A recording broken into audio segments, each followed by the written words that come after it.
After 6 hours, the intensity level has stayed very high for the Majors 24. After full course yellow, about an hour ago, shuffled the field. It has created strategies galore across the field. The biggest question remains, who can keep the intensity level and their performance up for the next 18 hours for the Majors 24? Let's find out. Hello everyone, my name is Justin Prince. Alongside me in the booth is Rocco Stallone and Robert O'Brien. John Ambrose is in the director's seat with cameras provided by Dougie Beard. It's been intense racing so far throughout the entire field, and it has been an intense battle for what has been an intriguing one for fourth in the LMP1s. These drivers are in the midst of traffic right now, and it's turning slowly into a battle potentially for third position as well, as they reel in JDM Racing, VJoy Esports, and Radness Satellite eStars Neon. In the midst of this battle, Rocco, it's been intriguing to see some of the fighting going across this field tonight. Absolutely, Justin, and it's great to be here, and it's just wonderful to be back working with a solid crew. That picture of our producer, he was clean shaven when this broadcast started, so I just wanted you. And great to be working with you guys again, but absolutely, Justin, and we get the best part of this race. We get to see the sun go down, we get to see the first night action going on, and we really get to see the strategies start to play in, and you know, with the fuel and everything else. And Robert, what do you think about you in here? And let's see what you got here going. It's a best way I can describe it is as the sun sets. It's really sort of the concentration time. You really do need to be at your game. If you make one slip up during the nighttime, you could destroy your entire thing, your entire race. You know, you really have to be on the ball, especially given the fact that the LMP1 field is actually a lot more bunched up than is usual. You know, you have cars battling each other by proxy, really. How fast can you go through traffic? How fast can you cut the apex? How quickly can you get down Mulsanne? These are all things that you have to be looking out for. And with the current fourth place team of Maradna Satellite eStars Neon currently hosting Alex Gall, he's being chased and he's chasing down. So it's a mix and match here. Mixed match of various different stars from across the iRacing service as well as from the Major Series, and it's been intense to say the very least. And keep in mind that safety car period offset some of the strategy for some teams up to as much as 3 to 5 laps on their fuel and tire stints throughout this race. And that's the tough thing to plan for, Robert, is for situations like that. It's created some intense battling such as this, where they have this slight offset between the battle for third position, the car that's in fourth position. VJoy Esports, keep in mind, keeps on gaining time with the midst of this traffic as well to keep within the slipstream of these two in front. Exactly. It's especially when you have traffic all around you. The LMP1s have to cut through traffic and then they have to race each other. But there's more traffic right in front of them, so they sort of have to negotiate each other as well as slower cars on the track. And seeing now they're coming down the Gulf Strait, it's punishing, really. If you get caught up into a battle, especially in a lower class like GTE or even LMP2, the attack could be postponed. Really, it's a waiting game most of the time until you're right on the edge, until you're right there ready to take and strike. Right now, the times they are turning, by the way, in the LMP1s, 3-minute 12-second lap times for the race leaders. Right now, the battle you're watching along with the traffic, 3 minutes, 14 seconds. Keep in mind as well, it's within 1 second for the L2 and GTE lead, including this side-by-side starting to form up as well. You can see, able to make the move that is, once more, Nicholas Rubar making the move on wannabe SRT Yellow for position. This is in the midst of the LMP2 class. Right, Justin, and a solid battle going on, and these guys have been going at it for quite a few laps now, which obviously in LeMans time is a lot. Just wanted to mention we do have our GSRC timing link that we did post in the YouTube channel, so check that out, and you guys can follow along with the time we have using the same resources that we do. So get in a little bit more in the race and better way. Justin, we got LMP action? Yes, indeed, and it includes the LMP2 lead that is near bumper to bumper. In the lead, it's Williams Esports Chill Blast, who has been having a very stellar performance as an organization today. But you also have the pressure from behind from Allen's LMP2 Adventure with Friends Part 2, who has been applying the pressure for the past couple hours. They've been inside the top 3 majority of that time. The tough part is lots of traffic for the LMP1s are trying to get through, and they're trying to get through the GTE traffic as well, Robert. They really do have it sort of all out of sorts. Essentially, you're trying to battle as an LMP2. You're trying to battle for the lead, and it comes down to, do I make the move here? Do I make the move here? And especially when an LMP1 comes by, it's all out of your hands. We do see that Chris Lulham, he's actually lost the toe of the driver in the Williams Esports Chill Blast car at a Coppinen, and it's a real struggle to get that back. You don't have hybrid. You essentially have your right foot and your left foot, and you just keep on going. You try and make it up in the corners as best you can, really. And the gap is now just coming up to about 1.4 seconds. So no toe, just gotta rearm and retry again.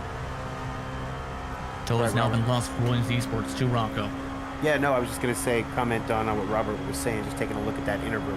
It is about solid at 1.4, so it does look like he did manage to regain some of that toe. Going to be tricky to close on in during these parts of the race. Keep in mind there is a difference in stint time by about 2 laps for those respective drivers at the moment on the racetrack. The interesting thing is as well is when it comes to some of these classes, remember the offsets have been triggered again by that yellow that took place more than an hour plus ago. That made things interesting. Before, it looked like teams like Pure Sims Esports for the LMP1s were in lock. Williams Esports was comfortable in front in both the GT2E and LMP2s. And the strategy all becomes shuffled about with how things have played out here in this race. So now we'll have to see how things play out. Remember, Pure Sims Esports, 6th in class right now, and one of their drivers now joins us, Chris McGrath. Chris, first things first, how are you feeling about your team's performance tonight? Right now, 16 seconds behind the current race leaders. Thanks for having me on, guys. Yeah, so far so good. We're very happy with the overall pace between the 3 drivers. It's just the full course yellow really kind of, we weren't sure what the teams behind us were going to do. Being the lead car, we can't react to what they're going to do. So we know now we're playing a little game of catch up. David right now is, as I see the times come up, he is the quickest LMP1 on track on average, but it's just managing that traffic, and he's just head down doing his best to try and claw back what we feel like we lost.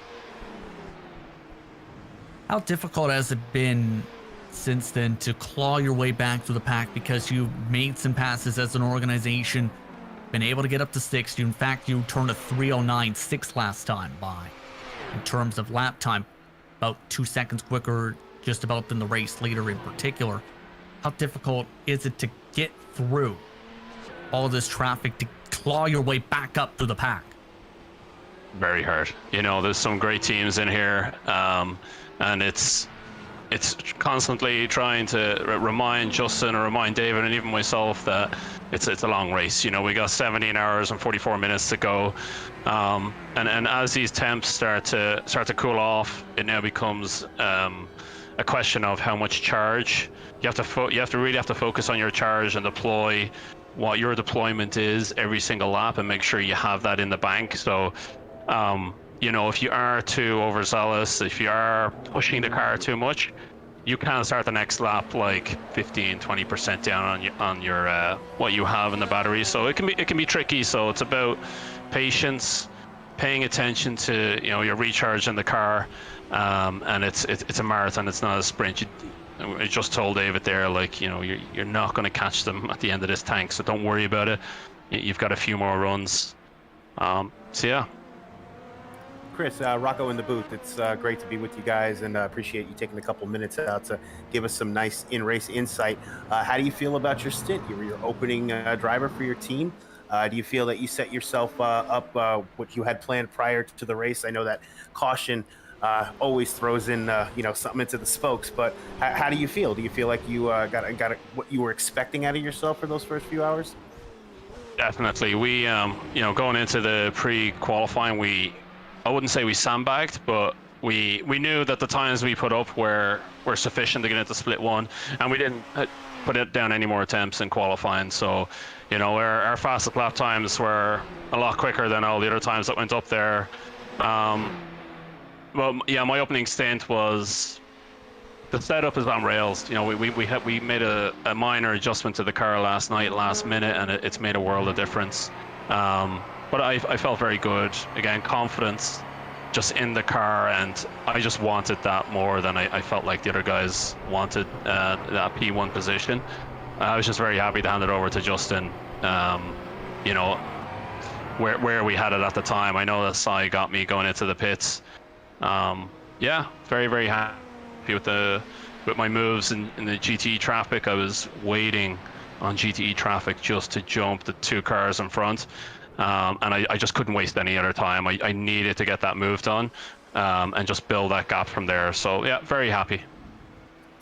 The insight again, it's always nice to get something that's just something that an event like this gives us the opportunity we don't get on some of the shorter races, actually commentary from what's going on in race. So I appreciate your time. Thanks again.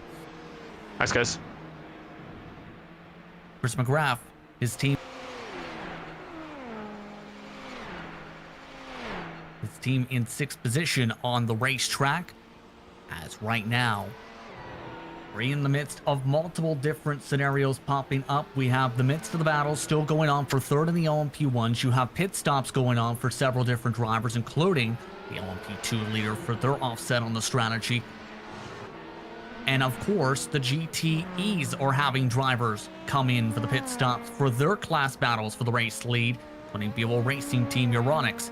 So, several different drivers are in the midst of swaps as well to come into the cars. Ben Haas is now jumping into the machine for BO Racing Team Euronics, for example, from Luca Kita. So, all of this is in the midst of what has been an intriguing race so far in the early portions of hour number 6. And one thing to keep in mind for these drivers too is many of them are going to start working their way towards nighttime during the next 6 hours. We are approaching sunset. In sim time is already past 9:30 in the summertime here in France. Robert. Indeed it is, yeah. And as soon as nighttime comes, it starts getting very difficult for you, as I said before. Nighttime, I think, in June the 12th does come within the next hour and a half, but when nighttime happens, it's very sudden. Especially the temperature drop on your tires can be a very big thing to get used to, especially if you're not used to the Circuit de la Sarthe. And you do need your wits about you. In any endurance event, especially when running for 24 hours, if you let the ball drop, it can cost you. And then sometimes it can end your race as well. Even just one lapse of concentration, upsetting yourself at the apex of the Mulsannes, for instance. Taking too much of a curve coming up through the Gulf, yeah, it can cost you. One thing to keep in mind as these drivers continue to squabble is just a couple seconds behind them, VJoy Esports has also been reeled in by Pure Sims Esports, but they are approaching the end of their respective stint as well. So a couple different drivers now coming in for strategy. That's JDM Racing coming in for their end of 11th lap for their respective stints. So in they come for their scheduled stop. Pure Sims Esports will also follow them in. 11 laps total on the stint. So there's that offset coming into play for a couple of these battles now, and opens up the door for Alex Gall for some clean air for the time being. 10 seconds behind your race leader SOS Abrutus at the moment in LMP1. Justin, yeah. Just taking some of the positioning going on right now as we see some driver changes going on, and we see some stint extenders essentially as far as the pits go before we get into the nighttime. I just wanted to mention real quick, we saw the graphic flash before.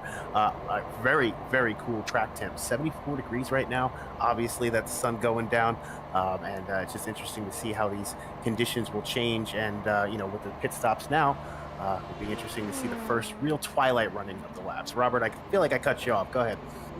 I was saying, yeah, just as Justin mentioned, the car of Maradona Satellite E-Stars Neon, currently being driven by Alex Gall, he's turbocharging himself. He's already gained plenty of time, 0.3 of a second. It's not too much, but especially given the fact that he was going side by side with JDM Racing Red. I know he's using that clean air to full fruition. It's about as clean air as you can get, really.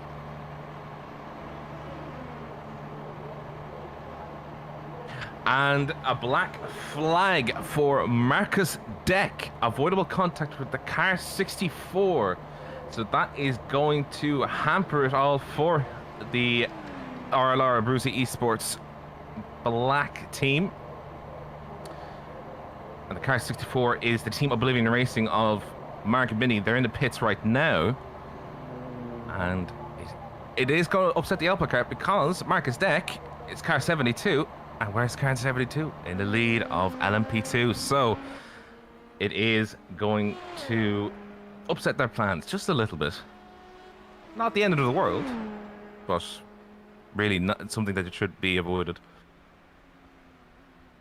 Already at least one organization has had to try and recover throughout this race from a black flag. Keep in mind, that just so happened to be car 64 for avoidable contact. So, interesting moments now coming into play and starting to swing things full circle early on in this running.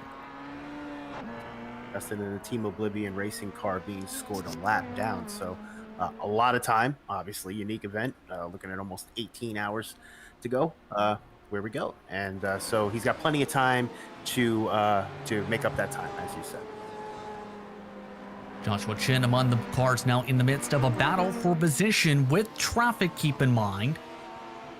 Joshua Chin driving for Kinetic Racing Surge with Allen's P2 Adventure with Friends Part 2 right on behind them. That 19 machine fresh out of the pit lane, keep in mind. Kinetic Racing Surge machine still having to come in for a scheduled stop. So this is going to be important for Chris Loham to try and get some drafts, save a little bit, as well as cut through some of this GTE traffic. They have Vincenzo Amico from Running Academy. Next car up in front of them as they go down the Mulsanne straight. A little bit of a squirrely moment for Chin. Whoa. Able to save on to it as Loham will drive right on by. Yeah, almost a big moment there for him. A little bit of a push. I don't know, Justin. What do you think happened? You think he just got a little too late on the brakes? A little bit on the corner exit, getting a bit squirrely there indeed for Joshua Chin. Again, Chin towards the end of his respective stint, 9.5 laps now into his respective run. This track for this respective stint, he's already kept himself within the toe. That's the bright side for this respective time.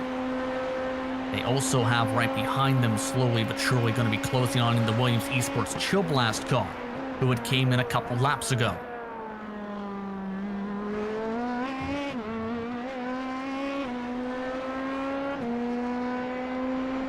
And Joshua Chin, someone with an impressive resume, a lot of open wheel experience, a lot of experience in the major series as well. A very talented racer for a Kinetic Racing Surge for this program for today. Right, in an open wheel, you always get those long, winding turns, which is something you're going to get here. So obviously the endurance plays a part. In open wheel, you're going to be bouncing around almost the entire race, as maybe opposed to a stock car where you might be a little less bounced around after, 2 hour stint. So I think the open wheel helps with the endurance. But yeah, we've seen a lot of good stuff out of this guy, and expecting to see a lot more throughout the night. But a good representation so far for the Kinetic Racing Surge team. Absolutely. Bad news for fans of Black Eagle SimRacing. Here's they are currently cycled off track in the 52 machine. Find out the reason for that. Go ahead. And it's bad news for Alex Gall. It's all gone wrong.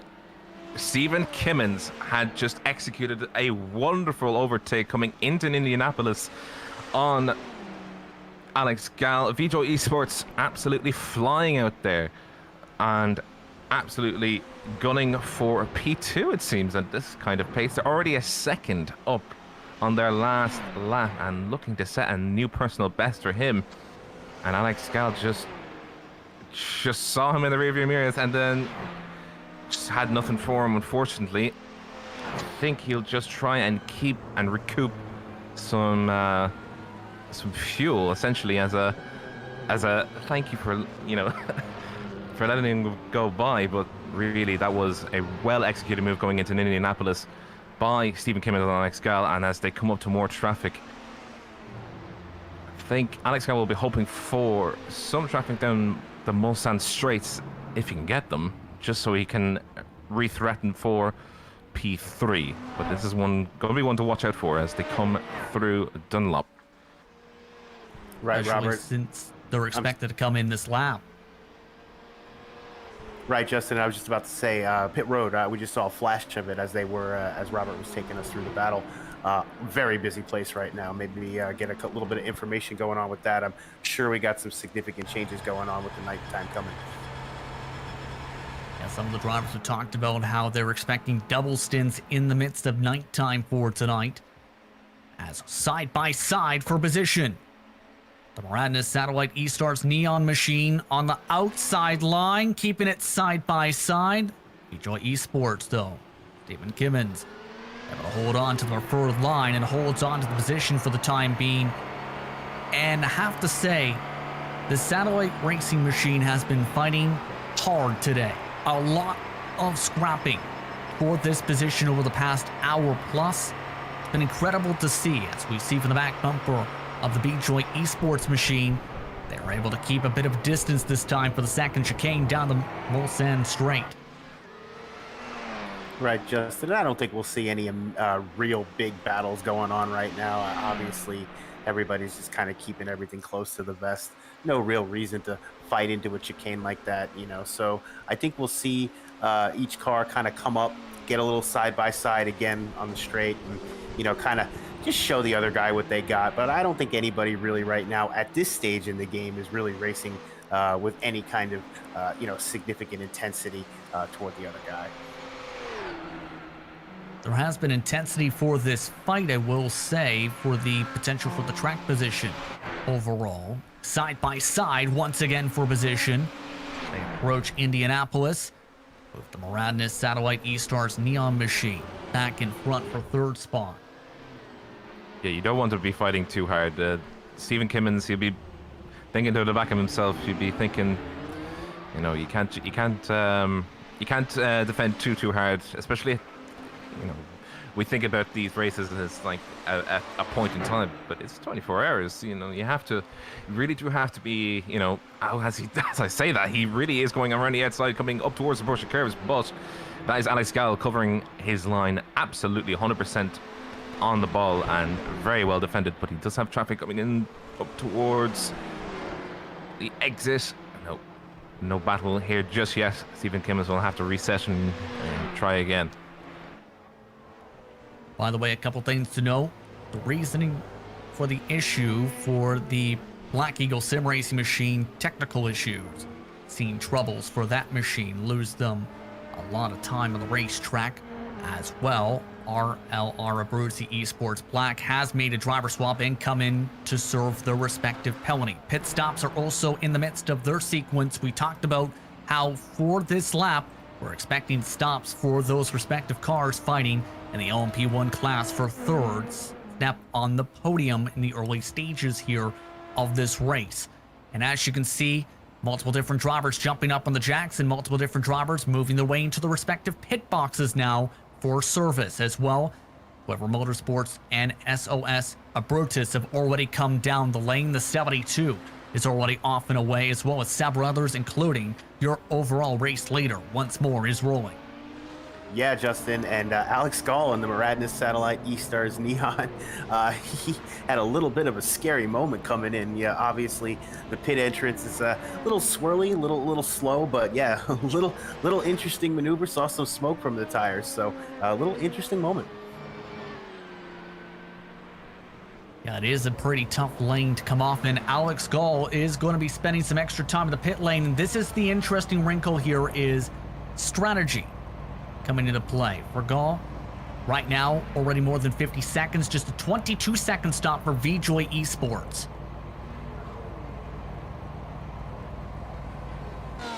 Robert? I'm just trying to do the math on this one. I'm just trying to see the car 72 really has actually taken quite a big hit with that penalty, and especially the driver change as well. It's down in 5th position, and in comparative to the LMP2s that are sitting around it, it has taken it back really. It does have to start pulling up its socks and tying up its shoes and really discipline that car if it wants to get back at it. But we're looking at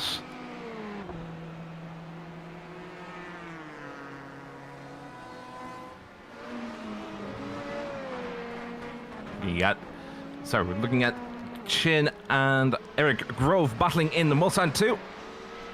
Car 62 plus the car 117 Pure Sims Esports in the lead and battle for 7th position. Pure Sims Esports machine now trying to run away for the time being. The next car up would be GSR by Hetzner. So we'll see how Eric Grove holds on in this fight. Still, Chin still ready coming for service, trying to keep the pressure up here in the midst of this. And you can tell this is the opportunity to be able to work in strategy, think big picture for a race such as this. And that's very important, is making sure you're in that situation where you're able to be on the optimal strategy when it comes to fuel, Robert, when it comes to calculations, when it comes to knowing what stops you're coming in. Some drivers have talked about the first 6 hours you just go. For some, it's important though to remember it's a marathon and not a sprint for some. Especially if you are in the LMP1s or the LMP2s. If you go for 100% at the start, you're going to tire yourself out. Even if you have other drivers around you, you can crash the car. You know, you can have issues, especially with floor damage. It is the silent killer around these parts. If you get floor damage, especially on the prototype cars, they can put you in all sorts of trouble, especially down the straights, especially when it needs to be absolutely pristine. You know, you can lose 10 kilometers an hour just due to floor damage itself, and it's not repairable on these cars. So you can go 100% straight out of the gate and get yourself a nice gap, but it's a long road if you have to be 10 kilometers down, especially down on Mulsanne. And I can speak from experience on that one. Bit of a wobble there for Chin as well in the midst of this battle. But absolutely, when it comes to this track, making sure you keep your car clean is important, because the damage overall can cost you so much time on the racetrack. With it being so straight line and aero dependent here when it comes to this track. Let's take a look at P2 for the GTEs, where at the moment it's Maniti Racing Green, who has been able to jump by Buell Racing Team Euronics for the time being. Maniti Racing, of course, has had a stellar year. Dan Matsky behind the wheel of their respective car, coming off some successful open wheel action in major series competition just about a month ago. He's trying to hold on with the slipstream though. Sven Haas keeping the pressure up, looking like he may go for the position he wants. Second place back. It's a 2-lap difference on strategy. Sven Haas jumps the line, able to make the move. A very nice move coming into the first Mulsanne, but going very wide coming out of the exit, and he's really having to essentially drag the car back onto the center road, and all the while the Manatee. Hey guys, let's go on board with Haas for this moment. A little bit of a scary moment for him here. And you can see with the onboard, sees the opportunity to be able to make the move right before the first chicane down the Mulsanne straight. Right there is given space, in fact. And then right about this corner exit, you can see how wide he gets, nearly hitting the tire barrier, and then hits a bit of the curb that shuffles him to the left.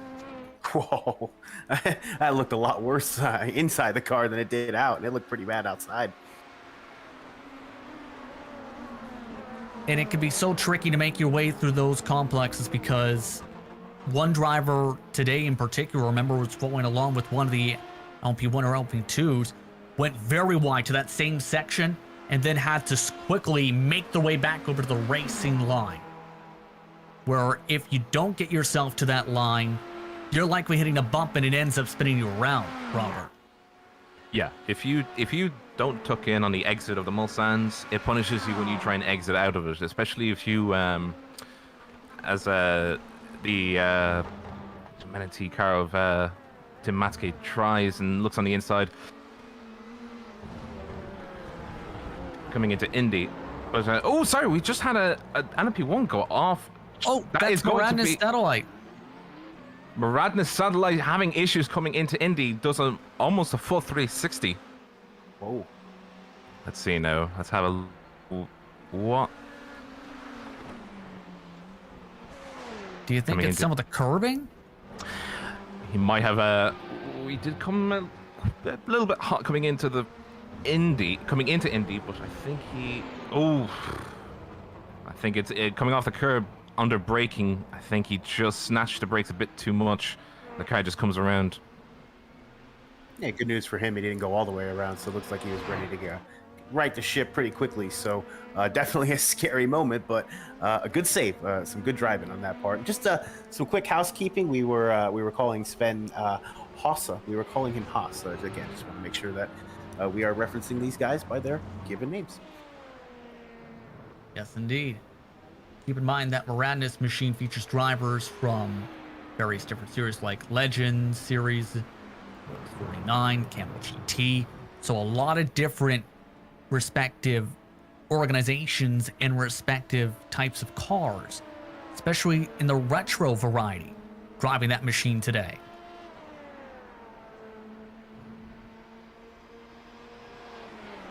Let's take a look at one of the air battles starting to form up. This is one that has been hotly contested for a while. Aro Alabruzzi Esports Chrome with Butler Powell Motorsport. Currently, Butler Powell Motorsport is the car in front in the 12 machine. These drivers were going as much as 5 cars deep for the midst of their battle at some point when it comes to the strategy, with some of the Corvettes coming from behind. These are some of the highest running Porsches in the field for today. Right, in that Butler Powell Motorsports machine currently being piloted by Demis and Weiss. He is taking the reins of that car and looking pretty strong.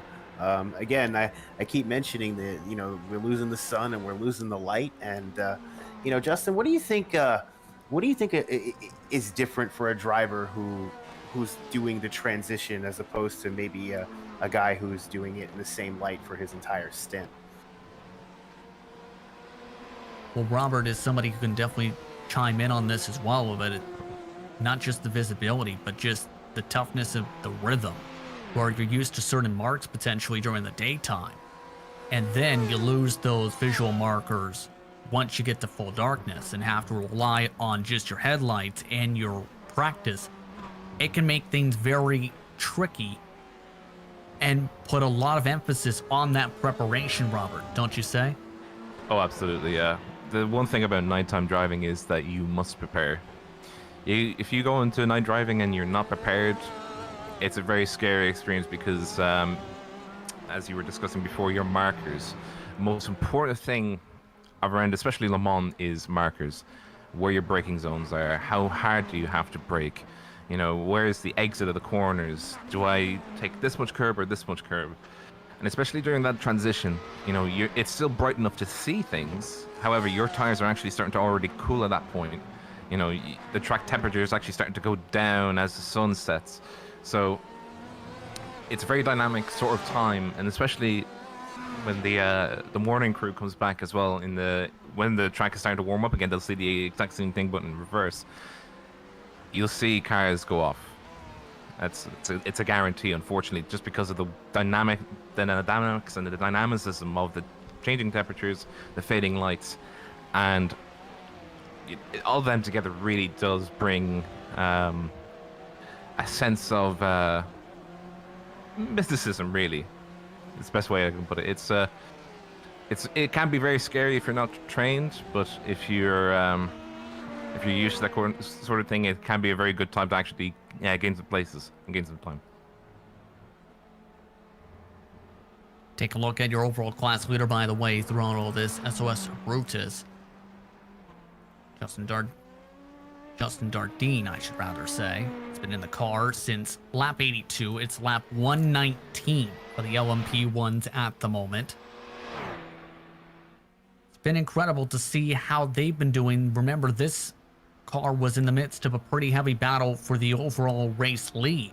Just a couple hours ago, they've been able to since nearly get a 5-second buffer on the 85 who had a spin about an hour ago. That cost them so much time on the racetrack.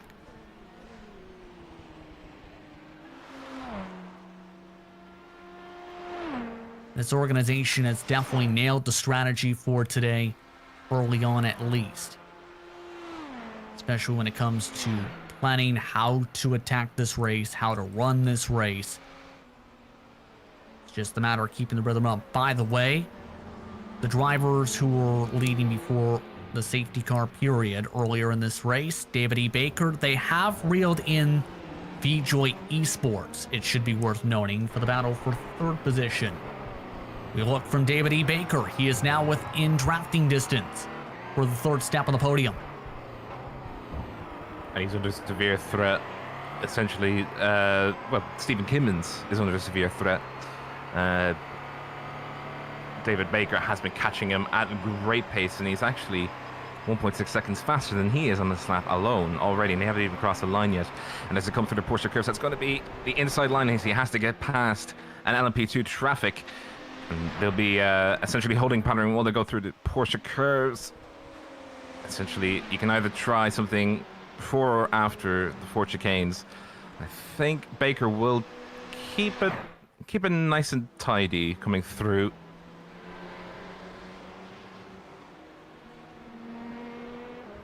And as you can see, over the last few laps, lap 114, he actually was a half a second slower, but the last few laps before that, essentially going into the pits, taking time off, and a second, just under 1.1 seconds on lap 119. That was just the last lap gone by. Baker absolutely gunning for third place right now as they come past Dunlop. Losing a little bit of time, probably not having the best exit coming out of the Dunlop chicane. It is a tricky corner to get right in the LP1s. And he just has to be patient, my friend. Be patient. The Mulsanne will come to you. The Mulsanne Straight will come to you, my friend.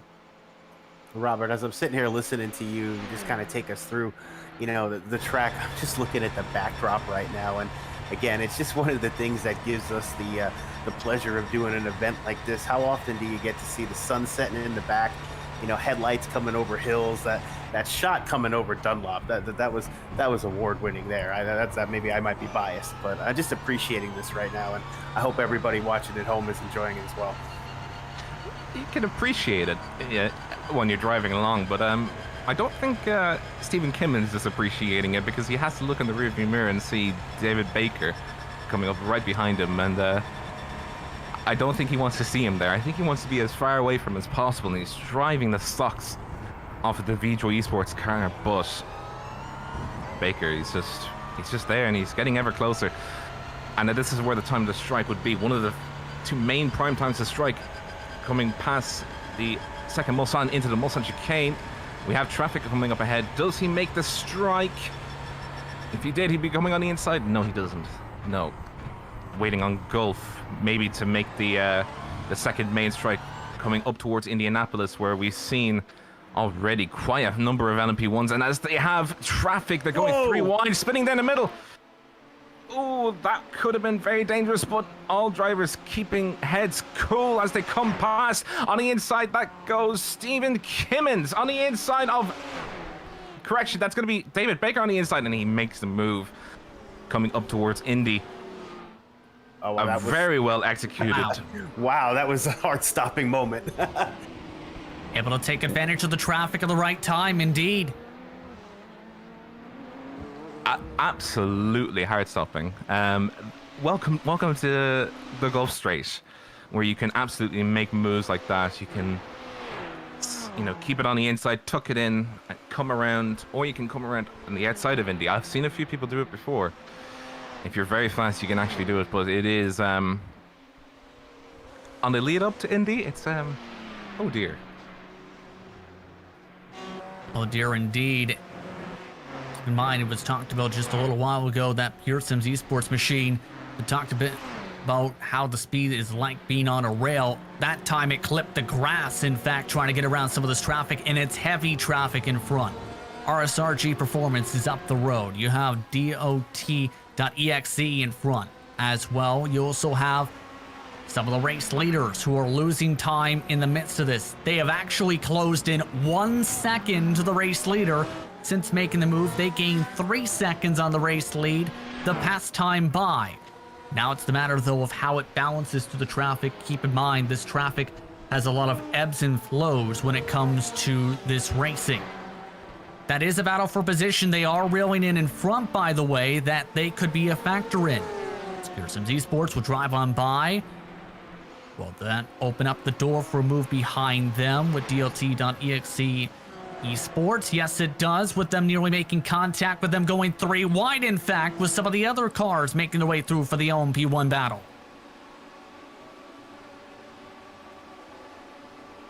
Ooh, Marius Brewer almost chafing the nose of Hugo Valentin there.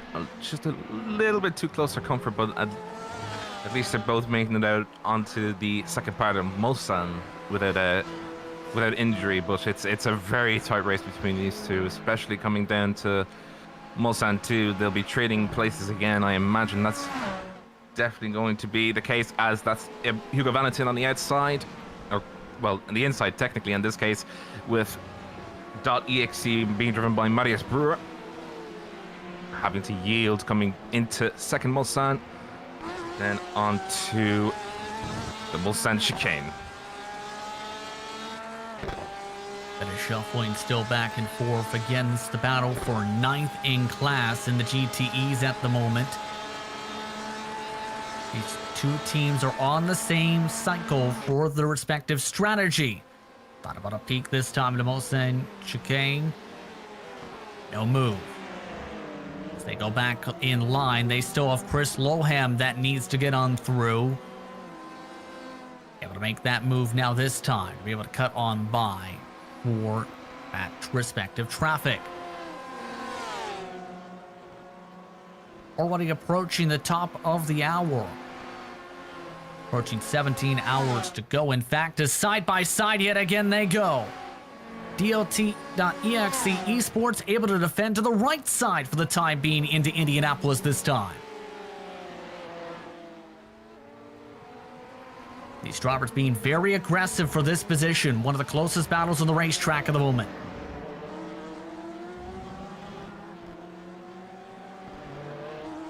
Yeah, Justin, and we're seeing a lot of, honestly, a lot more aggressiveness than I would think to see this early on in a race like that. It's just, it's really good to see, and we got really close battles. You know, we're 7 hours into this thing, and we're seeing a lot of the cars running like they've been going for 20 minutes, so it's excellent. It's very exciting. As a driver, when it comes to battles such as this, what goes through your mind, I should rather say, knowing you've got a lot of time in the race itself, but you also have that carrot on the stick, so to speak, of a driver in front of you to be able to try and pass on by, so to speak? Well, again, most of my passing is done on ovals. I'm usually being passed when I'm on a road course, but you know, I'm just trying to keep my line. And then if someone's faster behind me, obviously you just want to be predictable. You want to just stay to that line as well. But really, it's more or less you just don't want to be you don't want to be that guy. You don't want to be that guy that ends someone else's race. So if someone's got you beat going into the corner, maybe you give them a little bit of space, especially with so much time to go. Absolutely. Keep in mind the chance to lose some time with the arrow from the cars in front. And straight has been one of the best passing opportunities throughout the day today. Pit stop, by the way, for one of the Williams machines. Williams Esports Chill Blast in particular, second in the LMP2 class. So they're in for the respective service. Run home, currently in the midst of getting his service in his respective car, as one other car will jump into the lane with them. GTA Racing jumps into the lane as well. Off and away goes the Williams Esports Chill Blast machine. Williams Esports 33 seconds in the pit lane. So just fuel only, and this is where some of the drivers in the respective stints come into play, where they may double stint the tires depending on the length of the pit stop itself. Some of the drivers have taken pit stops as much as 59 seconds in the respective class for today. So there's the difference coming in. GTA Racing going up on the jacks this time. And for them, it was a driver swap. Matthew got Thornton jumping into the machine for the respective organization.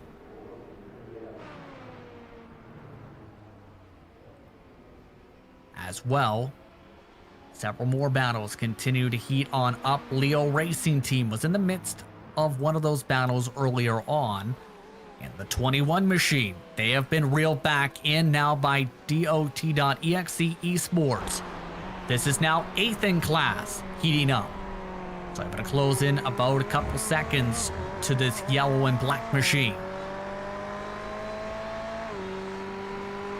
Right, just that nice shot over the back spoiler, seeing how close they're these speeds. That's why we love racing.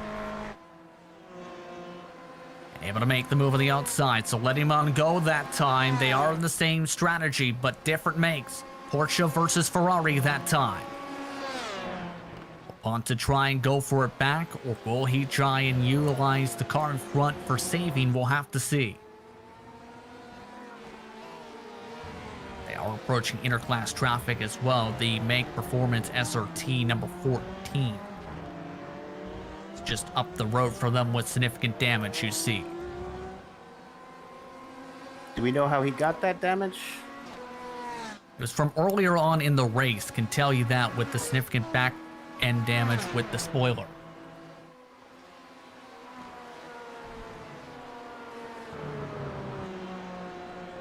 It was a hit from behind in particular at a couple hours into the event in the second Mulsanne chicane, while leading a three-way battle at the time.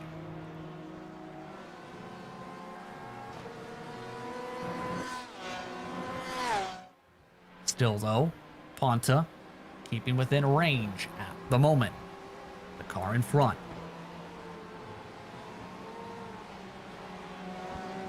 Yeah, just looking up front at the LMPs, things have settled down a little bit. Just got the SOS of Brutus card. A bit of a slowdown right there with DLT.exe Esports. Not a good corner exit at all, going through some of the sand trap. Cost them a ton of time and lost them the spot on back to Leo Racing Team. Let's take a look at the replay as they go a little bit wide.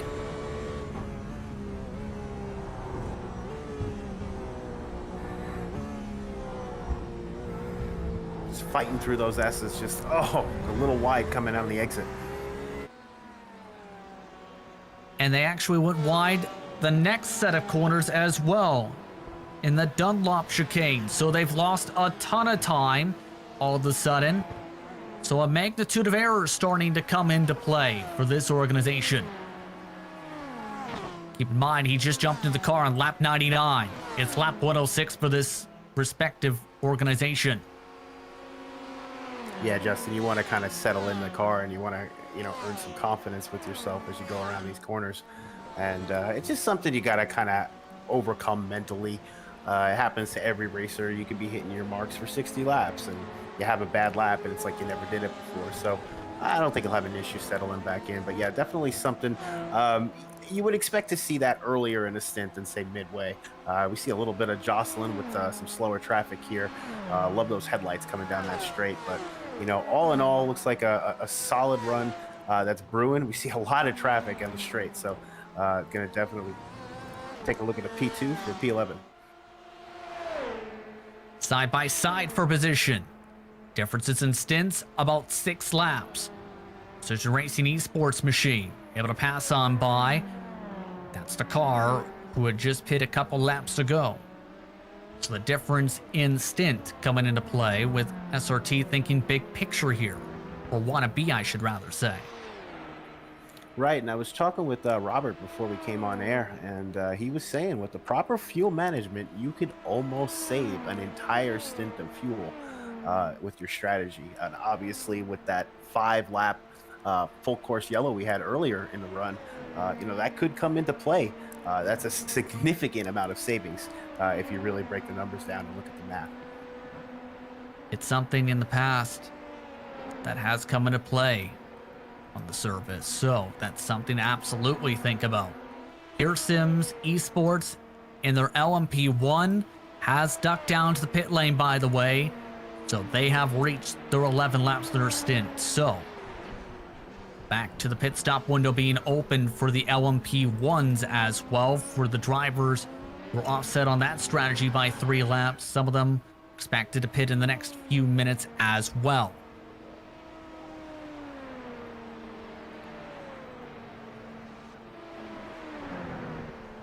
Still following along with the PRL machine.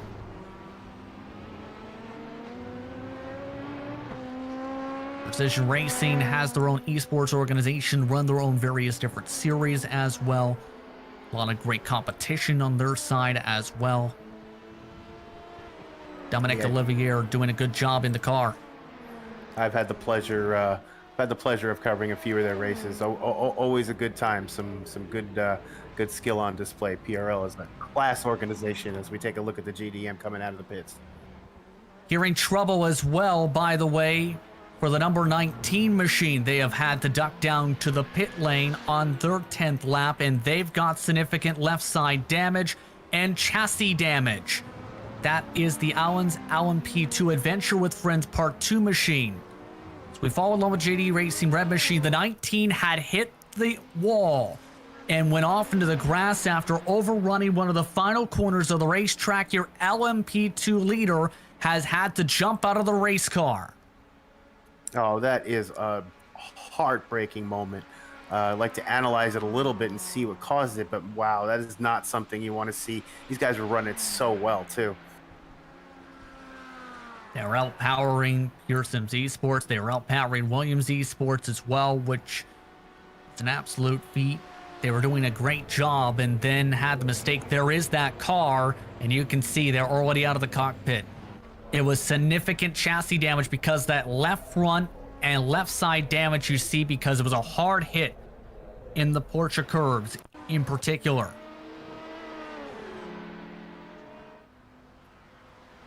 You can see they've already made their way to the pit lane right there. You've seen how much the wheel for a split second was turned for those respective cars. Yeah, just try to zero in on it a little bit. Oh, we caught a little bit of the tail end of that, which is the wicked hit on the outside. And obviously, we can see what caused that damage. And you're going to see this incident where they just seem to all of a sudden get jetted out to the left and right into the wall.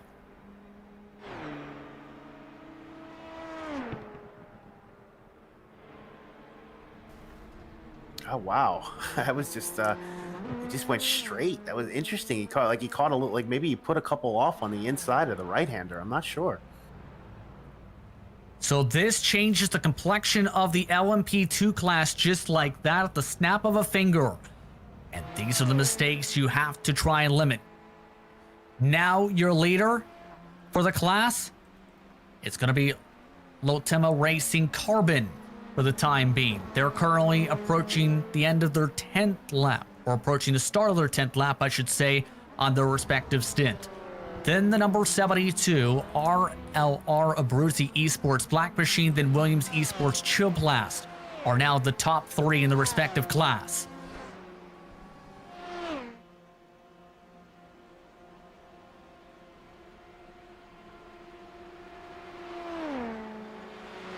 So an incredible situation there where you have to wonder what may have happened with the 19 machine still for that to trigger, because that looked like something that you don't expect to happen at that part of the racetrack. Hearing potential technical issue may be the problem, Rocco, unfortunately. Yeah, Justin, it's hard for me to think that that was a driver. Well, I mean, it could have been a driver error, but I don't think that's what caused the major contact. Just as I look here, we see Hugo Brandau in the Latima Racing Carbon. He inherited the lead. He is bringing his team into the pits for some service. Let's see what we got going on with him.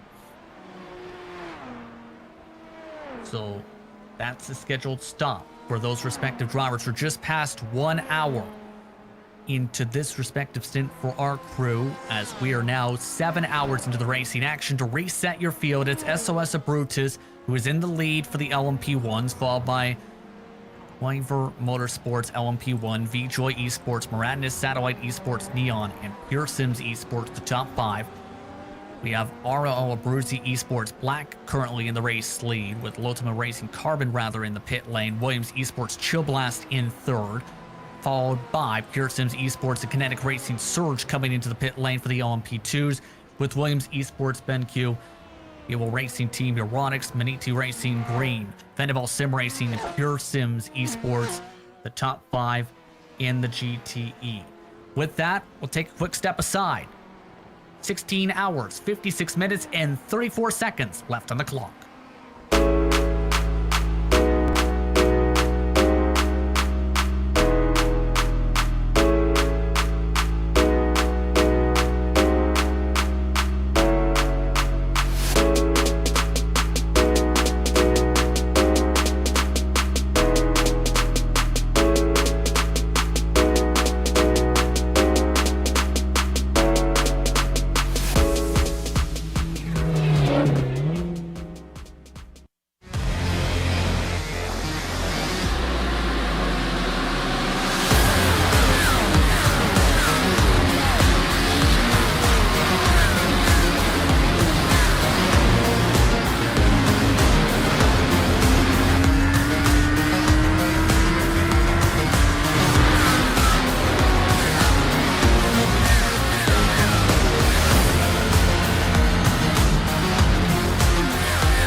Welcome back to the Majors 24 as we are now within 17 hours to go. Justin Prince alongside Rocco Stallone, Robert O'Brien, Sean Ambrose in the director's seat with cameras provided by the great Dougie Beard.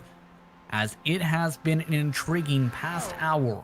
For those just tuning in, the LMP2 leader had technical issues that caused a significant crash and it's changed the complexion of that class. Williams Esports Chill Blast now leads the class with SOS Brutus still holding on to the overall race lead by 7.8 seconds over Revered Motorsports LMP1. It's been intriguing so far to say the very least, Robert, how this all played out, but SOS Brutus has done a great job at maintaining the buffer they've had even with the pressure from Pure Sims Esports coming, with them being just 10 seconds back and being, in some cases, 1 second quicker. It just depends on the traffic, though, and the ebbs and flows. Keep in mind that there are the chances for position battles to heat up in LMP1 in the near future as a result of some of this traffic. Exactly. It's a give or take, especially, as you said, with traffic. The ebbs and flows of traffic will catch you out if you're not careful. But really, with traffic, can you really sort of judge traffic? Not really, especially around here. You could get nice traffic flows, pass them easily down the Mulsanne Straight, or you could come through the Dunlop curves, or you can get them essentially coming out of the Mulsanne chicanes, and you kind of have to wait for them to sort of sit nice and neatly on the side of the track, pass them then. But it's all give or take here at the Circuit de la Sarthe. That's the key, give and take. Knowing when to give, especially with there being lots of time on the clock, and also us going to full near darkness now with the racetrack. As we take a look at your LMP2 leader, Williams Esports Chill Blast. They had been in the lead earlier on today. That team has had some very quick speed today, Robert, to say the very least. And it shouldn't be surprised with Williams Esports, whether it's the Chill Blast car in the LMP2 or whether it's in the GTE class where the BenQ car leads that respective grouping. Yeah, it's a joy to see how these guys can just take machines and bring them up to the next level, because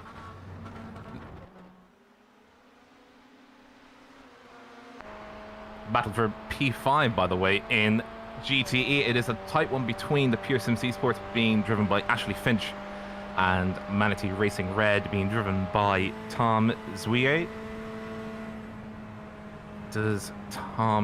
He does not take action on the inside. He's just going to sit and wait. He can try and have a move just coming up to the towards Porsche curves. Uses the toe to snake around onto the inside line for the corner. He just needs to make sure that he does indeed have a brilliant line coming up through. He's looking on the inside, on the right-hand side of Ashley Finch. Does he make the move? Might be a bit too far back, but this is all about ebb and flows for the GTEs, especially because they have the faster traffic all the way, up on top. Really, they can sort of get away with racing a normal line, but if they're caught out by traffic here at the Porsche curves, it can be devastating for them. But no such thing in this case for the battle for P5. Do we have any moves? Nope, no moves coming into the Ford chicane. That is going to be Tom being led by Ashley Finch. Nice, neat, clean lines. No slowdowns here for either of these two cars as they come onto lap 111 for the GTE class. Now it's interesting to see the two of them are kind of really interlocked in terms of pace. The Manatee Red car has actually been a 0.4 of a second a lap quicker on that last lap compared to Pure Sims Esports, but once you get behind a car and you're essentially stuck behind them until you can really make the move, and it's now down to Tom to really execute on that. As we see faster traffic sneaking in around, this is really a hallmark of Le Mans. Yeah, Robert, seeing that guy sneaking like that was definitely something that you wouldn't expect on a normal day out in the races. But that was interesting. That was a bigger moment that it looked like. Exactly. Yeah, Rocco, you're right on the money on that one. It's the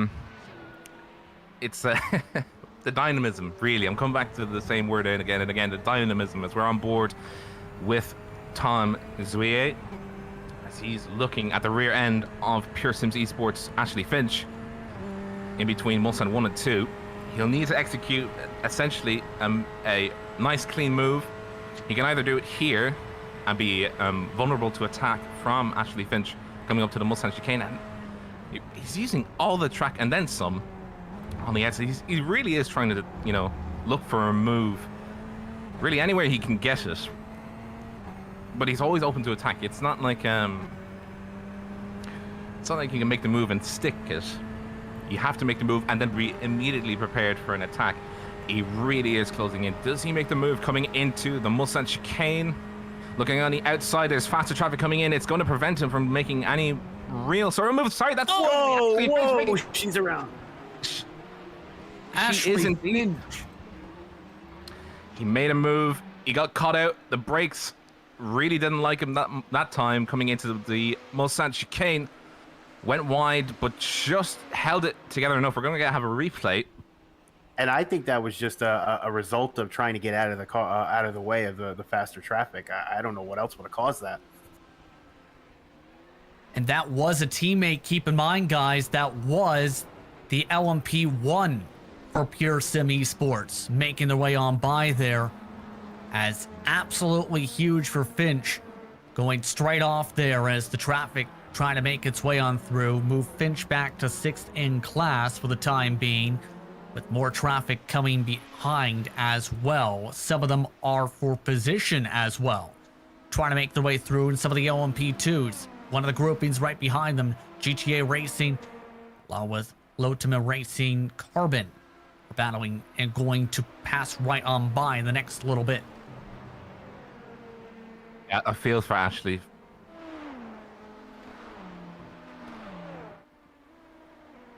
Here is that battle in particular as they make their way through the traffic, as now Finch tries to hold on to the outside line and now becomes a pick for this battle.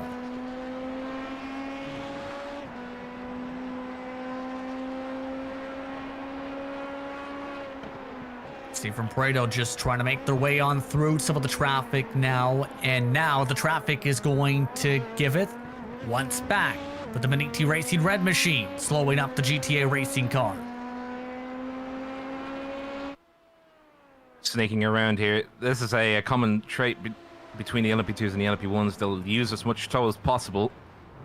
The LMP2s especially, they're not that much faster in a straight line. The main thing they have is downforce in comparison to the GTEs.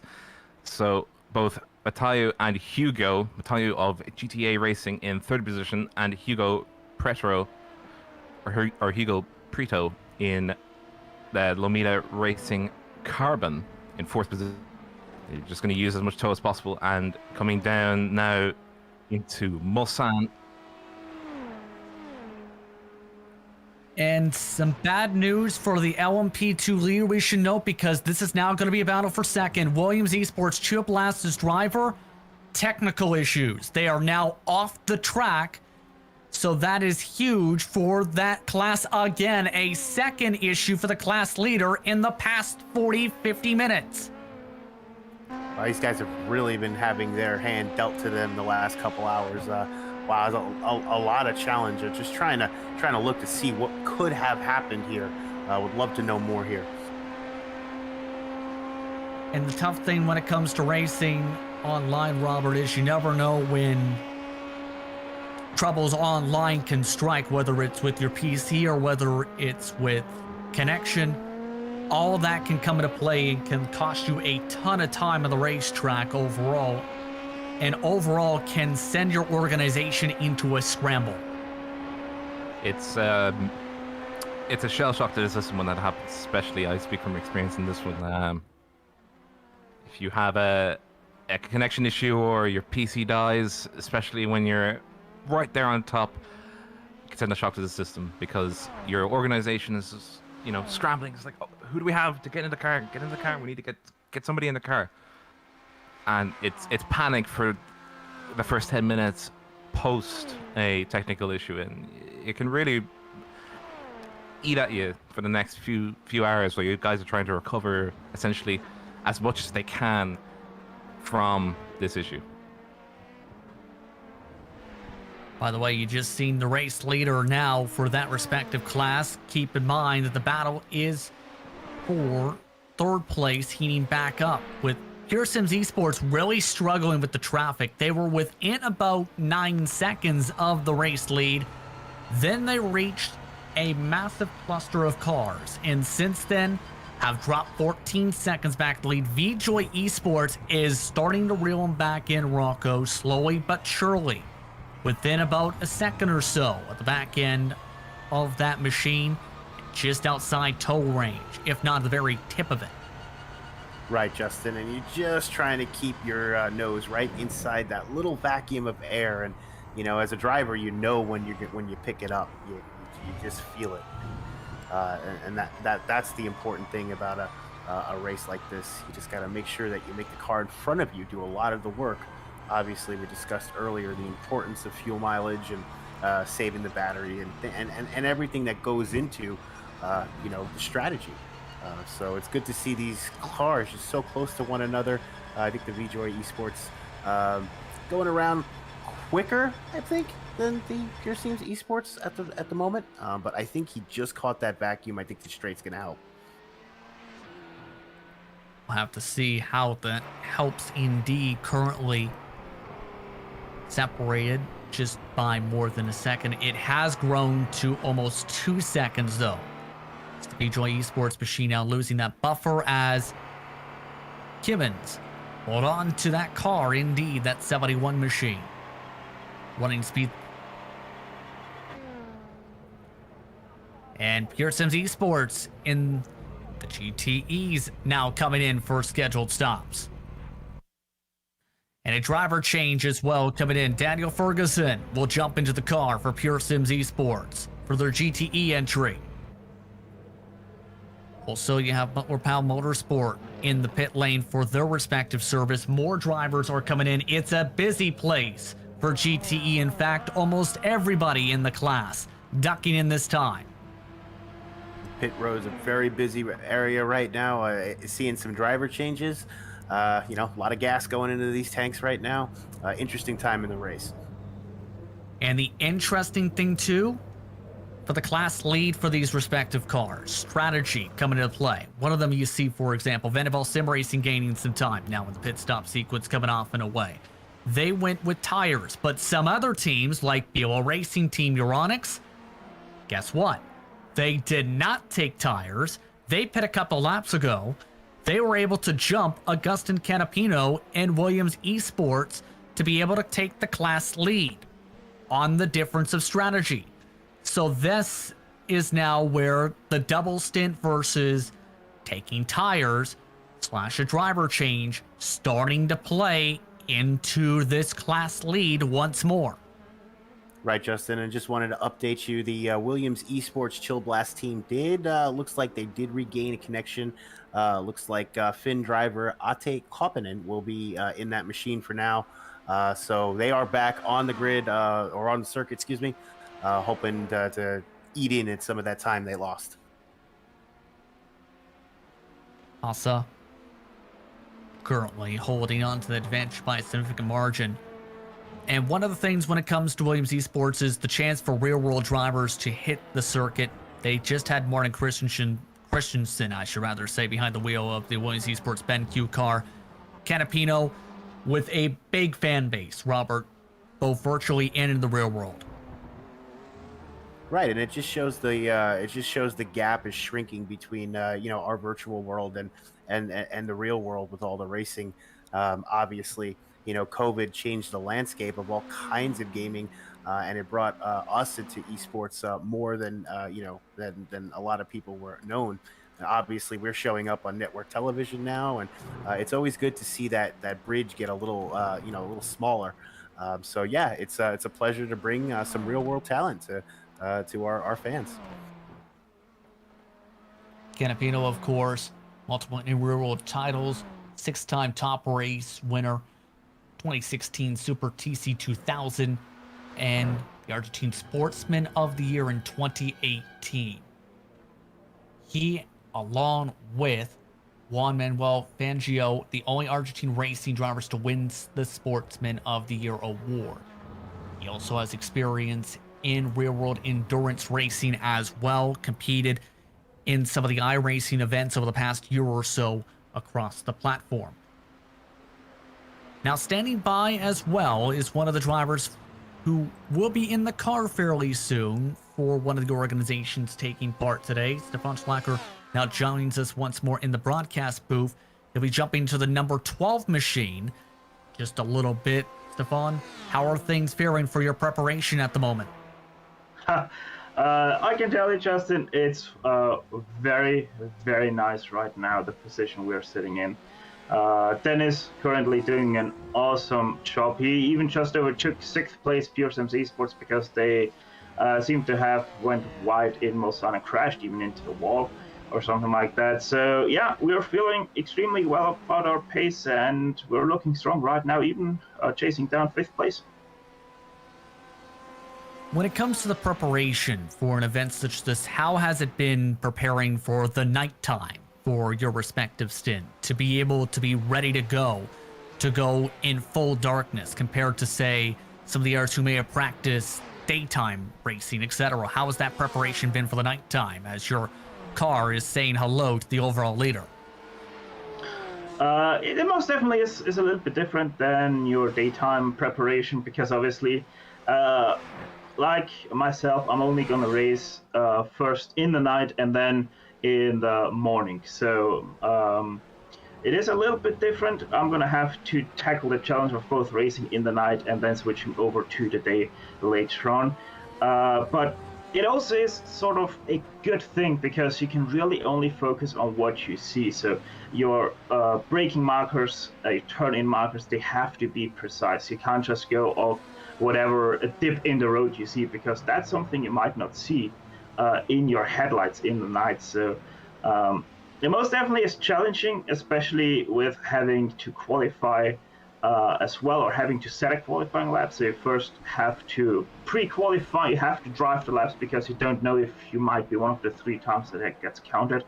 And then you have to switch over to nighttime practice as well. So it was challenging for me. I was most definitely struggling, especially in qualifying with the preparation for this race, but I'm very happy how it turned out. What's it like being with an organization such as yours? Because it's a newer organization to iRacing in particular, but it's one with a lot of name recognition in sim racing in general. Yeah, it is most definitely something very unique, especially how Butlerpal Motorsport is doing its stuff, because we take pride in what we do. We don't race for the money, we do it because we have fun in it and we're good at it. And it most definitely shows. I mean, just 2 weeks ago when the real life Nürburgring 24-hour was on, the guys were also racing in the Rundstecken Challenge Nürburgring, or RCN, in the teams Ford Fiesta and Opel Corsa. And 2 of our teammates actually went out only in their 2nd ever race at the Nürburgring Nordschleife, and they set a new lap record for the Ford Fiesta. So it most definitely is very unique, very awesome, and we're extremely thankful for all our partners and sponsors. Now, you mentioned, of course, in a good position for your respective class at the moment. Currently in the midst now of a battle with Pure Sims Esports, now pressurizing you from behind and starting to blink the lights a little bit. What's kind of the focus going to be for your respective stint? What's kind of the goal for when you jump in the car from your organization? Nighttime is always different to daytime racing. It's in real life as well as in sim racing. You're going to be tired no matter what you do. I mean, in sim racing, you have kind of the the choice of being able to take somebody from like Americans and put him into the car of the European night. But for me, I always like the nighttime racing. I like to say nighttime is my time.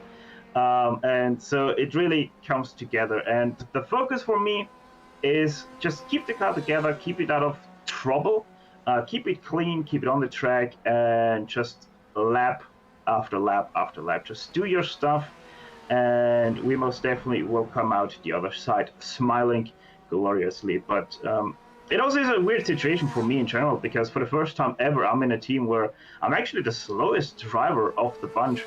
But the good thing is we're super close on pace, and yeah, really looking forward to my stints.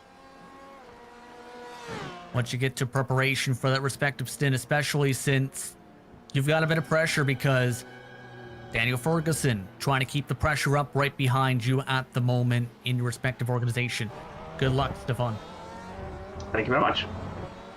Ron Schlacker is going to joining us here on GSRC. He'll be driving that car shortly for Butler Powell Motorsports. But Pure Sim Esports, you've followed on board with Ferguson, bringing that car back within range of this fight for position after the mistake seen earlier from Finch. Just a matter of will they elect to try and use the car to save, or will they try and go for the position once more to recover some time lost? Remember, they were battling with Maniti Racing a little while ago. Yeah, Justin, I've been watching this Pure Sims Esports ride with Daniel Ferguson. He's just been hitting really good lines. He's really been pressuring, and it seems he's being very consistent. I really feel he has the punch to get around. I feel like he's biding his time right now. Of course, as I say that, it looks like he threatens to make a pass one more time. But really crisp lines. I just noticed as we were talking to Stefan, the lines he's been taking. And it even looks like here he's kind of letting off the gas a little bit. I feel like he's a very, very, very strong behind that wheel right now. Just someone to keep watching. I think he's going to put in some good laps. It's all with drivers like Certain from JDM Racing, Red driving on by. You also have Sport Team LMP2 ready to approach as we are now in full darkness. And it looks like almost at the very least, Robert, the fuel strategy seems to be the bigger play here, because Ferguson, I'm noticing, is lifting and coasting at least 100 feet or so earlier in the braking marks compared to the car in front. So it looks like at the very least he wants to utilize the car in front to save rather than try and push and go into clean space for now. It's part of the accordion effect. You're giving space to the car in front of you while also saving fuel, being prepared for what the other car is doing. The car ahead, if it's predictable, you can let off the gas, give yourself a nice coast into the corners, especially what Daniel Ferguson is doing right now. He's coasting a lot. He's letting the car breathe, saving some fuel by not keeping the gas on. And also, he knows that because Daniel West is predictable, in the fact that he's consistent in what he's doing, he can catch back up on the straights, especially through Indy, for instance. He can let off the gas and actually coast all the way through. He doesn't do that this time. He actually keeps right onto the rear bumper of Daniel West, Dennis West. But, it's under normal circumstances, especially at the nighttime, your fuel saving is actually at its best because you're burning less fuel because of the cooler air, and you're allowing the car to just go that extra little bit, that extra little mile. And, if you're right on the edge of, let's say, for instance, you need to only save about 3 liters over a stint to go an extra lap. At the end of the race, that actually could convert into a much shorter pit stop. So you're thinking short-term and long-term here. He's also thinking about the speed that he has. Does he have enough speed over West to actually break the cycle? In this case, the cycle being the slipstream that he's giving to Dennis. And can he outrun him in a lap? Probably not. It's Le Mans. There's a lot of drafting going on here, so might as well fuel save while we're holding the same pace as the car ahead of us. In and out, by the way, was David E. Baker for his scheduled stop. JDM Racing Red is also in for their respective scheduled stop, and I'm noticing these drivers taking just 22 seconds in the pit lane at the very most at the moment. So they are, for many of them, taking quick stops. Longer stop this time for JDM Racing in particular, already upwards of 30 seconds for their respective car. And this is the interesting decision too with the cooler temperatures too, Robert, is how much time do you end up spending in the pit lane taking respective service? Do you elect to take tires? Do you elect to take no tires? Do you elect to just take the fuel? All of that can come into play when it comes to the strategy as well. The interesting thing for JDM Racing, by the way, is it was a longer stop by 15 seconds than anyone else in the pit lane.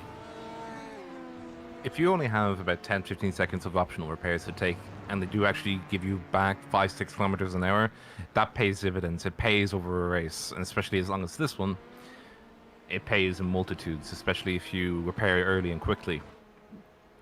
The issue now for a lot of the LMP1 and LMP2 drivers is the double stint tires. Because of the track temperature going down, the tire wear is actually pretty much about 20-25% on the worst tire over a complete stint, and that's actually still good enough to actually keep going over a double stint.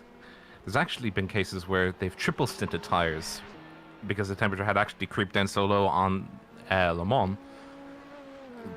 They went the entire stint with just the tires that they actually used when they got in. So it all depends on its dynamism of coming back to dynamism again, where you work the tire changes into your strategy. Are you double stinting tires or are you triple stinting tires?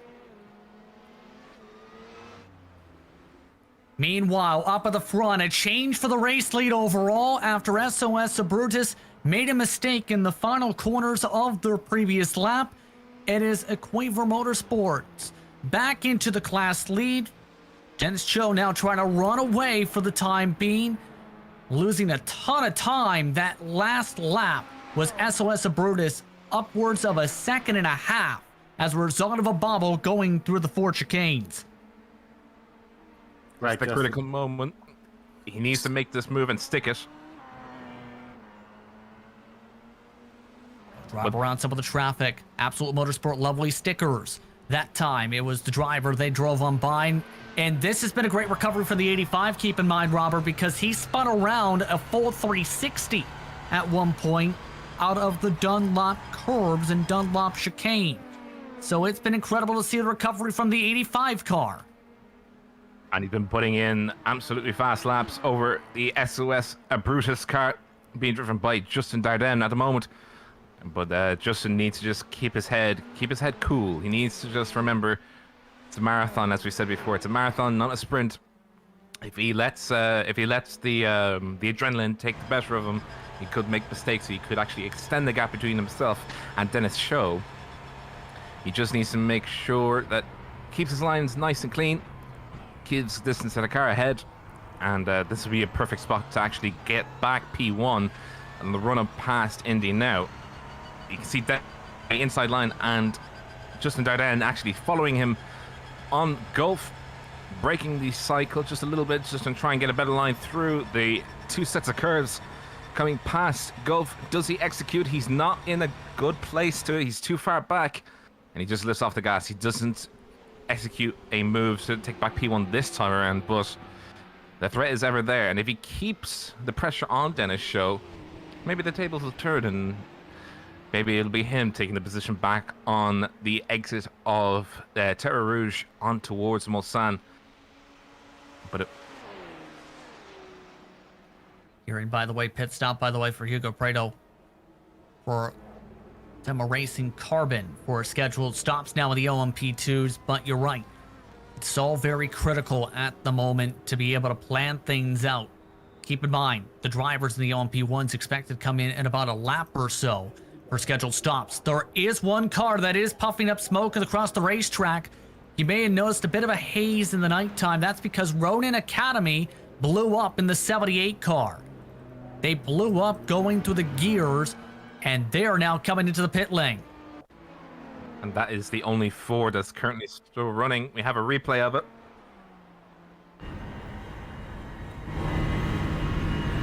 See, they've already blown up at this point, and you can see the struggles to get around the racetrack. Brought smoke all over the racetrack. Randy Wilson behind the wheel. My heart goes out for these boys, especially, you know, it's a heartbreaking issue if your engine, you know, blows up, especially when you're halfway across the track and it's 2 or 3 minutes to get back to the pits. And if your engine goes completely, it's a game over for you. You just have to hope and pray that your car can, in so far as to say, you know, really limp back to the pits, get the repairs it needs, and not blow up while it's actually in the stalls. We have had that happen before, where they've made it all the way around and it just wasn't their day when they got into the pit stall. It did look like the car did go up onto the jacks, so might not be terminal, but it did just go back down on the jacks. So just watching this pit stop here and seeing if the Ronin Academy can survive this mishap. Unfortunate for these guys. It's always a shame to see this happen. Any kind of racing, any kind of circuit. It's just, you know, heart, like you said, Robert, heart goes out. These guys work so hard, 8 hours in, have an engine problem. Taking a look at some of the air battles. This LMP2 now starting to form up with some of the drivers having respective sequences for pit stops. That's moved GTA Racing for now up to 3rd position. They've been able to jump ahead of Lotimo Racing. Room for the time being, with 3-lap difference on their strategy. So they've had a very solid day, the GTA Racing car. They've been up and down the running order. Matthews doing also a very solid job in consistency to be able to pull away. Right now in position inside the top 3 at the moment. Right, Justin and Gautier Thornton, just kind of easing in through these corners. Riding along here with the in-car, and I'm just seeing as some of the speed opens up, and you know, that Cosworth engine, you know, anybody that's a fan of the old cart, you know, they're probably got a little bit of a space in their heart for the Cosworth. But yeah, like you said, up and down the standings all race, and come nighttime, up there in 3rd spot. Excellent performance so far for these guys. There are scheduled pit stops being done by respective classmates. RL Abruzzi Esports Black for the race lead has come down for service, as well as Pure Sims Esports. So they've come down. Sport Team LMP2 rather is off and away as well for their respective service. You also have Wannabe SRT Yellow coming on in. And I always have a bit of a soft spot for the Wannabe SRT car because of the colors on that machine, have to say. As off and away go some of the other drivers. RL Abruzzi Esports Black off and away first.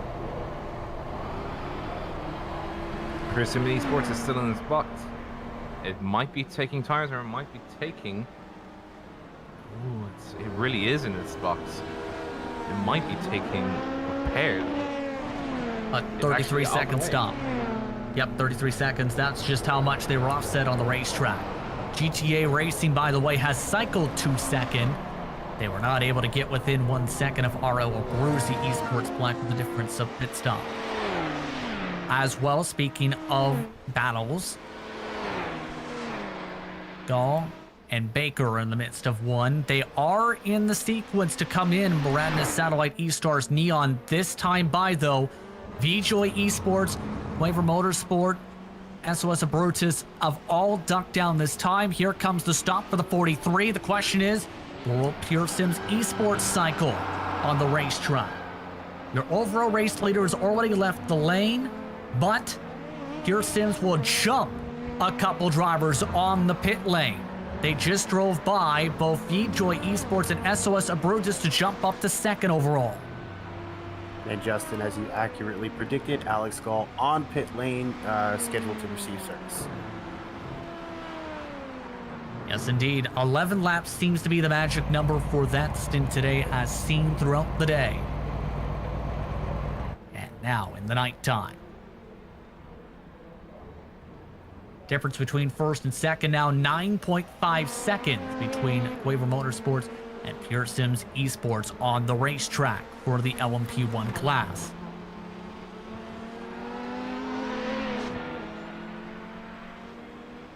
It's a massive boon for David right about now because he's got clear air. Reasonable for and as I say that, he goes wide coming out of this first Mulsanne. That is a mistake that he should not make, especially now that he's got the clear track ahead of him. He's actually lost 2 seconds from jumping up into second. That one mistake, said before, the nighttime can get you. You need to be on the ball at all times, especially when it comes to the Circuit de la South. It's a very, very deceptive track. It may look easy, but it's 360 degrees. It's 3D chess. And you need to be alert at all times when you're driving around here, especially at nighttime. There's a lot of blinking lights from Hassa. Real Race Team Robotics car. As their black flag has been issued on the racetrack, Andrew Rudes for avoidable contact with the number 55.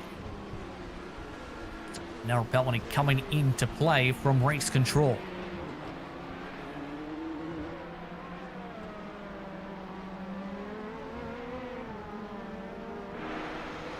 Number 55 is the wannabe SRT yellow machine. Here's one of the drivers, part of that group. So that's a penalty coming into play.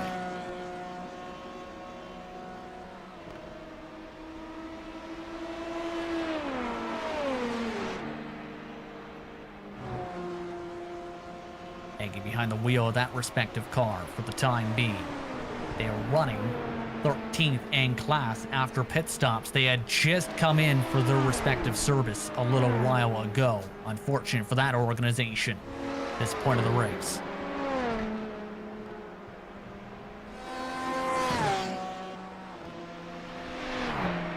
Let's go through a rundown of the top 5 for our respective classes, by the way.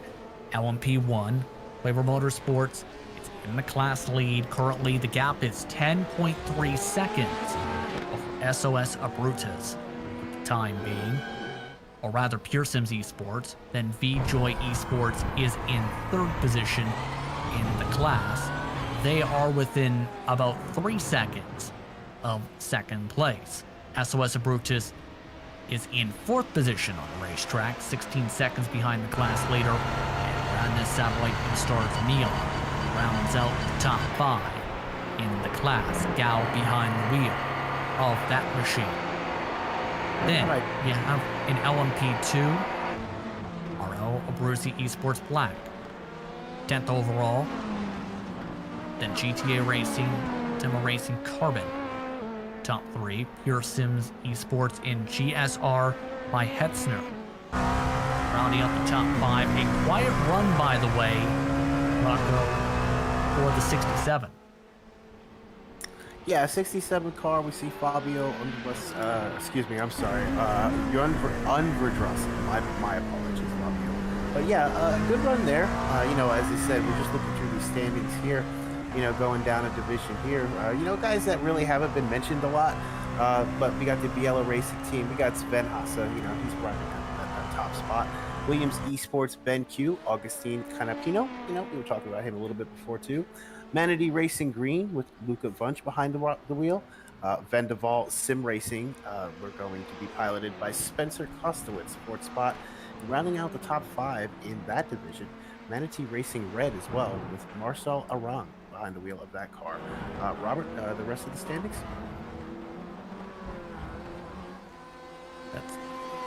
That's a look at the top 5 for the respective classes right there for those respective drivers as we are approaching 16 hours to go on the clock. It's been intriguing how this is all played out, keep in mind, as drivers have now separated out, but this is to where it's the middle portions of the marathon, where you're trying to plot things out, trying to get your strategies set in order, trying to get yourself into a rhythm. This is where, Robert, as drivers, you need to be able to get yourself set up for the final 6 hours of the race. Absolutely. It's critical at this point that you do not make mistakes. The least amount of mistakes you can get, the better. Simply because the last 6 hours, as you said, is the most important because that's when the daytime happens again. That's where you can actually execute on your most effective plan that you have available to you. So if you have car damage, for instance, you basically have to nurse the car as much as possible throughout the night so that, you know, as long as you take care of your car, it'll take care of you when the last 6 hours come by. And it's especially for when you have, let's say, your timetable, as we see on the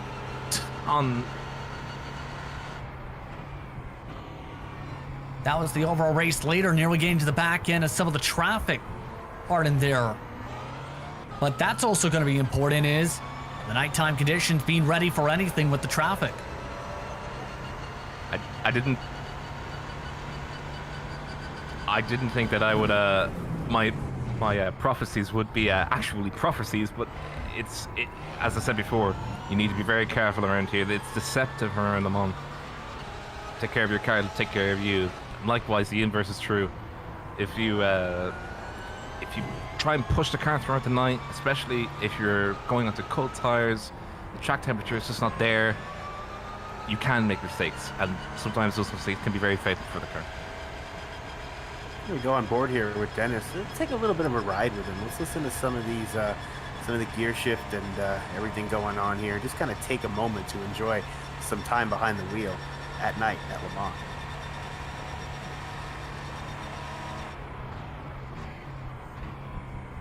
Now, we Audi drivers that drive the Audi R18, we call it the mythical sixth gear.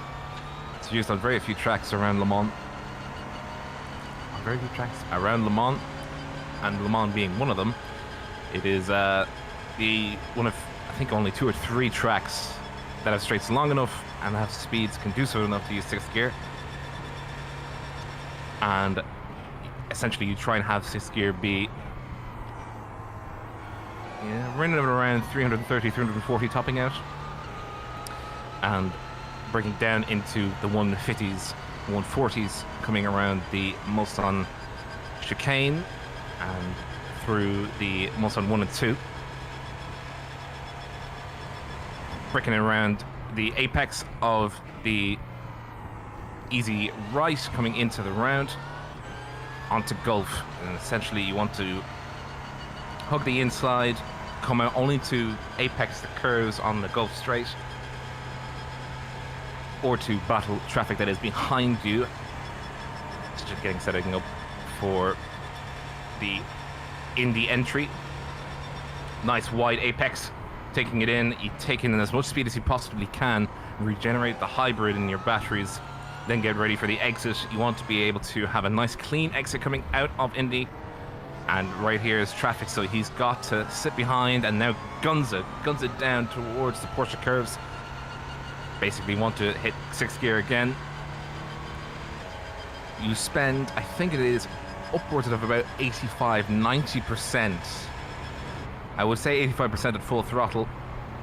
Meets traffic coming through the Porsche curves. This is one of the most dangerous places to actually meet traffic, especially GT traffic, because as we see here, he's trying to sneak around on the outside coming onto the exit.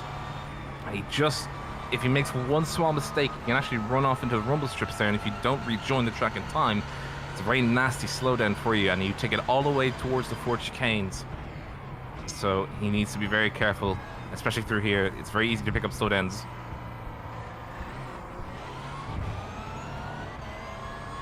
Just like that, the lap able to be completed there. Pardon me, Robert.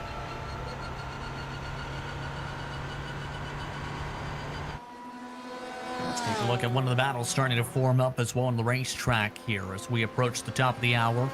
This has been one that has been slowly starting to build up. DRS Wave Italy has been reeling on in this machine in front. DLT.exe esports.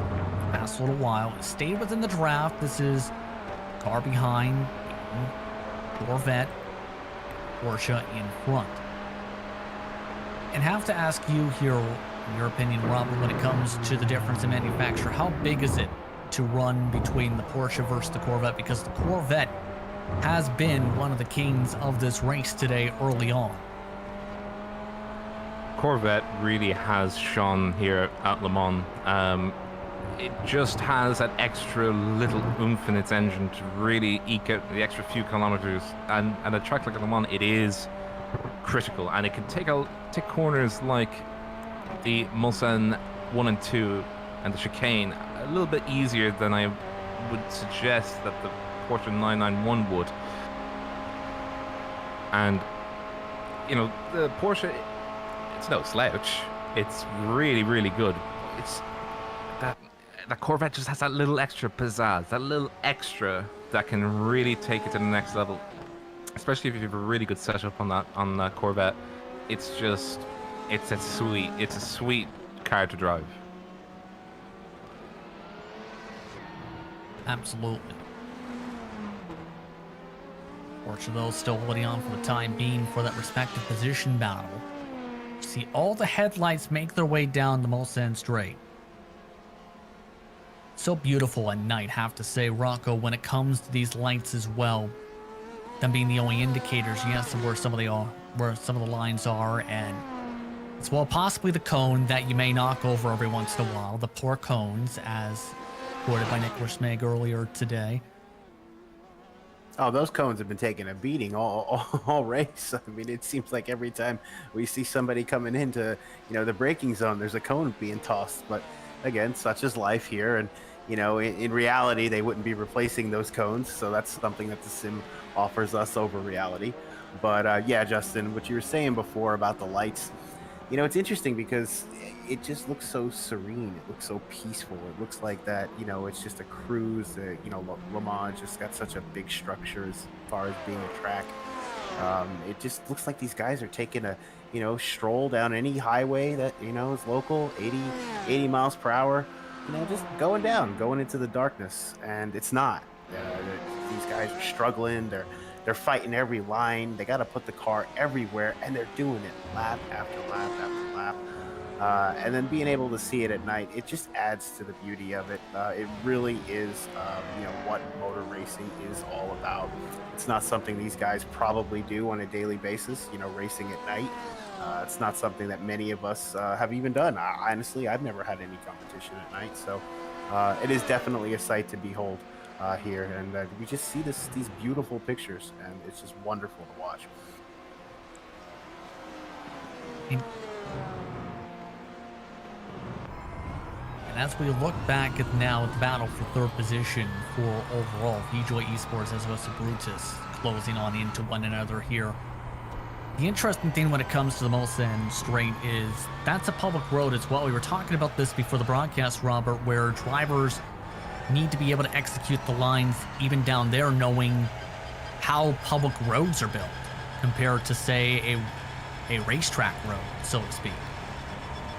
Exactly, yeah. We were talking about before that the public roads are not actually flat. There's a little angle on each side so that water can run off on each side.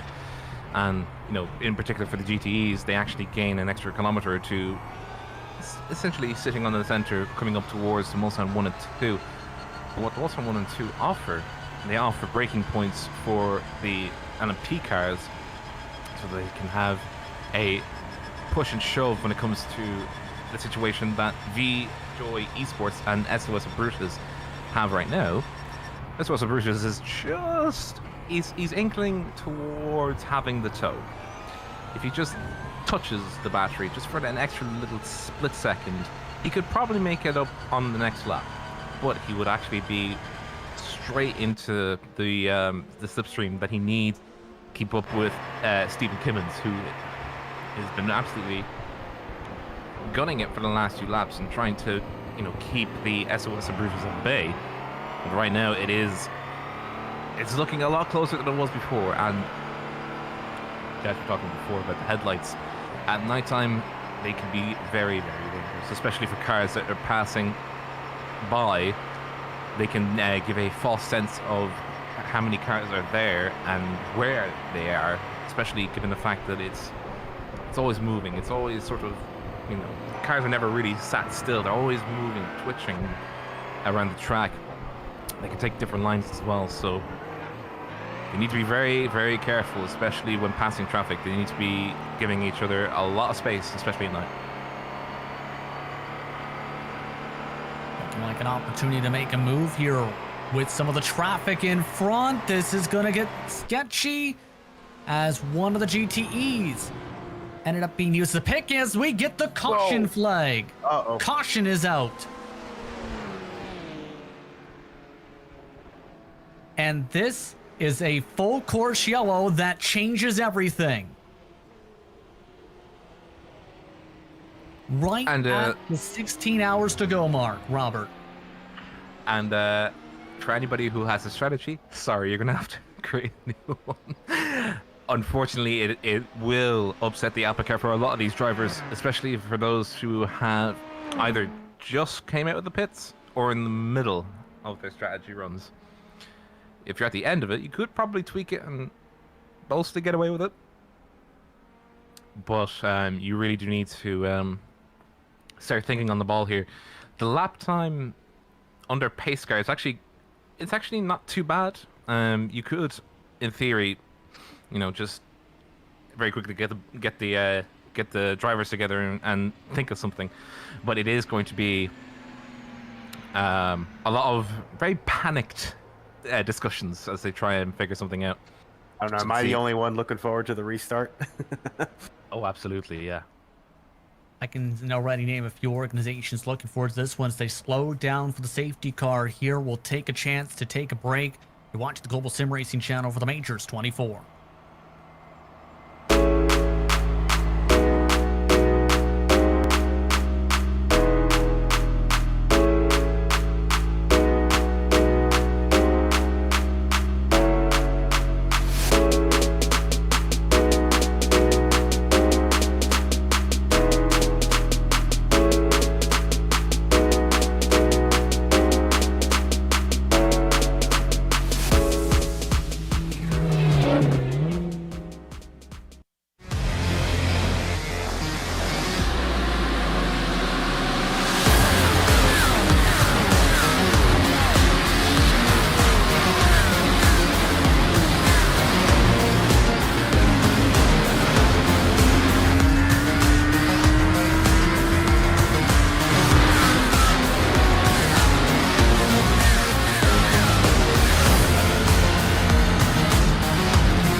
Welcome back to GSRC's coverage of the Majors 24 as we continue on inside 16 hours to go. I'm Justin Prince. Alongside me is Rocco Stallone and Robert O'Brien. John Ambrose in the director's seat using cameras provided by Dougie Beard. We are currently in the midst of our second full course yellow of the race, and the explanation is simple. Random laps were selected before today's event for the caution flag periods and are only known by Mike Ouellette. There would be at least one random full course yellow, and there may be a few drivers were made aware of for this event. And boy, oh boy, has this shuffled the strategy and how things could play out for this race. Huge safety car period. Teams like Pure Sims Esports and several others who were in the lead before, then lost time as a result of the previous safety car period. Now they're back in it for the LMP1 lead here, Robert.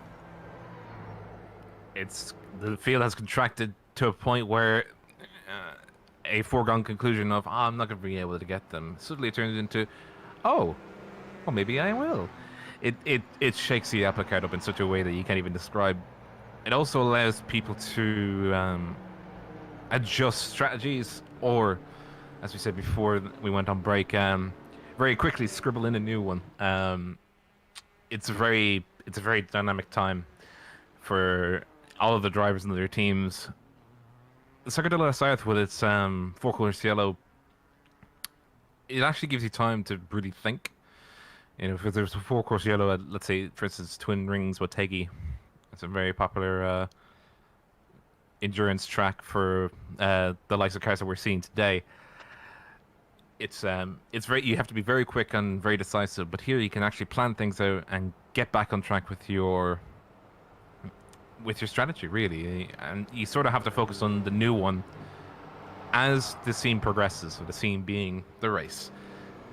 You can't really do anything about what's happened before. You just have to deal with the moment as it comes and then prepare as if nothing else were to go wrong for the next 15 hours and 44 minutes.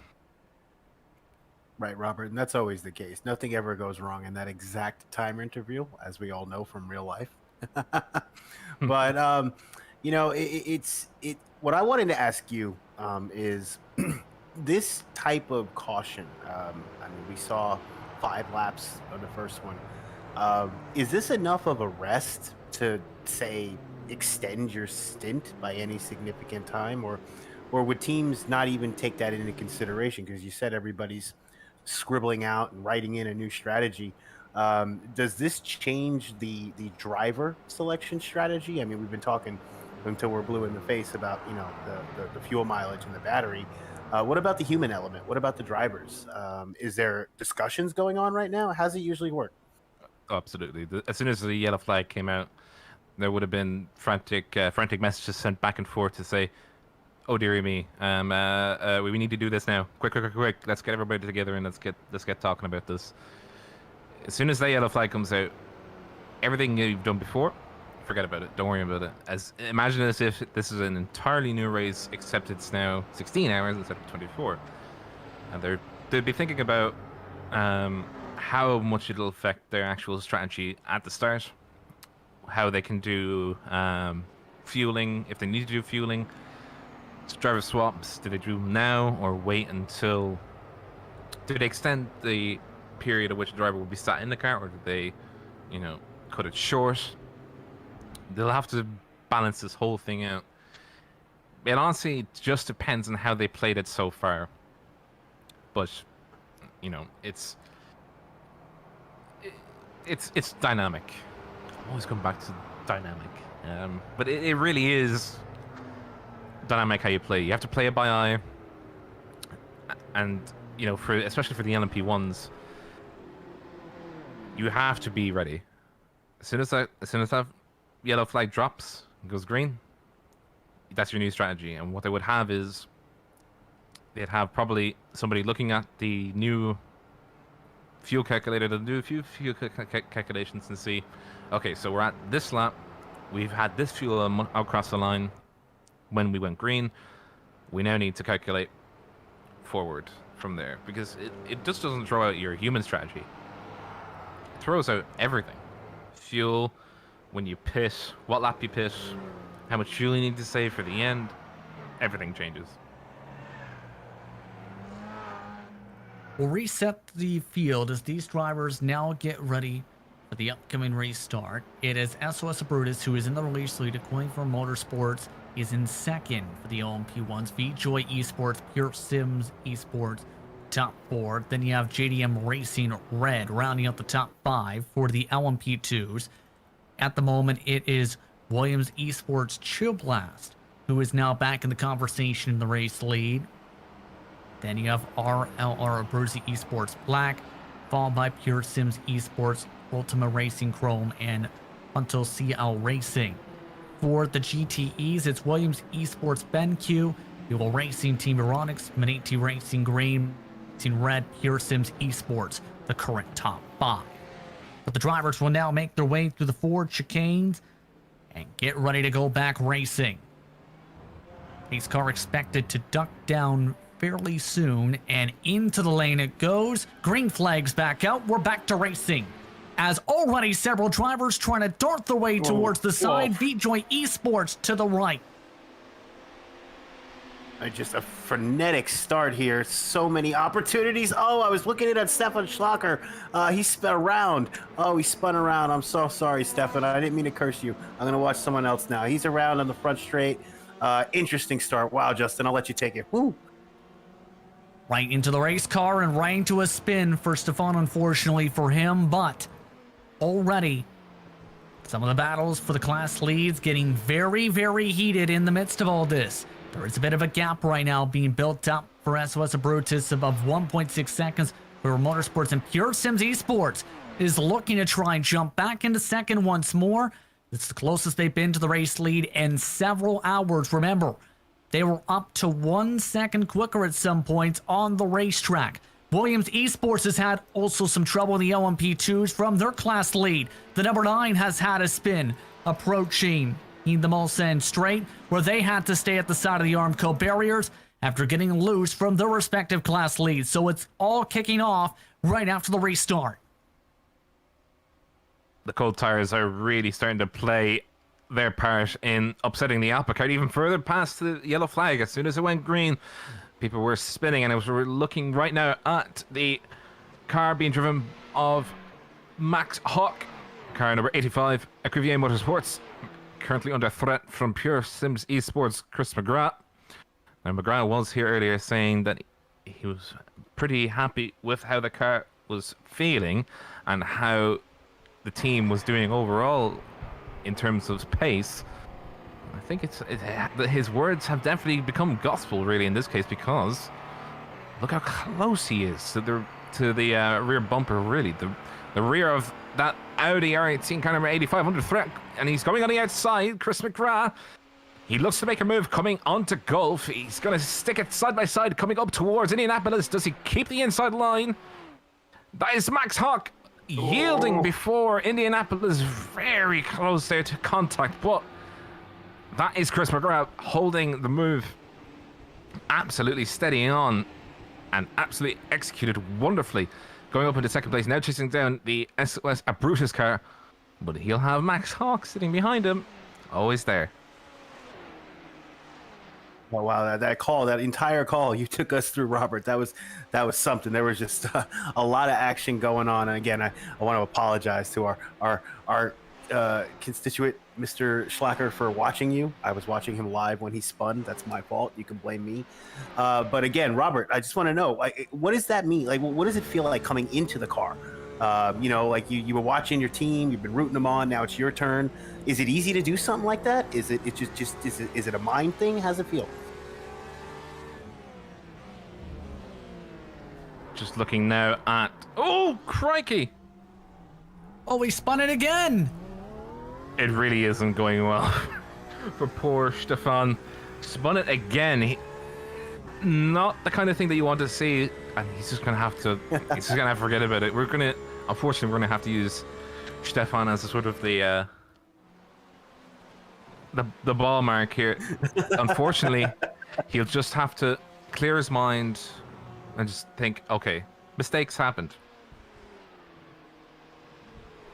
Looking back up towards the front once more. It's the battle going on for second spot. Keep in mind, VJoy Esports is also in this train here, Robert, where it continues to be close. It's a draft lock train almost, it seems, right now. They lost a bit of time, keep in mind, to SOS Brutus right off the jump. But how do you feel this is going to help them try and close back up to where SOS Brutus doesn't have any drafting help down the straight? The real only method that you can use is leapfrogging, whereas you have two cars, you leapfrog, and you leapfrog. You're using the slipstream to sort of put the car ahead of you, and then you let the car behind you come back past you. Really only works on the Mulsanne straights and on Indy, on correction, not on Indy, but on Gulf. They can try doing that, but it requires the cooperation of both the cars to try and really claw back their way towards SOS Brutus. And you can see there in the headlights, you know, I don't think either of these drivers really are in the negotiation mode of, hey, let's work together. I think they want to have a good, honest, clean race. That is.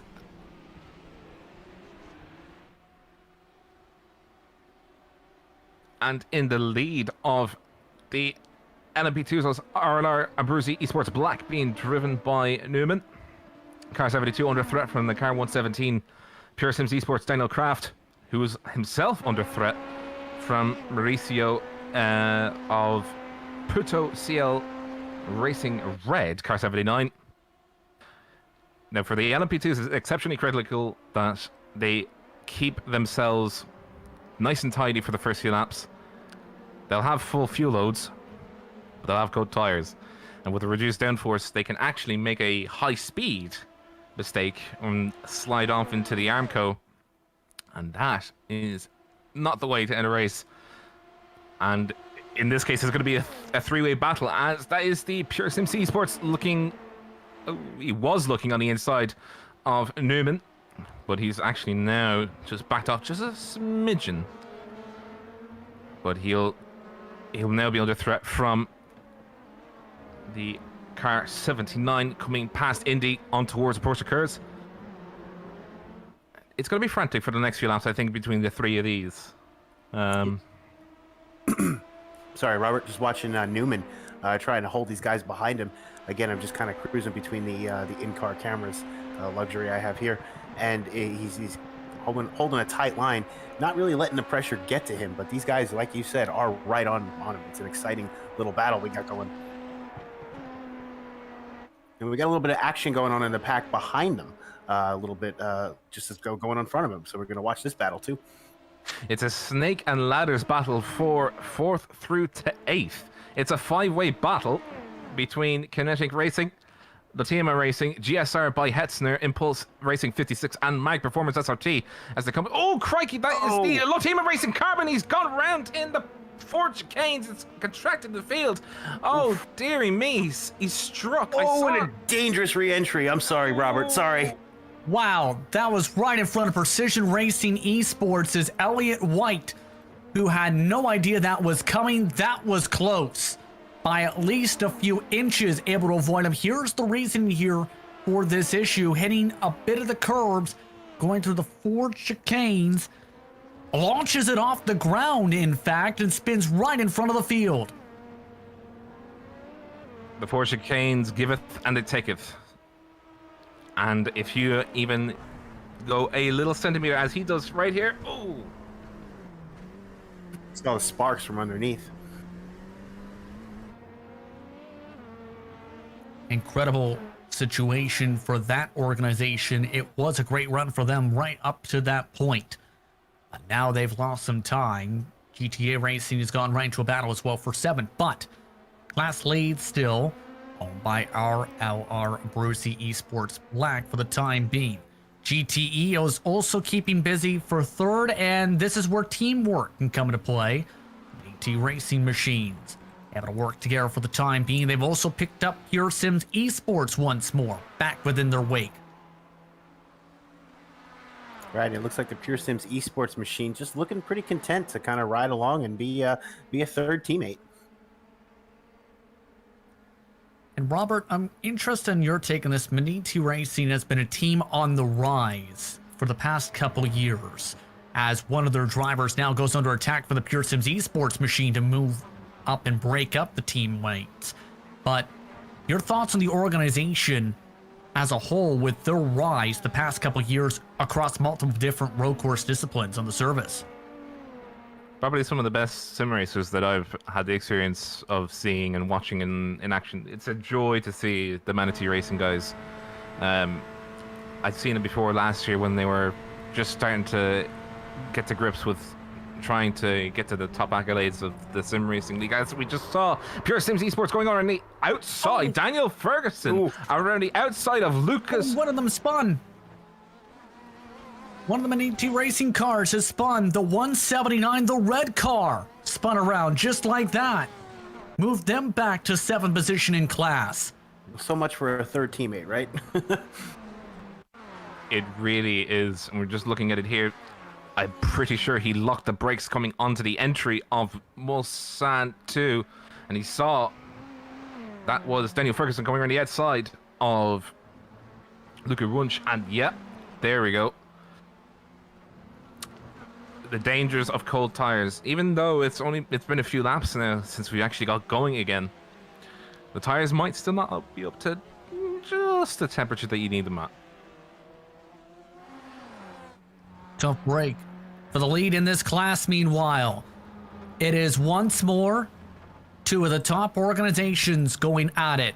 Augustin Canapino's Williams Esports BenQ, Nicholas Kowitz for Buell Racing Team Euronics. These two have been going back and forth, these organizations, all day and all event long so far. They have been the dominant cars in the GTE class. It's like trying to separate two twins. They're just so. It's a movement. It's like poetry. Just being able to see them go on and just really just push themselves to the absolute forefront of the pack, and of course in terms of lap time as well. The two of them have been posting some absolutely ludicrous laps.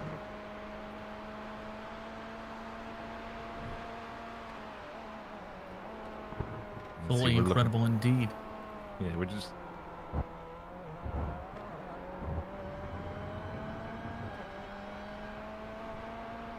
As this is all going on, the LMP1 lead has closed up.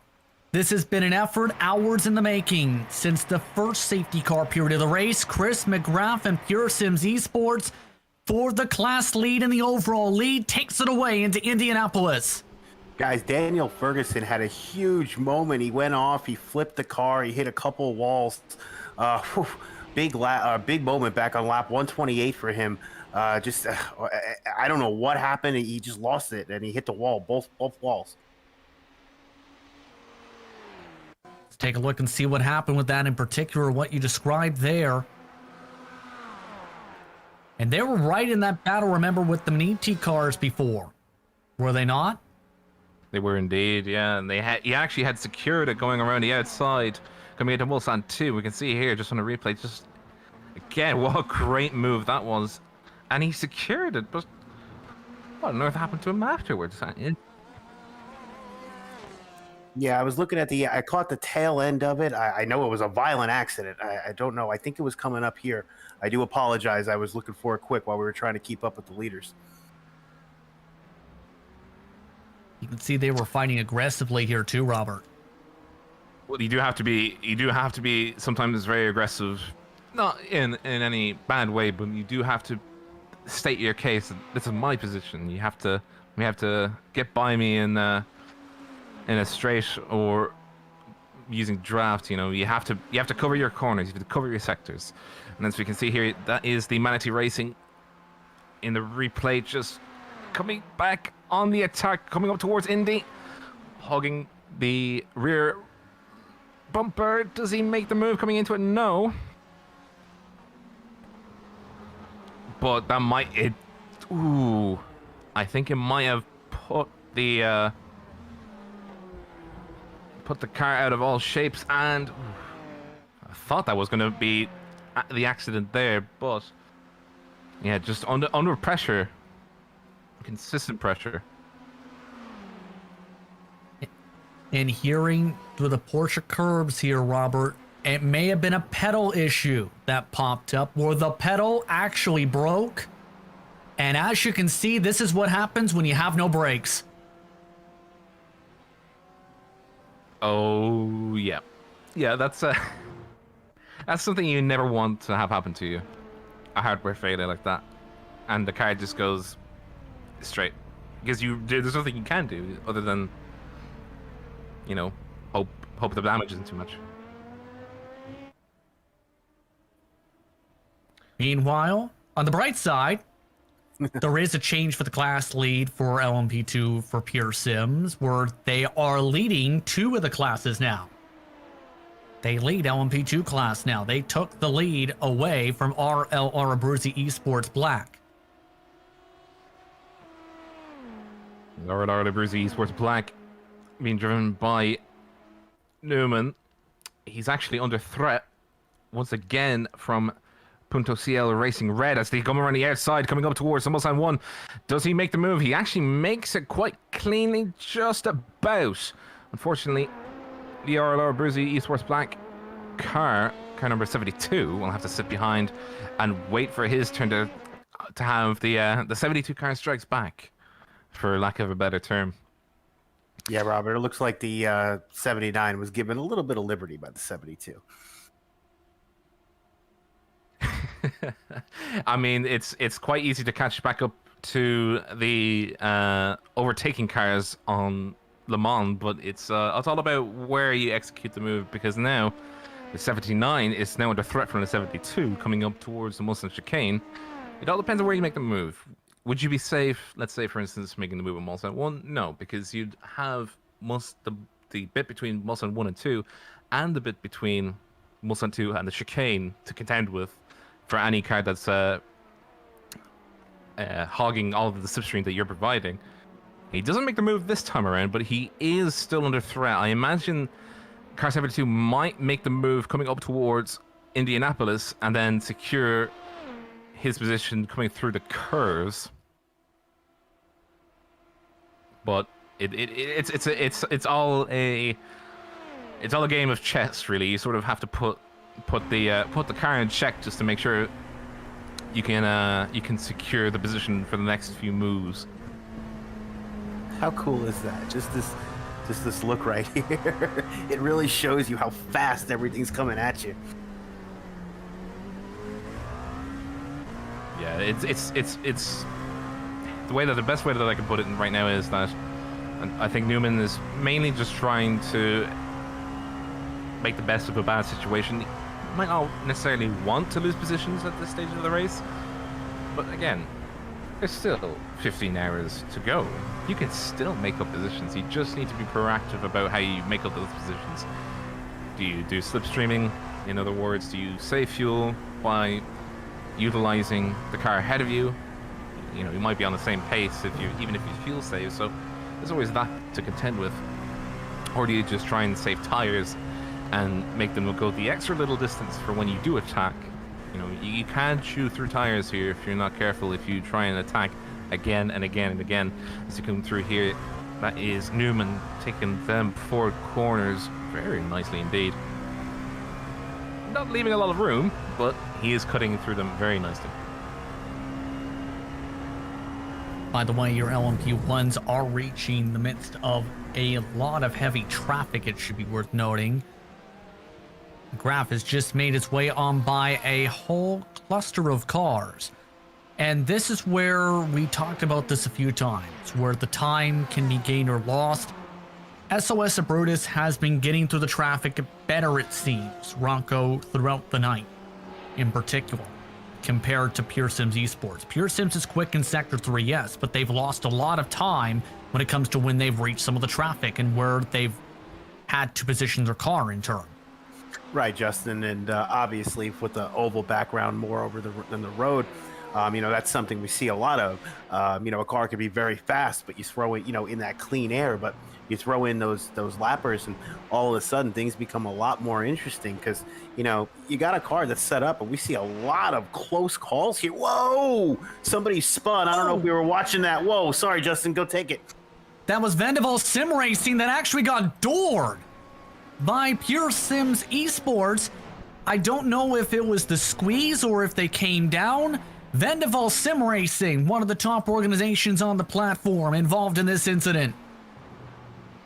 They're just coming through the Porsche curves right now, and you can just see the LMP1 not too sure what. I think it might have been a miscommunication there. I do think that was the case, but unfortunately, that is one very damaged car, number 54.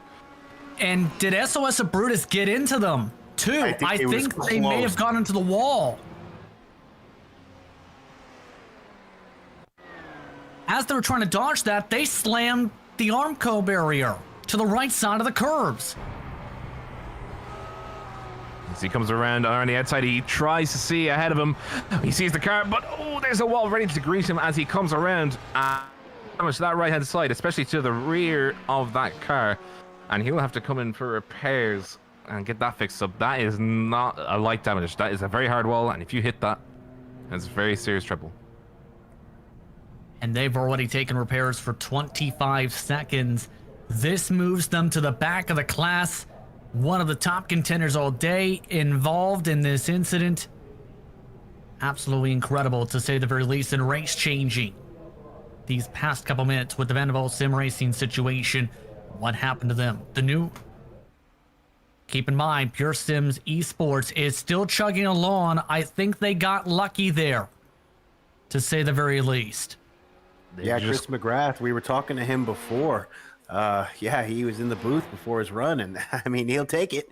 But a lot of moments happening all at once. So, it's just one of those things where it doesn't look like it's safe to be running up front. It just seems like there's always something happening to the leader of a certain class. It's also a case of, you know, it's unfortunate to happen, but you know, if you're in the right place, right time, you can capitalize on issues like that. Just to come back on a Brutus as well, when they were going through the replay, you could just see how very little time he actually had to react, because he was already coming through at full pace. The only thing that you could do is brake or come off the gas, and you know, even then, it's a very difficult situation to get through, and unfortunately, it wasn't the ace of spades today for him. Our B2s, meanwhile, in the midst of fighting. Pardon me, Robert. Go on ahead. I was about to say, this grouping is starting to have some good battling as well. 5th all the way back to 7th, and now one of those draft trains starting to form up in the midst of things, where this is what restarts can have happen. There's usually a period about 20, 30, sometimes even 40 minutes into a race, Robert, where the intensity level is much more higher than some of the other periods during the marathon of an endurance race.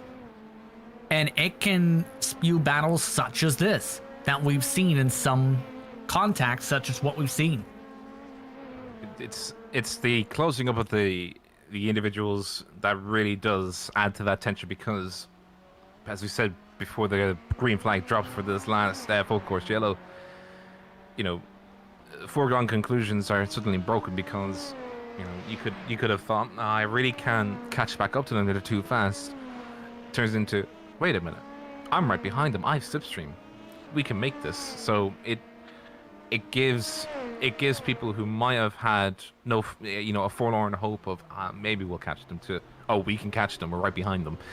And it adds that little bit of how should I say, just extra tension to wanting to make moves, you know, capitalize on the situation that's been handed to them, and really make the best of the situation that's been played to them. And especially the converse is true for GTA Racing. They don't want to have people behind them. They just want to focus on doing good laps and catch up to the cars ahead of them.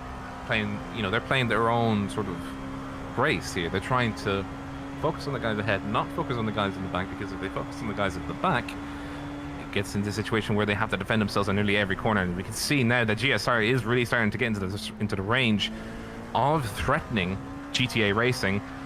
Mathieu really is going to have to start defending here soon. Yeah, Robert, that GSR is really picking up that slipstream you were talking about. He's definitely in that prime zone, and he's definitely getting a little bit of that pull.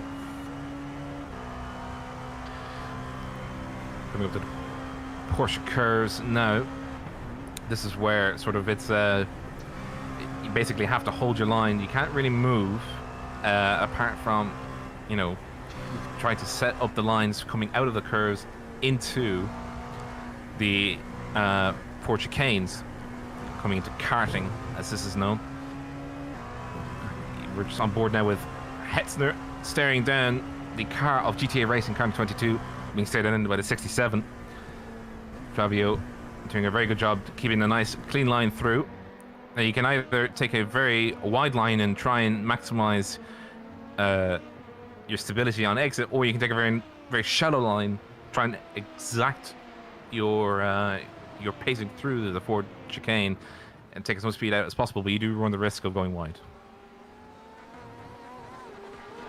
Looking at one of the air battles starting to form up, by the way, in the GTEs back and forth. These cars have now gone. And Edge Black making a move this time down the Mulsanne straight.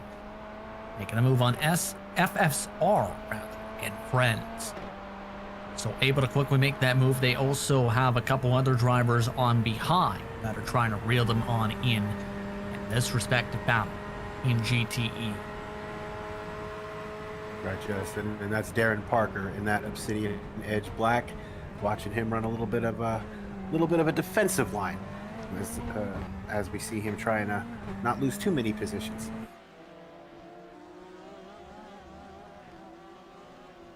Indeed, as they line back up, and they have a train of cars in front of them who some are for position, like a racing team, others who are laps down in front of them that they're going to also potentially have to deal with pretty soon. So we'll see how this all fares with the Obsidian Edge Black going a little bit deeper on the brakes compared to the cars in front. And that's gained them about 5 car lengths, that straightaway alone.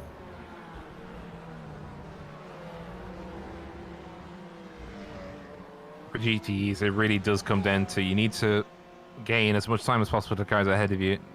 You know, the leapfrogging idea that I talked about before doesn't necessarily work to your advantage in GTE just because of the speed difference between LMP1 and GTE. In LMP1, you leapfrog, you have a corner, such as Mulsanne ahead of you, you take that, leapfrog again, Mulsanne, leapfrog again. Versus GTE, you have leapfrog, oh, we're racing side by side for about 90 seconds, and then there's Mulsanne ready to greet us.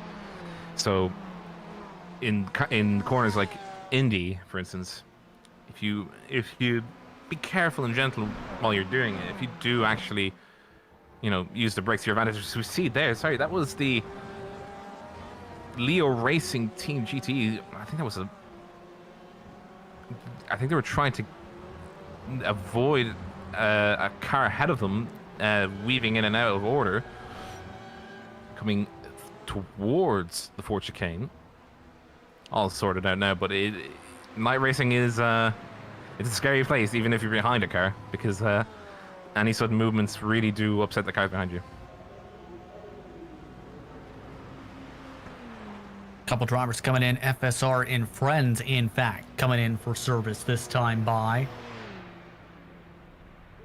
So they made it 14 laps in their stint, and this is going to be the intriguing part with that safety car period too, is they're one of the drivers who elected not to pit under the caution flag period. So some of the others can extend this for another 15, 20 minutes or so on their respective stint here. So Gabba, we talked about earlier, do you, if you're at the start of your stint when a full course yellow comes out, it might not be worth it actually taking to the pit stop to fuel up and, you know, essentially having to erase the progress you guys have made earlier. You know, you kind of have to sort of make the decision. Sometimes it works out, sometimes it doesn't. We'll see. Off and away they go for their respective strategy.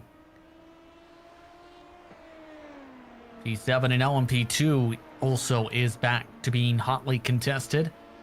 Mag Performance SRT having a very quiet race today, with the pressure now from behind from Impulse Racing, number 56, trying to apply the pressure now down the straightaway. They are a little ways behind that grouping that's battling for 5th position in class. Will Impulse Racing try and leapfrog their way on forward? Oh, They're going wow. to try and Whoa. bump draft. Wow. Wow. I was never expecting to see that here. Seen this once before, Robert, for these cars, and it was a sketchy moment before. That was a sketchy moment there, even down the middle of the straightaway. It's very scary. It requires sheer concentration. They would have been holding that wheel very, very straight and very, very patiently went. They're right. doing it again. They're going at it again. It's Talladega. I don't know how this is going to work out if this continues, though, because is it effective to bump draft in an LMP2? Because this is a tactic I've rarely seen. It's very effective, but it's so very easy to go wrong. Like it's like trying to add chili to more chili. It can be very effective if you do it in a nice, conservative way where you add a little bit of spice. Very nice. But it's so very easy to just have aero damage just inflicted on you, even if you touch them. Like I could, let's say for instance, you could accidentally bump into the car ahead of you at like 6 miles an hour difference, and you'd still have a huge amount of aero damage. These cars are not NASCAR, and they actually going side by side now. The bump drafting pact, as it were, has ended, and that is the Impulse Racing 56 of Diogo passing Delatraz, and they're gonna. It's all gloves off now. No more bump drafting. It's gonna be full on racing. Yeah, the bump drafting is not something that I'm sure a lot of viewers of this particular discipline of racing is used to seeing. And again, just to kind of, from the oval side, for anybody that might not know why they do it, it's literally just a push. It's like being behind it, like you said, chili on chili. But on a super speedway, it works. On this, it's interesting. Sending Edge Black coming into the pit lane, by the way. They do have some damage to their car, it appears, to the right side of the spoiler, it should be worth noting. See, they end up getting some of that repaired. And they are going to go for the driver change, in particular here for this service. So it looks like the window has opened up for plenty of drivers in this window. Some of the LMP2s also coming in, this time by, and joining them down the lane.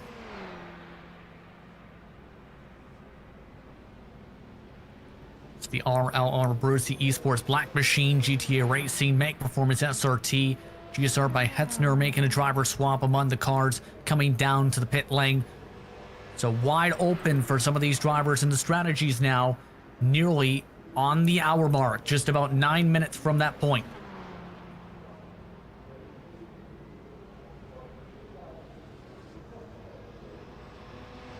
We also have the LMP1s joining them as well. That's the Equivier Motorsport LMP1 joining them, with Murad and the Satellite E-Stars Neon also joining them in the pit. So it's a quite busy pit lane right now. Some of the drivers were actually able to extend in an additional lap in their respective class to about a 12-lap run. At the time, they'll have to duck down likely this time. Here, Sims Esports, VJoy Esports, JDM Racing Red all extended their windows forward. Ty Kevin, meanwhile, has jumped up a position. He has also extended this run by an additional lap. As off and away goes several of the drivers off the pit lane. Alexander Walton in the Sims Esports machine now. Very talented driver behind the wheel. Max Hawk staying in the car. Sport Team LMP2. Let's get back on track.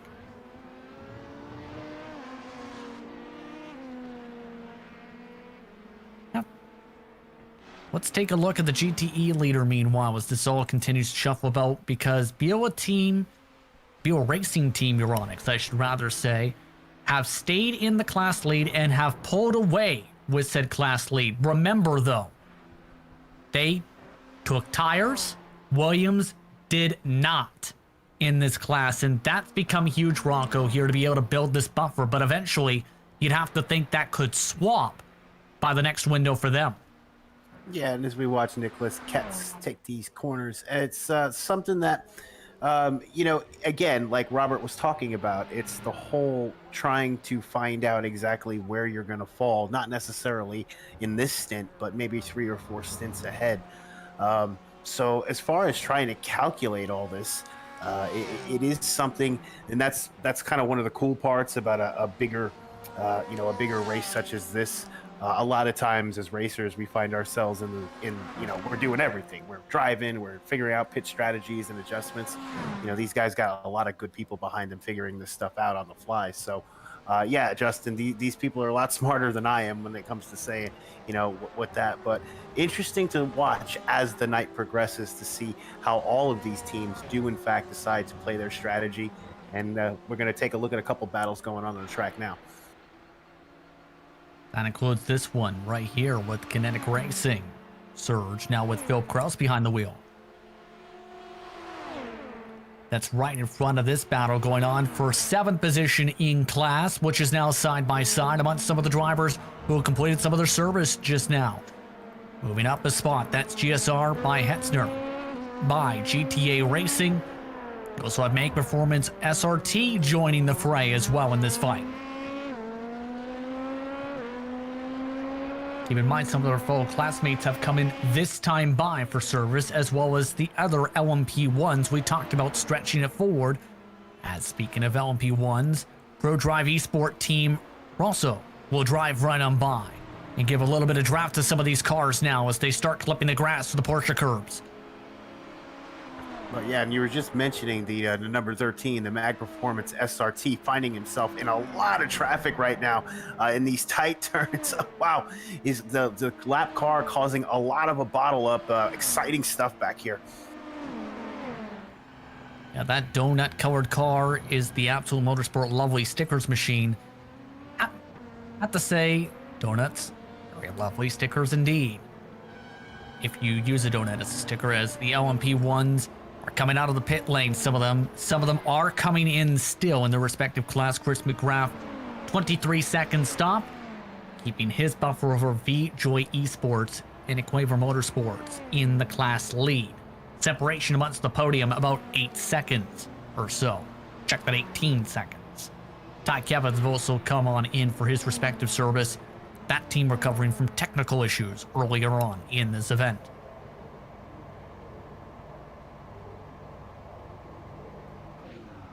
But to get back to some of the battling across the field at this point, the LMP2s continue to shuffle about here. You can see how crazy it's starting to get down the straightaway. Down the Mulsanne straight, starting to really shuffle about with some of this traffic, all for position, a lot of this. Impulse Racing wanting to run away here, but you also have LMP2s trying to dart the way around LMP1s, vice versa. All becoming very tricky and all very key for some of this battling and for some of the drafting possibilities. And with the traffic as well, you can just see, as we cut to the shot of all of the cars sort of, you'd think they're being neatly in a row, but they're all trying to dart their own way around and try and get the upper hand on the car ahead of them. The Impulse Racing 56 is going to see that in his rear mirror. All he sees is just lights. He'll only see lights. He'll just see a wall of lights. He won't even know which is a car or not. He won't even know who it is. He'll just have to hope and pray that he can keep ahead of them and keep the hammer down, because the worst thing you can do is have a 3 wide coming through the night. It just looks like a restart right now. It does look like a restart, but at the very same time, it's even more worse than that, because you're not racing just your own class. You have faster cars coming by. You have the JDM car of Marcel Ropoch, and as that, we do have a side-by-side between GSR and Impulse Racing 56, and that is Impulse Racing 56 having to tuck back into the rear end of GSR by Hetzner. Leandro getting by. Does he keep it? He does indeed. He keeps it very nicely executed up through Gulf on Impulse Racing 56 being driven by Diogo. Car 56 battling the 67, but it's all to play for, because it's not just them two that are battling, it's also the 22 and the number 8 as well behind them. Chill Blast coming back with a vengeance, being driven by Arthur Lehook. Yeah, that's from that spin earlier Oh, on. they're where so he's tight against- up front of them. This is a tight battle, guys. Oh, wow. Gary bump drafting was Impulse Racing once again, and some of the viewers watching one mentioning how they can be perfectly aligned for the bump draft. Well, it can be tricky in this part of the racetrack in particular to line things up. Impulse Racing slipping and sliding and losing a bit of time now as Impulse Racing. GTA Racing now under attack from Williams Esports. Chill Blast, who will go for the deep send, the massive send, too hard of a send. That's going to be a time loss of a send that will allow them to have to slow down a little bit. GTA Racing backing down. Dallas Pataska will cut on through, and that loses Williams Esports Chill Blast some time. And Yeah, Chill GTA Blast- Racing is... Go ahead, Robert. Sorry, I was about to say the GTA Racing guys are not happy at all because they were held up by the Chill Blast car coming when they were having any issues over the Ford curves. And now it's actually split up, just about split up the two groups. The Chill Blast is actually separated by a second behind Impulse Racing 56 and the GSR by Hetzner car.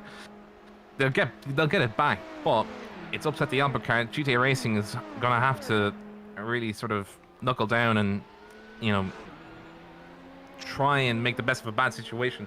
They're down 3 places essentially over the course of 1 lap, and that psychologically can be very damaging. Yeah, just watching the lines from the Williams Esports Chill Blast, the number 9. I don't want to say it's erratic, but he's on it. He's on it, and obviously this team had the technical difficulties before. They were down an entire lap, and that caution really helped them. So this is a team that actually was disconnected for a couple minutes, and here they are right up top, you know, fighting with all the leaders. And leading the class after the safety car period before they spun around coming out of Tetra Rouge. So this is in the midst of a recovery drive for this organization too, to be able to get themselves not just in position for the lead, but to get themselves in position for a top 5 again. They'll go for the move this time past Impulse Racing and make it look fairly easy down the straightaway. Clear on by, heading into Mulsanne. Now it's the matter of closing on into GSR by Hetzner. That's about a separation of about 7 car lengths. That also allowed the 22, the GTA racing machine, to close in a few car lengths here and join this battle. Absolutely incredible.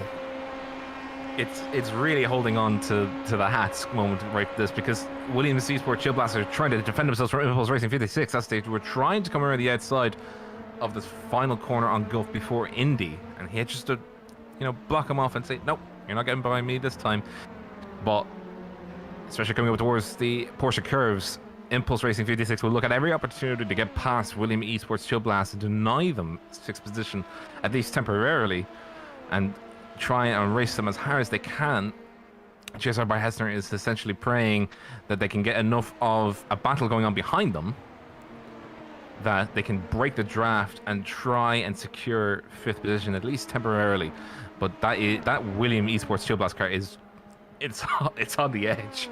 It is being driven tooth and nail. Also allowing the 13 Mag Performance SRT to kind of sneak a nose in there as well. Now falling back into that line, you can see them try and sort things on out. It's Andre over top the curbs that time. They got to be careful with the potential of floor damage in that section. It's so easy in that part of the course to get floor damage. Some of the drivers had been mentioned in the LMP1s getting floor damage in the first part of this race by hitting those curbs too hard. But this train is now 5 cars deep at the moment. Your race leaders: Pure Sims Esports in LMP1 over VJoy Esports and Equaver Motorsports LMP1. JDM Racing Red, Maratinis Satellite, E-Stars Neon, the top 5. Pure Sims Esports currently leads the LMP2 class with Daniel Kraft in the lead. until CL Racing Red, RO Abruzzi Esports Black, Kinetic Racing Surge GSR by Hetzner, the top 5, and Bevo Racing Team Euronics on tires leads Uber Williams Esports BenQ, WT Racing Green and Red cars, and RLR Abruzzi Esports Chrome. With that, we'll take a break. You're watching the Global Sim Racing channel for the Majors 24.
Welcome back to the Majors 24 as we are under 15 hours to go in what's been an eventful race so far. 2 safety car periods as well as multiple different strategies have appeared during the night. Justin Prince, Rocco Stallone, Robert O'Brien with you with Sean Ambrose in the director's seat with cameras provided by Dougie Beard as we are currently in the midst of what has been some dominant drives and some incredible recoveries. Pure Sims Esports is now in the class lead for LMP1s. Pure Sims Esports leads LMP2 as well. BWO Racing Team Aeronix leads the GTEs. But some great battling starting to appear across this pack still as well, Rocco. You have some great strategy plays. You've had some great runs overall for potential podiums, but you also have this battle going on at the edge of the top 5. This has been fighting very aggressively, to say the very least, like cats and dogs. It's been incredible. Yeah, Justin, you said cats and dogs for sure. Been watching this battle ever since we were going to break. These guys really are not letting off one another. We got, Mag Performance, SRT, Impulse Racing, GTA Racing. They're up there. They're all battling one another, and this is all going on at night. I mean, really the only light you get on some of these tracks is where the headlights are. So, I mean, as we watch the headlights coming at us through the camera angles, you just wonder how little these guys are actually seeing beyond their headlights. It goes into what Robert was saying before about having to find different ways to judge your braking. He was talking about that little divot in the road that you really can't use because you don't have the depth perception you would today. So it's real interesting to watch all of this and the fact that these guys have been doing it for 9 hours and they still got another 14, 15 hours to go, and we're seeing more bump drafting. This is insane. Absolutely, and Impulse Racing has made it clear they've been not afraid to use the bumps if they have the opportunity to do so. As we talked about, it can be risky though to be able to get the job done. Make Performance SRT has now made this a 3-car scrap or 7th. Should be worth noting that Williams Esports has also reeled in RLR Abruzzi Esports Black in the recovery drive just up the road for them. So that's the battle for 3rd position also forming up as we stick with the battle for 7. Now checking in as well with Stefan Schlacker. He's also recovered fairly well after a couple early spins after the safety car period. He's 12 in the GTEs and has a spin in front of him. Stop watching him. Every time it seems we look his way, oh boy, you can see the face of seriousness on Stefan. My goodness, that was scary.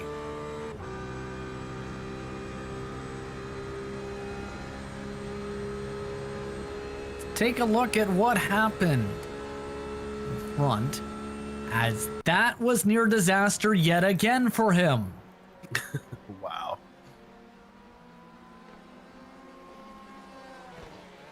Voided in by inches. That was Genesis SimSport GTE, by the way. Oh, that was so close. Oh my God. That was within about 6 inches. I mean, I want to see him on the channel. I want to ride with him, but I don't know if I really do, Justin. I mean, you could tell by his face, he is laser focused and now looking towards his left. You wouldn't have to wonder what he's thinking every time he's on camera, and then trouble is afoot. Another car is in front around him too. What is going on? This is insanity. Go, Stefan, go. That was the overall race leader who had to dodge a GTE and slammed into a GTE. What is going on? That was absolute motorsport lovely stinkers they ended up hitting. So, wow. This changes the class lead and the overall lead.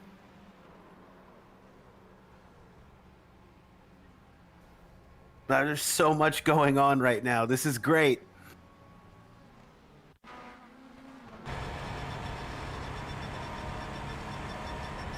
Not good for McGrath. This is going to hurt. No idea that this is happening with not 1, but 2 cars. Wow. You see headlights coming at you. Never good. Never good.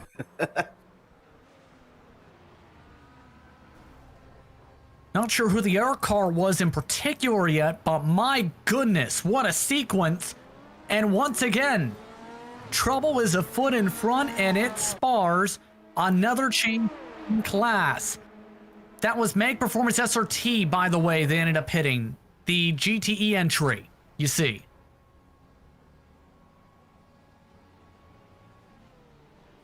Nick Madsen getting hit from the side there. McGrath has fallen to second as a result of that. That lost him the 13-second lead he was holding on to. It can happen so fast.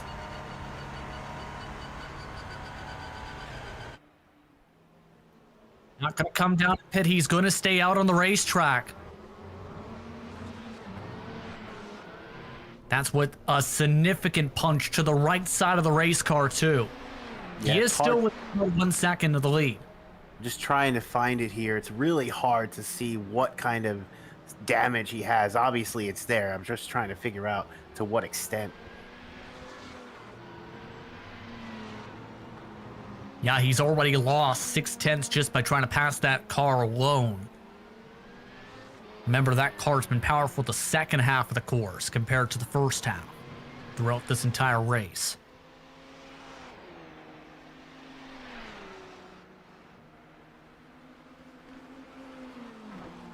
Should be worth noting that in one of the air battles, there was some more smoke brought apart on the racetrack.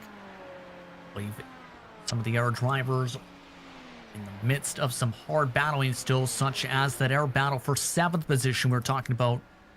You can see GTA still under pressure from behind. There has been a swap between Make Performance and Impulse since the last time we've seen them.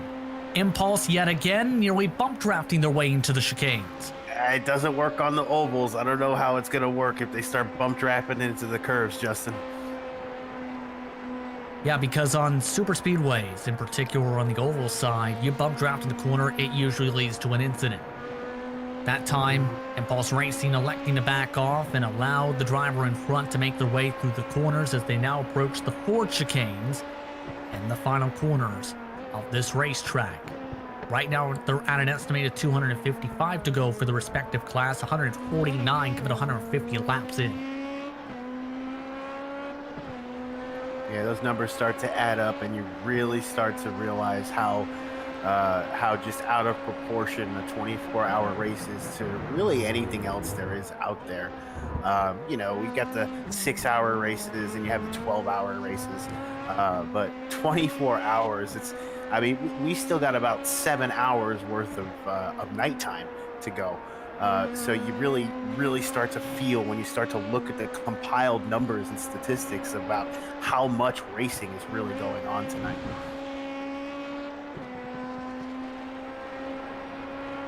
Out of Tetraruch will now come this time, as we'll see some of our cars break on through. That's SOS Brutus, who has just come out of the pit lane 7th in class, and that's going to actually be a stepping stone, as you can see, for a couple drivers draft-wise. Make Performance SRT trying to latch onto the draft of the LMP1 to try and get up to GTA Racing. It got them within a car length into the first chicane. That was a really slick maneuver by the driver on that. Just using that LMP1 car to his advantage. Just well done. Well played. Well played. The question is, how will it be played now that they are near bumper to bumper? Waiting this time, Make Performance SRT as near contact behind Impulse Racing got within about a car length of them. Yeah, Impulse Racing 56 right up on the bumper of the SRT. Really quick on the brakes. That was almost a big moment. Now they reset though, and you can see them start to swerve around a little bit for the entry this time into Mulsanne. Alexandra just being patient, it looks like, waiting for the right opportunity and allowing himself to save a little bit behind for the time being. After all, fuel is time when it comes to these cars. Absolutely, Justin. It does look like this has officially become a 3-car battle. It has. It's just a matter of when will someone make the move in said battle. It looks like Alexandra thought about it once more into Indianapolis. likes to stay within the line for the time being. Be nice and patient. They've lost some time to GSR by Hetzner, as well as the other cars in front for position, but have been able to choo-choo train on 4. Remember, GTA Racing's trying to stop their progression, or regression I should say, on the leaderboard. -3 on the race today. Right, and watching this from the view of the Impulse Racing 56, it's just a lot of tight racing. The Mag Performance SRT is going deep into kicking up some dirt before the curbing starts on each one of these entries, really pushing it to the limit, pushing that GTA Racing 22 to its limit. I think we're going to see an attempt for a pass here. He looks like he's setting them up now coming into the Ford chicanes. See if he elects to go for the move this time by when they come down the Mulsanne Straight once more. They make their way down the pit straight this time. Start their 151st circuit around the facility. Back into Dunlop curve and Dunlop chicane this time. They go across the rumble strips, utilizing as much track time as they can before heading through the S's to Tetra Rouge. And you just got to be so careful going through those rumble strips, Justin. We've seen so many cars today get floor damage, and it just, as you said, the fuel is time, so is any kind of damage. 30 seconds over the course of a race to fix any kind of floor damage, that's huge. So you always got to be careful when you're pushing it into those early corners. Best example, that LMP1 we were talking about, Pure Sims Esports, who was the class leader. He's 5 seconds slower than your class leader in that side right now. And still staying within the line is Alexandra, not close enough once again to be able to draft on by once more the GTA Racing machine. They've actually been able to break away from Impulse Racing 56 for the time being.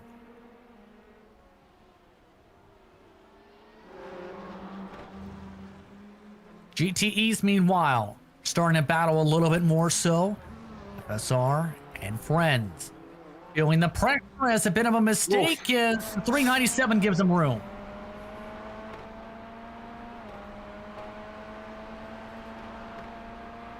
I don't know if it's just us, if we're lucky, or if we're bad luck for these guys. But I mean, every time we switch, we get some great action. So good calls by the producer back there. Good job, Sean. Garrett Messham, the driver that's providing the pressure right now in the TechSense Pitstop Hades machine. Utilizing as much space as he can towards both the left and right side of the racetrack. Seems to want to try and think about a move. Not going to be in the best position to possibly dive yet. Actually backs up. Pressurizes another possible mistake. FSR and friends really sent it into the corner that time, Robert. He did indeed, yeah. He needs to make up all the time he can, really. I think both of them really do need to, FSR and friends especially so, because of the mistake he made coming out of Indianapolis. You know, it's that mindset, really. We're coming back to it again. It's the mindset of, oh, I made a mistake. I really do need to get going here, otherwise I'm going to lose position. Might not be important now, but the after effects of it can be felt for laps and laps to come, especially given the fact that if you make a mistake, it could lead to more mistakes if you're not careful. You need to have that correct mindset to sort of just shake it off and come back at it again. We're just on board with Gareth of TechSense Fitzy Hayes, car number 397. He's going to be catching right back up to the rear end of FSR and friends to try and do part 2 of the battle for ninth. Robert, I wanted to ask you, you mentioned before, obviously, that a lot of the track is just streets. Yeah, I mean, you know, when it's not being used for racing, it's just used as regular roads. How over the time of 24 hours will that affect a driver differently than, say, on a track that's solely built for racing? Depends. In this case, the main thing that you're doing is you're trying to keep focus for the 24 hours. You know, the driver fatigue can and will seep in if you're not careful, especially given the fact that these two guys are now battling. They're going to be at alert, but they're also going to be battling the fact that they've now probably been in the car for the last 2 to 3 hours, if you know, by extension even 4. They're going to be wanting to see the car to the end, but they're also going to be wanting to not go backwards so they can leave their teammates a great stepping stone to continue battling forward. It's I mean, for the street racing aspect of it, mainly comes down to how the track is built. For instance, is it conducive to good racing? Is it conducive to essentially slipstream battles like LeMans is? Quite a lot of the way on the actual proper, you know, road course, it's basically bum drafting with a few corners, you know, leading up into Indy, for instance, leading up into the most sand sections. It's a lot of drafting.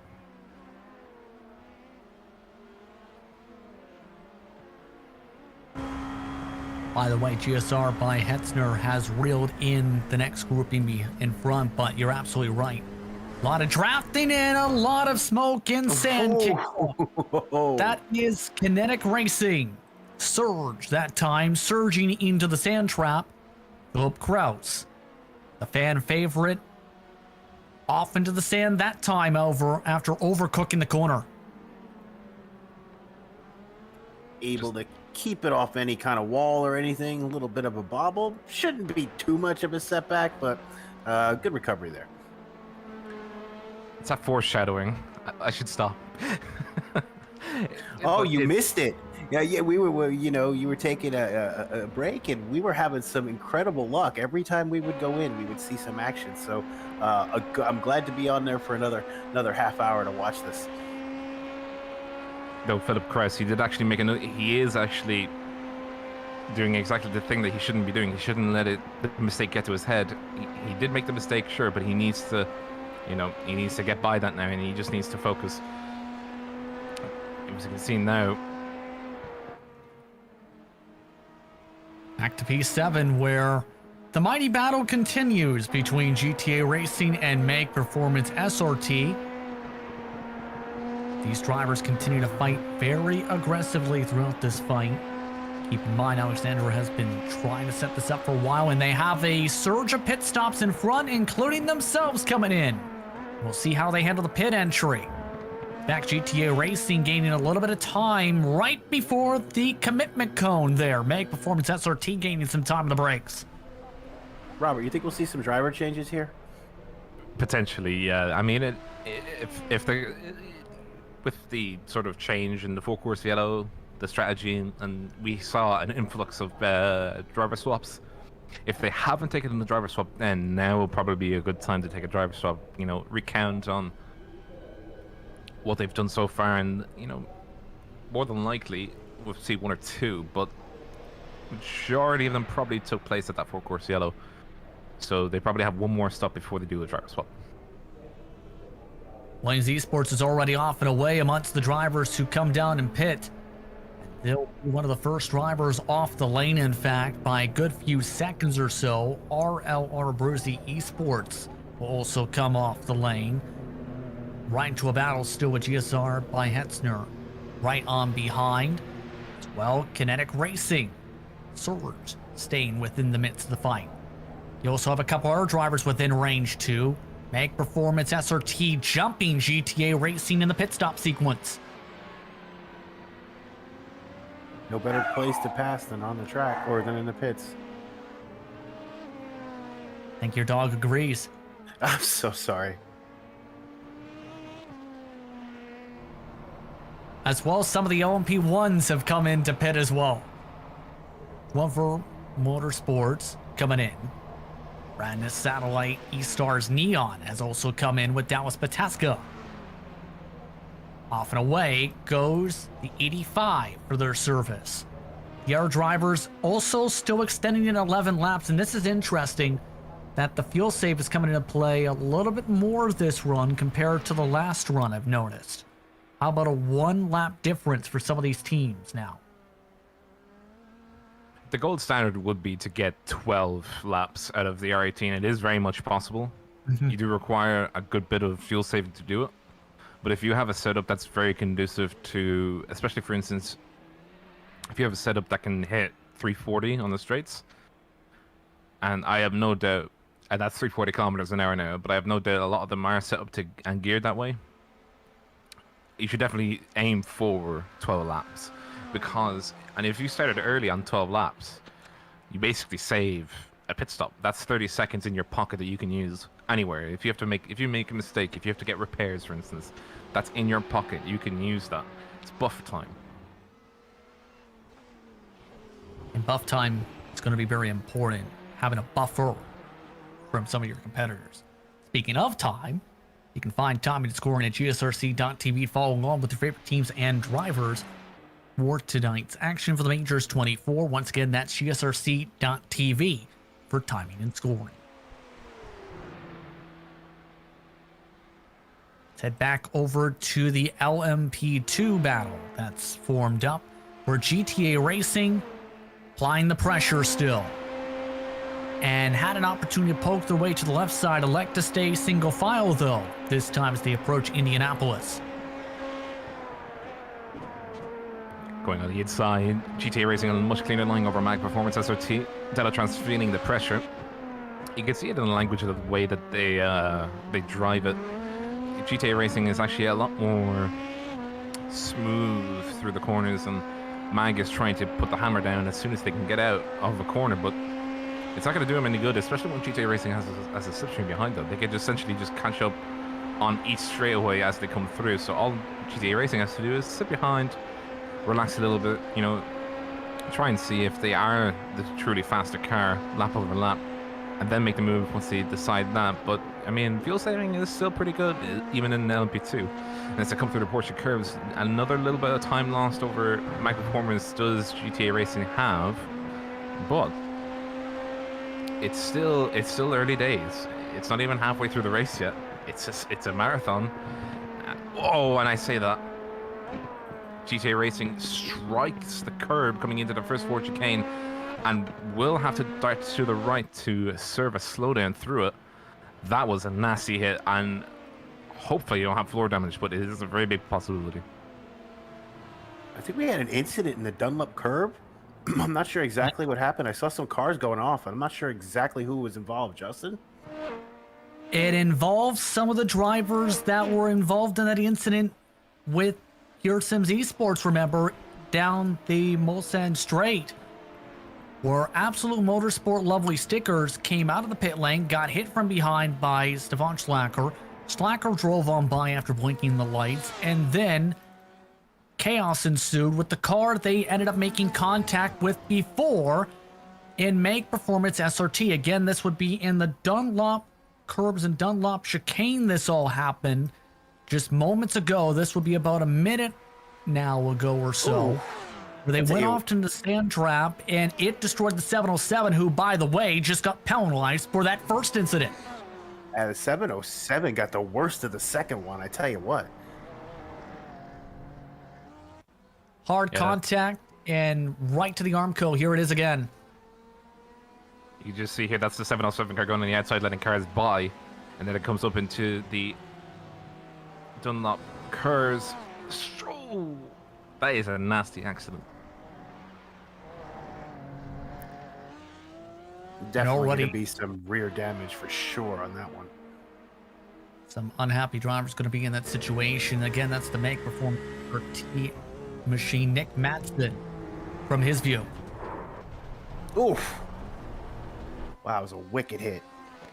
It's so hard to judge in the nighttime, you know. You can see part of the track. You can see that there's a car right there. But as far as, you know, immediately on that issue, you know, you're trying to navigate around the car. It's closing in on you. You can only see part of the track. It's very hard to navigate, especially at nighttime. It's just, oof.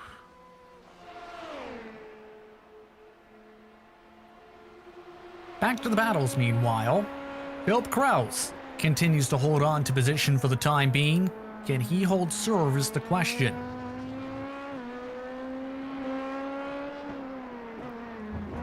Gross, remember, locked up the brakes in this section already before just a few laps ago. Kraus doing a very solid job. He's also somebody, Rocco, known for his open wheel experience more so than his road course experience.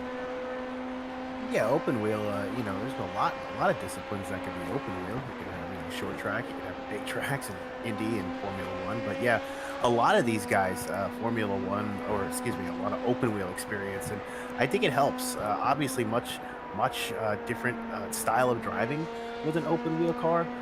But I think it really does lend itself to this discipline, especially with the endurance, because when you're in an open wheel car, you really got to battle the car. And I think that conditions a lot of these guys for essentially the grueling experience they're going to go through a 24-hour race. Absolutely. And keep in mind, the interesting thing when it comes to Philip is, we talked about this a little bit, every time he's in a race when it comes to IndyCar on the iRacing service, he's got a legion of fans that end up saying, I stand in this house with Philip Kraus, essentially. He's got a massive fan base, and he's someone that's had some good success in the open wheel side on the service. Robert.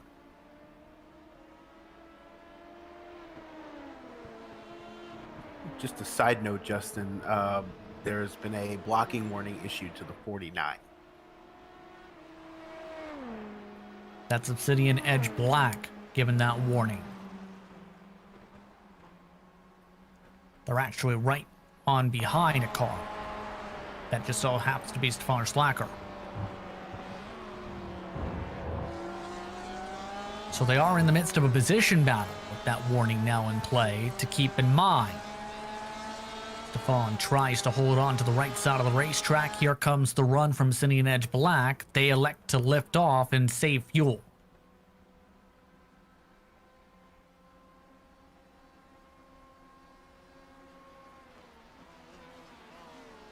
All the more focused is still Stefan.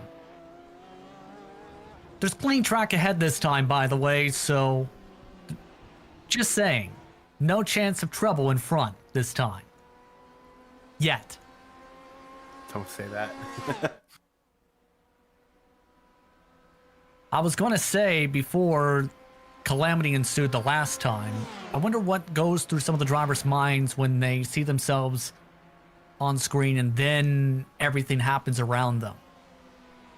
As they're going to actual traffic of VJoy Esports here, Rocco. Oh, as far as traffic around, I mean, it's one of those things where you're going to deal with it. So it's mental.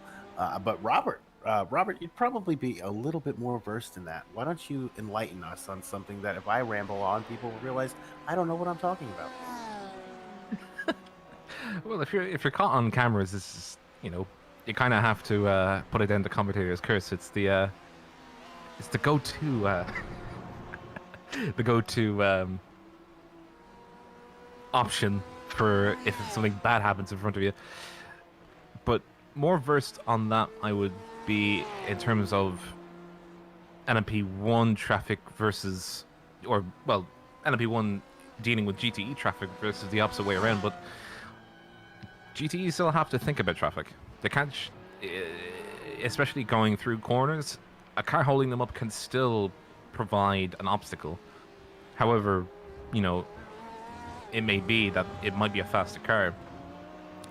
It's still something to deal with. If you're trying to cut through a corner, just so, and I say an LP1 is right there, or in more specific case, an LP2, they might not be able to get around fast enough or as fast as you can because you know how to cut that curb just right. And you can't do it because an LP2 is right there.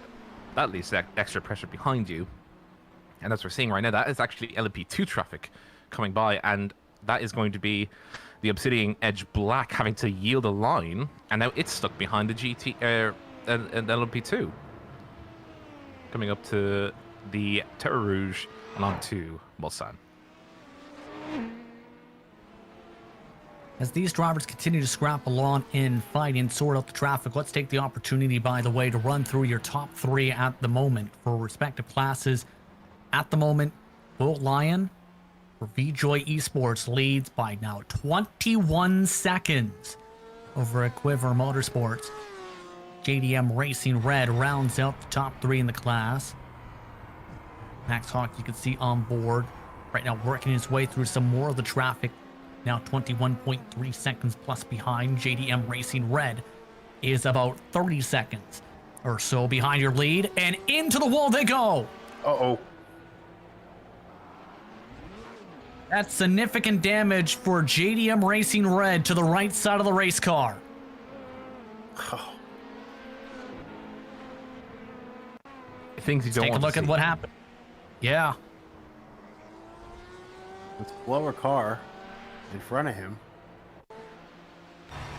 Was it as simple as too much speed, you think? Just overcooked it. Pancaked it. Pancaked the right side. Yeah, he's taking way too much speed coming into Mulsanne. You're meant to be in third gear coming through it. Yeah, he just took too much speed and didn't slow down enough coming through the middle section. The car slid out. He wasn't able to correct it in time, and bang, into the wall he goes. And that is a lot of damage, especially against the tire walls. The LMP1s can take a huge amount of damage from them. Yeah, big moment for JDM Racing Red, the 47. Unfortunate, limping back to the pits right now. Obviously going to have to get some work done. A lot of time to recover, but you hate to see something like that. That was a hard hit to the right side.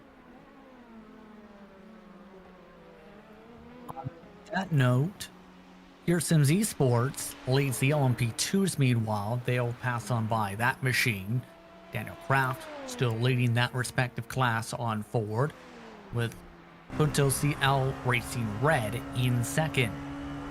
Burrow currently trying to hold on to that spot, with a hard-charging Williams Esports Chill Blast coming in fairly quickly on behind them. That gap is slowly but surely coming on down at the moment. Then, remember, you have the GTE leader being Beetle Racing Team Euronics for the time being. The strategy call from before playing out to where they have double stinted their tires. Williams Esports BenQ also did not take tires their last stop 8 laps ago, with Agustin Canapino behind the wheel. Rounding out your top 3, an AT Racing Grain Machine. It's currently holding on to that spot. Running on their lonesome for the time being down the middle of the straightaway. But a rundown of your top 3 in respective classes as we approach 14 hours to go on the clock.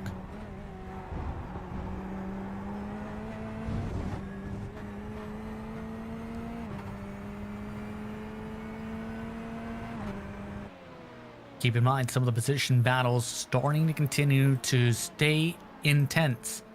Some of these respective drivers. Our Bruzy Esports is getting reeled in slowly but surely by Phil Krause and Kinetic Racing Surge, who is still feeling pressure behind the footsteps of Leonardo and Girodi. GSR by Hetzner.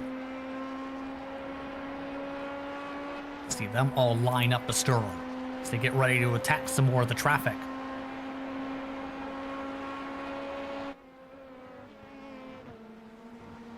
Oh, and that's a bit of trouble. Obsidian Edge Black again. Remember, they had a warning before for a similar situation. Ended up boxing in one of the cars, and now one of the cars overcooks the run.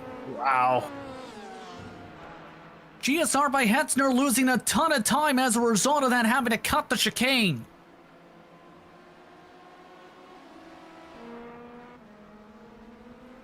They nearly ran over the back end of Obsidian Edge Black. Let's take a look at this.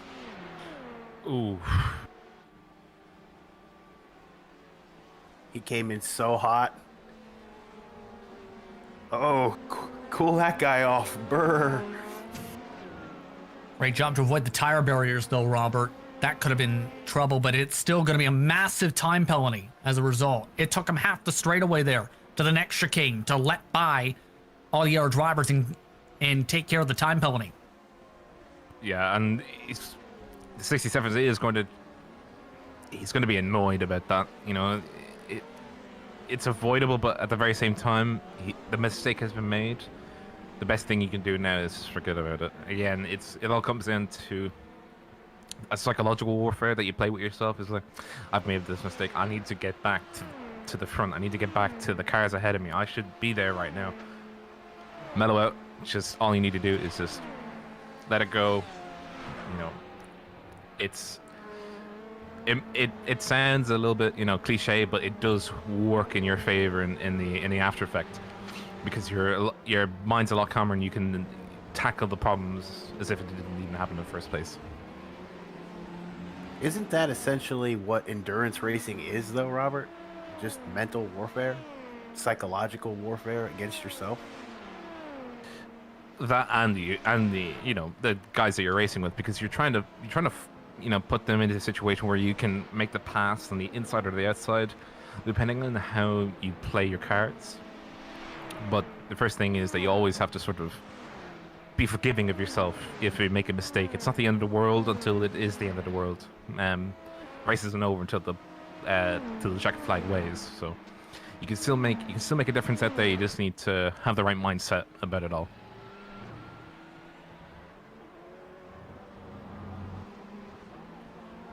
Absolutely have to be able to keep yourself in check and keep yourself focused these types of battles. Should be worth noted that Williams Esports Chill Blast is up to second overall in class. As a result of passing by Punto CL Racing Red, they have zipped their way on forward to that spot.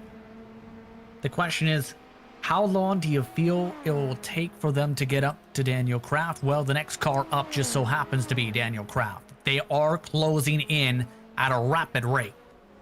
And that really is something, Justin. We watch these guys just blip out of existence, and they come back, and here they are running down the leader in their class. So a really good drive to see them. We've seen so many guys having problems, and they had their problems, but they've been really in recovery mode, and we've seen the gap shrink. And we've watched in our stint here as we see their laps. It's just impressive numbers, and as we were talking about it before, Robert was saying they're scrambling, they're trying to figure out who's driving, and they're going from that now to almost catching the leader. So great run by them. Nice little showcase for them here. As you've seen, right now Williams Esports Chill Blast running 326s, 330 was on board with the car behind, still keeping within drafting distance still, as some more LMP1s and a GTE join them down the straightaway. It's traffic mania out there. There's GTE traffic and there's LMP1 traffic trying to get by. That's a JDM car, I think. It's actually not doing too badly. No, it's not the JDM car. Sorry. Yeah. That was, in that sequence, Team Oblivion Racing, who has been having a very quiet day today. Keep in mind, just behind them, Kinetic Racing, still in the midst of their respective battle with the 72 machine.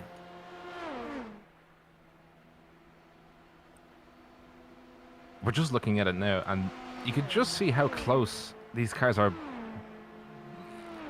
essentially driving with each other. They're sort of hustling and bustling, and at the end of the day, it is one single move that'll make the overtake, or it'll, keep action side by side until they have to make another move. And we're looking at the Kinetic Racing Surge being driven by Philip Kraus, who's essentially having to defend himself corner by corner from Newman of Orlando Brucey Esports Black, car number 72. And he's doing a very good job of it, but when's the limit? If you're under attack from this car for this long, they're hunting you down at every corner and trying to force you to make a mistake. Do you let them by and try and put the pressure back on them, or do you try and ignore them? At some stage you really can't, because especially if they're side by side, you definitely can't ignore the car behind you. But the Abruzzi car is definitely a more passive foe right now compared to what they were before, which is attacking very, very much on the ball, every corner, and essentially letting Connect know that, hey, they're there, and they will overtake as best they can. Keep in mind, Rocco, Kinetic Racing, one of the top organizations in the Major Series, a Major Series staple, in fact, where some of the top drivers in the series, you'll usually find them driving the blue and white. Yeah, learning a lot of the new, to me, talent that I had not heard of yet, and it's just been a pleasure watching these guys tonight. I'm really happy to have been able to do this. I know our stint is coming over, so I just want to thank everybody for staying with us and enjoying this. And it's been great working with you, Justin and Robert. I mean, again, we got a couple more minutes to go, but again, it's been a pleasure, and I can't wait to do it again. Indeed, as you see Philip Kraus make the move, it's been particularly impressive, some of these battlings going on. By the way, in the same chicane, Meg Performance SRT made the move on GTA Racing behind them as well. So, but with a race such as this, you can tell where all that work has come into play. And for battles such as this to come into play for hours on end is impressive. It's where these sort of battle groups form up, where you have evenly matched speed on speed throughout the race, and it's the layers upon layers of the proverbial racing onion that come into play that endurance racing sees moments such as these, and races such as tonight.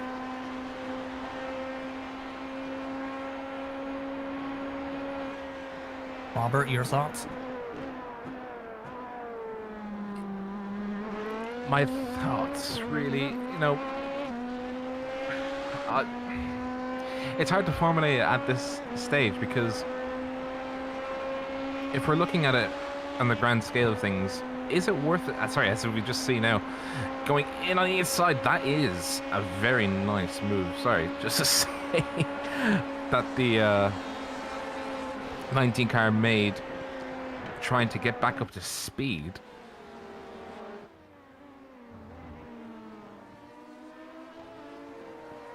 I think Job de Ligt is trying to his damnedest really to get back and unlap himself at that pace, but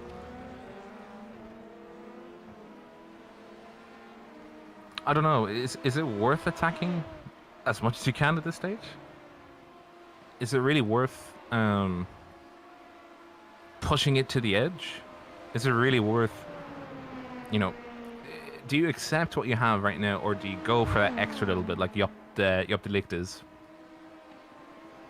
Or do you try and just wait for the opportunity to come to you? And I think that's the best question you can pose to any of them right now.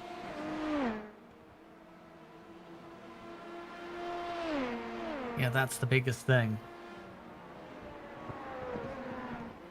Is making sure you keep that in mind, with there being plenty of time for the race. By the way, SOS Brutus coming in for a 22-second stop. You see in the pit lane. But to get to the necessary nitty-gritty of this, Ronco,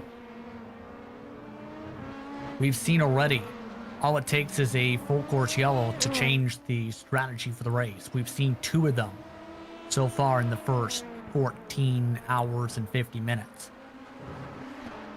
So there is the chance for those shakeups that could really change the complexion of this race, or in the case of Pure Sims Esports for the LMP1, attrition coming into play that could shuffle you back out of contention after clawing your way back forward for several hours.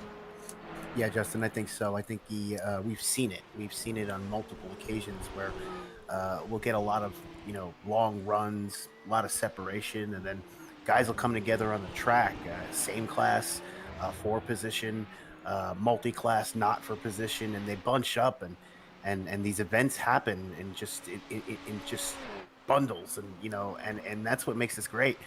And like you said, the attrition, it's just a matter of being through that. I mean, we've seen catastrophic failures end races, and we've seen teams, fight through getting disconnected. So it is such a wide range of events that can happen, and that's why we love this kind of racing. But yeah, like I said, there's so many elements going on at once, and we watch cars running through the night. How often do you get to do that? So I think it's really astute talking about the attrition, because I think over the next 12 hours, getting a little lucky, keeping control of your car and avoiding the mayhem every now and then, you can find yourself up top. And the interesting thing is, when it comes to the attrition part, is when we started off this stint, we had 5 or so cars, give or take, maybe 8 at the very most, who had troubles during this race. That number has nearly doubled up to where we have 40 cars running out of 55. The last of them, Ronin Academy, who had to replace a blown motor in the 78 machine, and Alpha Esports, who just had a 6-minute and 18-second pit stop and are 143 laps down. And that just shows as well the love of endurance racing too, where you have drivers want to complete the event to its completion even when you're down multiple positions, because you have the chance to go up the overall leaderboard, but also have the accomplishment and pride of saying, I've completed this, Robert. I was able to take the checkered flag, even though X amount of stuff happened. And it's that story that really stays with you for a very long time, and even forever, especially if you do win a prestigious event such as this, no matter how you do it, virtually or in the real world. It's that adventure that you have with your team. It's the ability to say that I was there, I did this, and with these band of brothers and sisters that I was able to do this, and that we were able to, prevail, no matter if we came first or 21st. If we fought for the lead, or if we didn't, or if we just enjoyed the aspect of teamwork throughout the entire thing. That's the key thing, to have fun, to be able to work together as a group.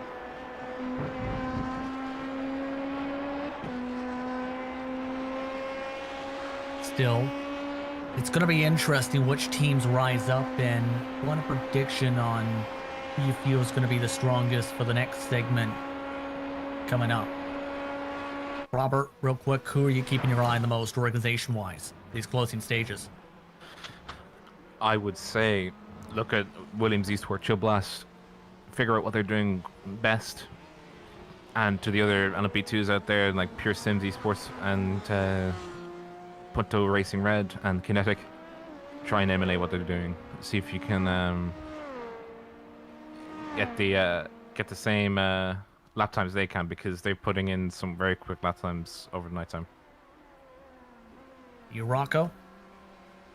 I kind of stole my thunder there. I've been kind of a fan as well of what Williams Esports Chill Blast's been doing. Again, I've been talking, I probably mentioned it 3 or 4 times, the getting disconnected and coming back to running where they are.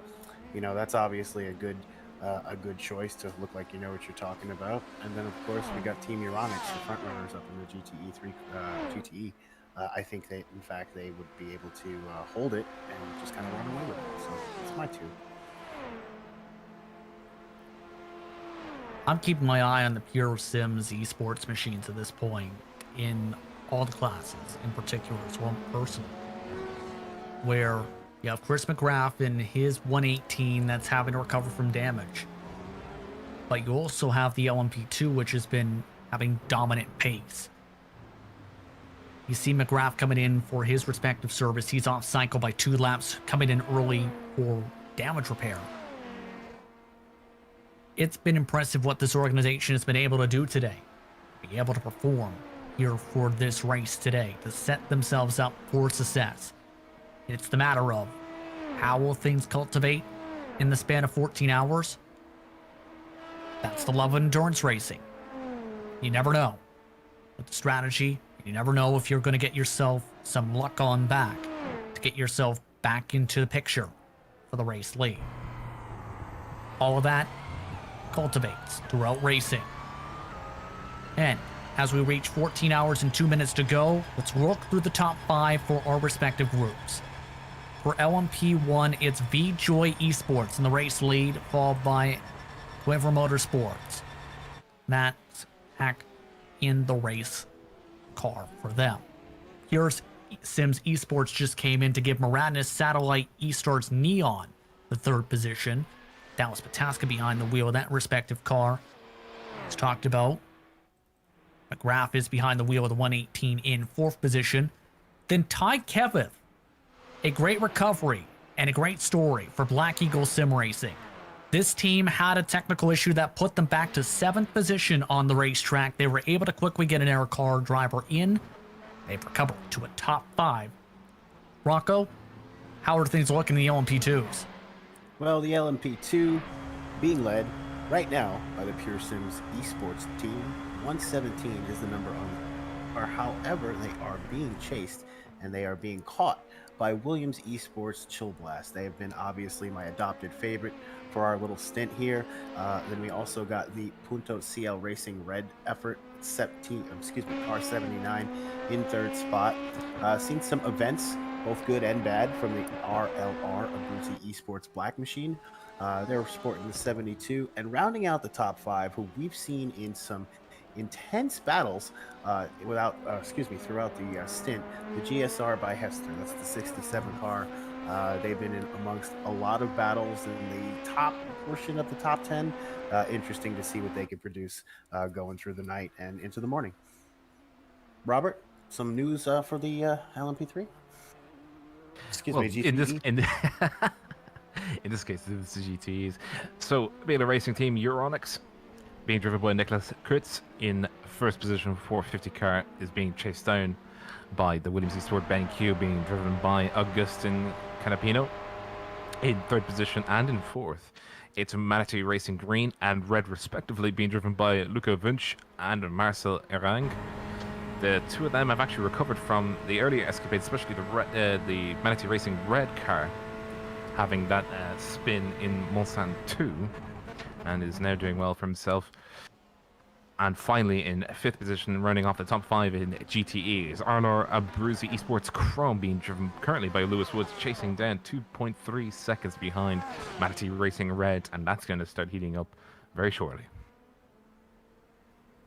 Some interesting battles about to form up for the next few hours or so, but with that, time for our stint to come to a close. For the next announcer's stint, Nicholas Meg, along with Samuel Ryman and Chad Irvine. You're watching the Majors 24 on GSRC. We'll be back right after this.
Welcome back to the Majors 24 at Le Mans. It's 1:20 a.m. virtual time here in France.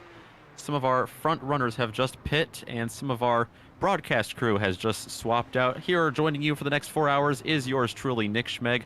I'm here with Samuel Ryman and Chad Irvine. Sean Crackers Ambrose, we're going to have to keep him awake for the next 4 hours. He's actually setting up the cone out at the Mulsanne Straight that people keep hitting, and he is using cameras provided by Dougie Beard. Right now, we've just seen some pit stops under break for the front runners. LMP1, VJoy Esports, Will Lyons still in that number 71 car. He leads that field. Sam, how are things looking at the top of the LMP2 charts? Yeah, well, the LMP2 charts just underwent a little bit of a shuffle because all of the leaders just came in for the pit stops here. However, it's still the number 117 Pure Sims Esports car controlling the field there over GTA Racing. You see currently on the leaderboard has moved up into second position. However, I think we're going to continue to see those positions shuffle around a little bit over the next couple of laps until all of these pit stops have cycled through. But the 117 is the one continuing to control the LMP2 field right now, even after their stop. And down here in the GTE field, Nicholas Coates leads in the 450 for Biela Racing. With Martin Christensen right behind for William Esports, and that's about a 30-second gap. So the 450 with a comfortable lead. Those guys just pitted about 2 laps ago. A little bit of a close call there with that Biela Racing team. It is surprising. They have really put the strategy to the test here. They keep the lead. They show a little bit of displeasure there to Philip Kraus of Kinetic Racing Surge. I think just a little bit of traffic as he's actually flashing his lights up ahead as well. So tempers are rising here at 1:30 a.m. virtual time, right in the thick of it here in the darkness. They will be here in the darkness for the next about 5 hours. A little after 6 a.m. we'll start to see that sun peek out here. Yeah, this darkness is where you really have to focus in. You know, you can't see your braking points as easily as you can in the daytime. The fatigue starts to set in. Some of these drivers running their second or third stints, and it has just been such a fun race to watch as we're almost halfway through. Here's Chris McGrath. He's taken advantage of some of the pit stops for Pure Sims Esports in the 118. He is chasing down Alexander Walton. Not Alexander Walton, that's a car lap traffic ahead of him. Max Hake is in front of him for position in the Aquaver Motorsports LMP1. These are a couple of teams that we've seen all day really in contention. Nothing different here at night. See McGrath getting around Walton there. Max Hake following him actually. So McGrath was able to get around the lap prior.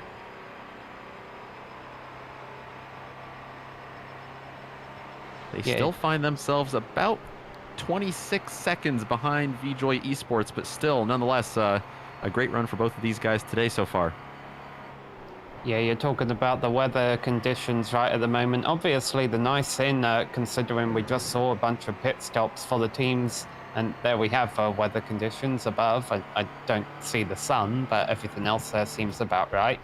Obviously, one nice thing about all the driver changes right now for the drivers who just got in their cars is they're probably not going to have to deal with the track changing or evolving a whole lot during their stint here. You know, it's the middle of the night. The track is fully rubbered in, obviously, by this point. Track temperature isn't going to fluctuate much. They'll just have to deal with the complications that come with racing at night, including the one GT cars spun there. That was Randy Wilson, Ronin Academy. They had to change an engine earlier in this race. And they find themselves headed back to the garage. Maybe they're going to get themselves going here. It's been a tough day for the 78 crew. Take a look at what happened again there. You see him in front. He may have had some help. Not sure who that was behind him. Oh, wow. Heavy contact there, actually, for Wilson. That was the GTA Racing number 22 of Matthew Gauthier-Thornton. A little bit of contact there. Just definitely got some help on exit of the corner. What happened there is GT went into the corner deep, and so Matteo you know, he was coming through that second apex a lot quicker than what he would have liked to have been a mistake from the GT car. And unfortunately, the two drivers weren't able to find a clear way through. Yeah, Wilson unfortunately taking his toe back to the pits, and that's such a team that fighting through the attrition so hard. They want to finish this race more than anybody out here at this point, and just doing their best to keep things rolling, but that damage might have been the straw that broke the camel's back. Hard to see if the 22 is down on power right there. Gautier Thornton behind the wheel, like you mentioned. They're running pretty well. 8th place right now in LMP2. They've got a nice cushion back behind them to RLR Abruzzi Esports Black.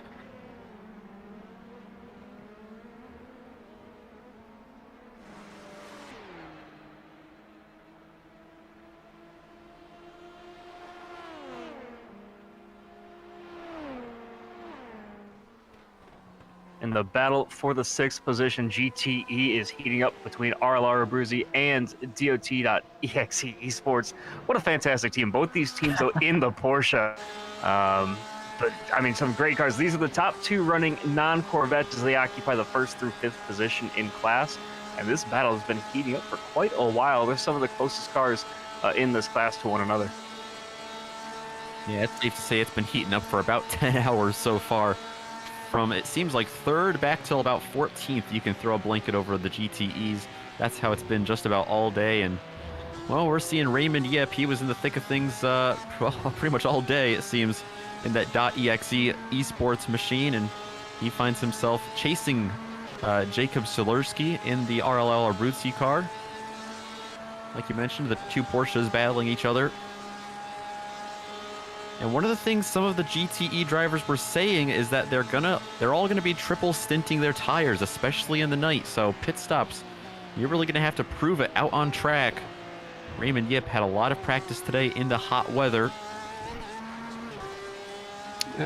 Bit of a problem here in LMP2. We had a nice battle shaping up for 4th place between the 62 and the 67, and the 67 has just reappeared, but Leandro Andretti driving the GSR by Hetzner machine, he disappeared for a good half a lap.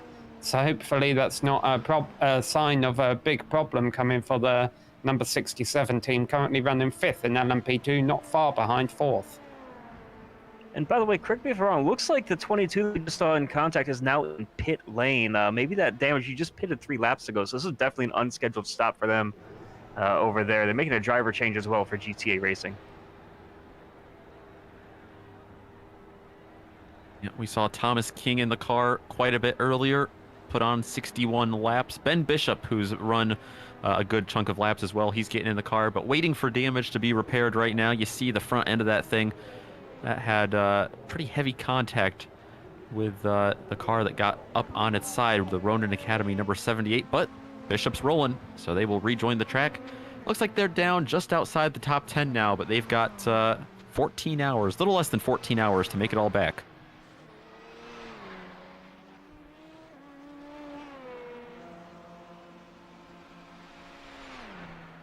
These GTEs never stop. Here's Stefan Schlacher in the Butler Powell Motorsports car. That is him losing a position to Carter Hutcherson in the FSR and Friends Corvette. Right down in, was that Indianapolis, it looked like? Got around him? And you see the on-screen, or the onboard camera we have with them as well. So gracious of these drivers for especially such a long stream. We're in the GSRC merch as well, representing the company very nicely. But it's always great to see drivers just participate in the streams like that. And especially, you know, on a stream like this, where it's just such a long broadcasted battle. It takes guts to, you know, your hair gets all messed up. You're not looking the best at this time of the race, but these guys doing their best, even in the darkness, to keep the car pointed the right direction. Well, at first I thought, Chad, that he just had all the lights off around him to kind of simulate the real-world environment of racing at night. But yeah, no, I think your guess there is more accurate. He just doesn't want us to see his hair.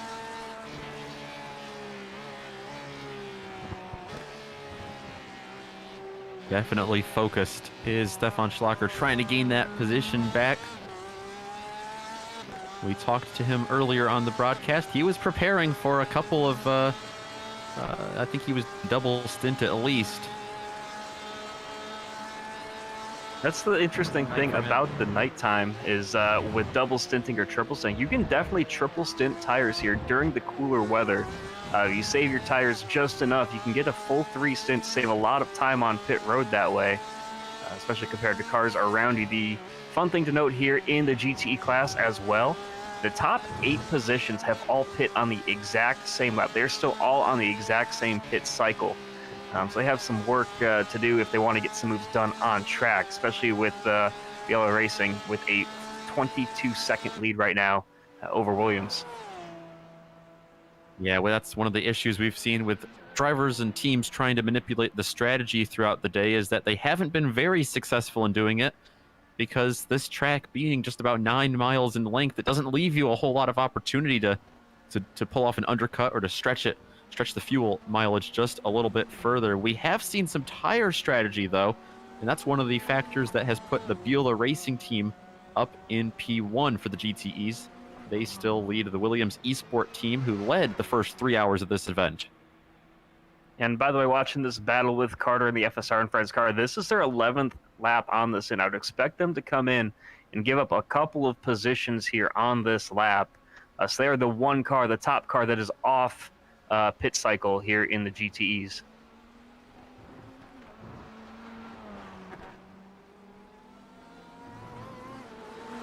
And by the way, as they work their way down the Mulsanne straight, we talked about that north wind Sam did just a moment ago.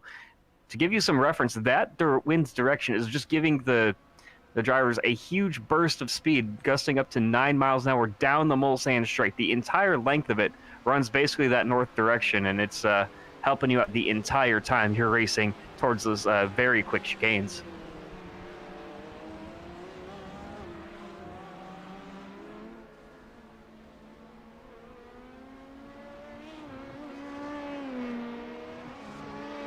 There's Diogo Piranena in Mag Performance SRT.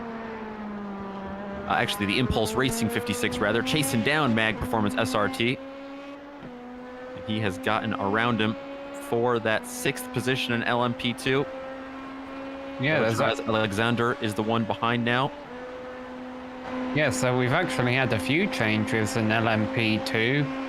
We might see if we're about to get another one, change back for position. But, oh, yep, there we go. 56 has way overshot Mulsanne. And into the wall.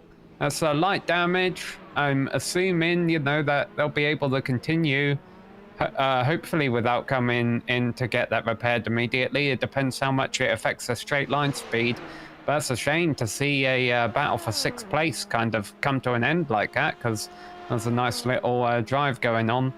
But yeah, we've had a change for 2nd in LMP2 recently via pit stops, a change for 4th via, I think, a mistake from the 62 yielded 4th position to the 67. And now, there we go, we also had a battle for 6th place, but that's gone away now too. Oh, more trouble for the 56. They're spinning again, they're in the wall again. No. Yeah, Diogo has had another error, so I think even... he's got to be careful about doing a 3-point turn right now. Fortunately, he found a gap in the traffic to pull it off, but you can see the handling was probably off, or maybe the tires were cold from a previous incident, and that one was a little bit harder than the first impact. If he didn't have damage from the first incident, he's going to have some there, and just unfortunate to see maybe pushing a little too hard, trying to make up time and just overdriving that corner. Unfortunate to see, just trying to make it way too much time with a lot of time left in this race to do so. Pereira falls back to 8th place. Just a couple spots lost, but that is going to equate to about half the track, it seems, for now. We'll have to see here if he comes in for his stop. It depends on how much damage he has. Like you said, that was heavier contact for the second one, and yeah, nope, he is not. He's going to duck. He's going to stay on track. Yeah, I'm not sure that's the smartest decision there. He's already made a 2nd mistake as a result of the initial impact. You must assume they're somewhat related. Yeah, sure, it would mess up his strategy if he came in a pit now, but I think the odds are, the safe bet is that there's going to be another full course yellow at some point. Pit in even just to get a minute of repairs or so. He'd be able to stay on the lead lap. He's just got to be cautious. Obviously, if that car stays out there, he doesn't do any more spinning, he'll be all right. But with over half a race still to go, I can definitely see if you're going to pit for repairs and mess up your strategy, do it early in the race. And it's still quite early in the race. We've got way over half a race still to go. He doesn't want to make an issue and kind of wreck his chances of being able to come back in the second half. Yeah, you mentioned having cautions. We've had 2 so far for this race. Something that's a little different about this top split than the lower splits here in the Majors 24. It's definitely a fun event that a lot of people are participating in, especially here in top split. Started with 54 cars in this split, and I think there's about 7 or 8 other splits down the line as well.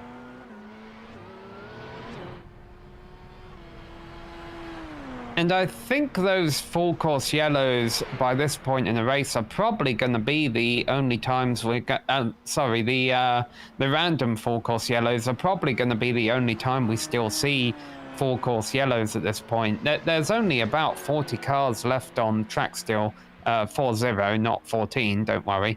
It's not that bad. And, the fact that there's less cars means they're going to be able to spread out more. We're probably going to see less incidents, or at least less multi-car incidents that clog up the track.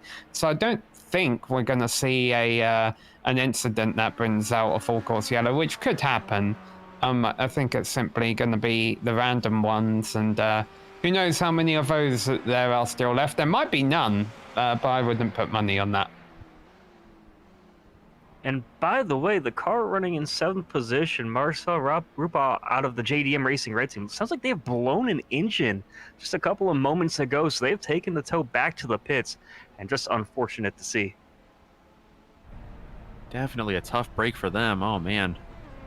You see, I mean, we saw Nilsson in this race leading early.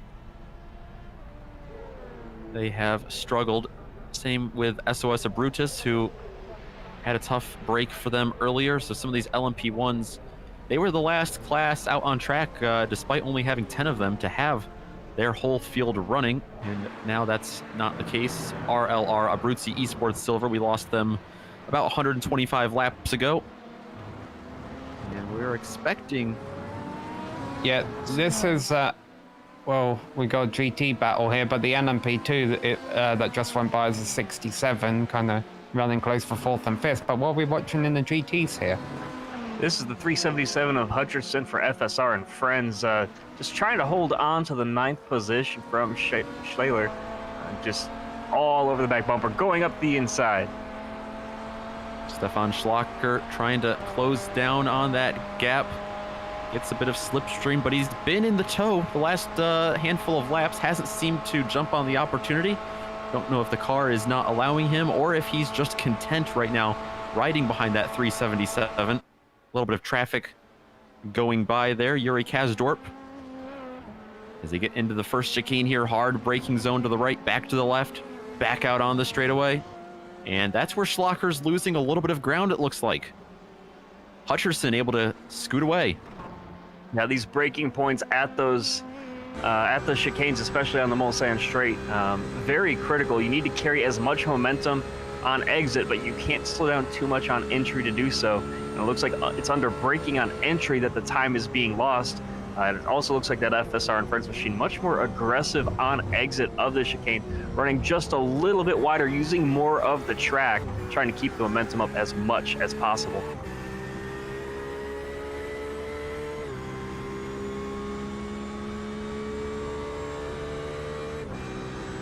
Like we just had a pass in the LMP2s for 10th place, 9th place rather, Sport Team LMP2.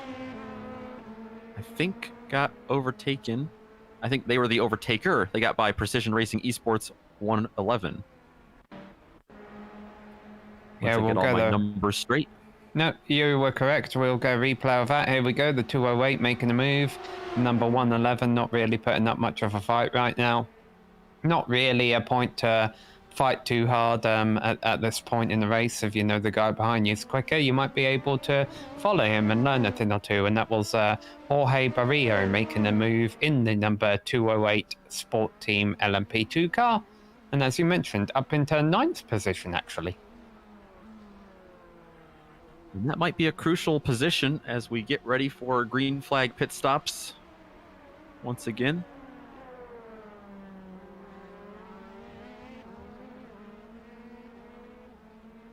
Everyone waiting on the who jumps first. SOS Brutus has just gone into the pits.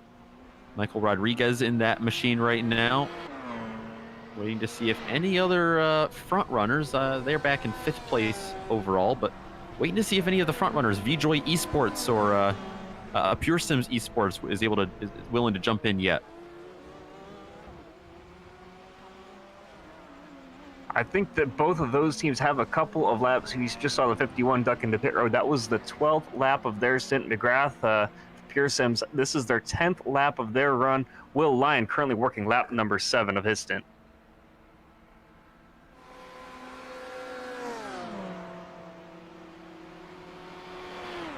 Up and over 210 miles an hour for Will Lyon. That is Elvis Bonello. He is following. Bonello, he is following in front of him. ProDrive Esport Rosso. They run down 4 laps down. About to be 5, I'm afraid. They had some issues at the get-go today. Haven't quite been able to rebound yet, but good on them for staying out on the track. Still top 10 overall. There goes Lyon around the outside. We've had another change for second in LMP2. The number 9, Williams Esport, is ahead of the 79, Punto CL Racing Red. And the 79's backing off down the straight, so not going to retake that position. Yeah, those guys aren't too terribly off the class leader of Pure Sims Esports.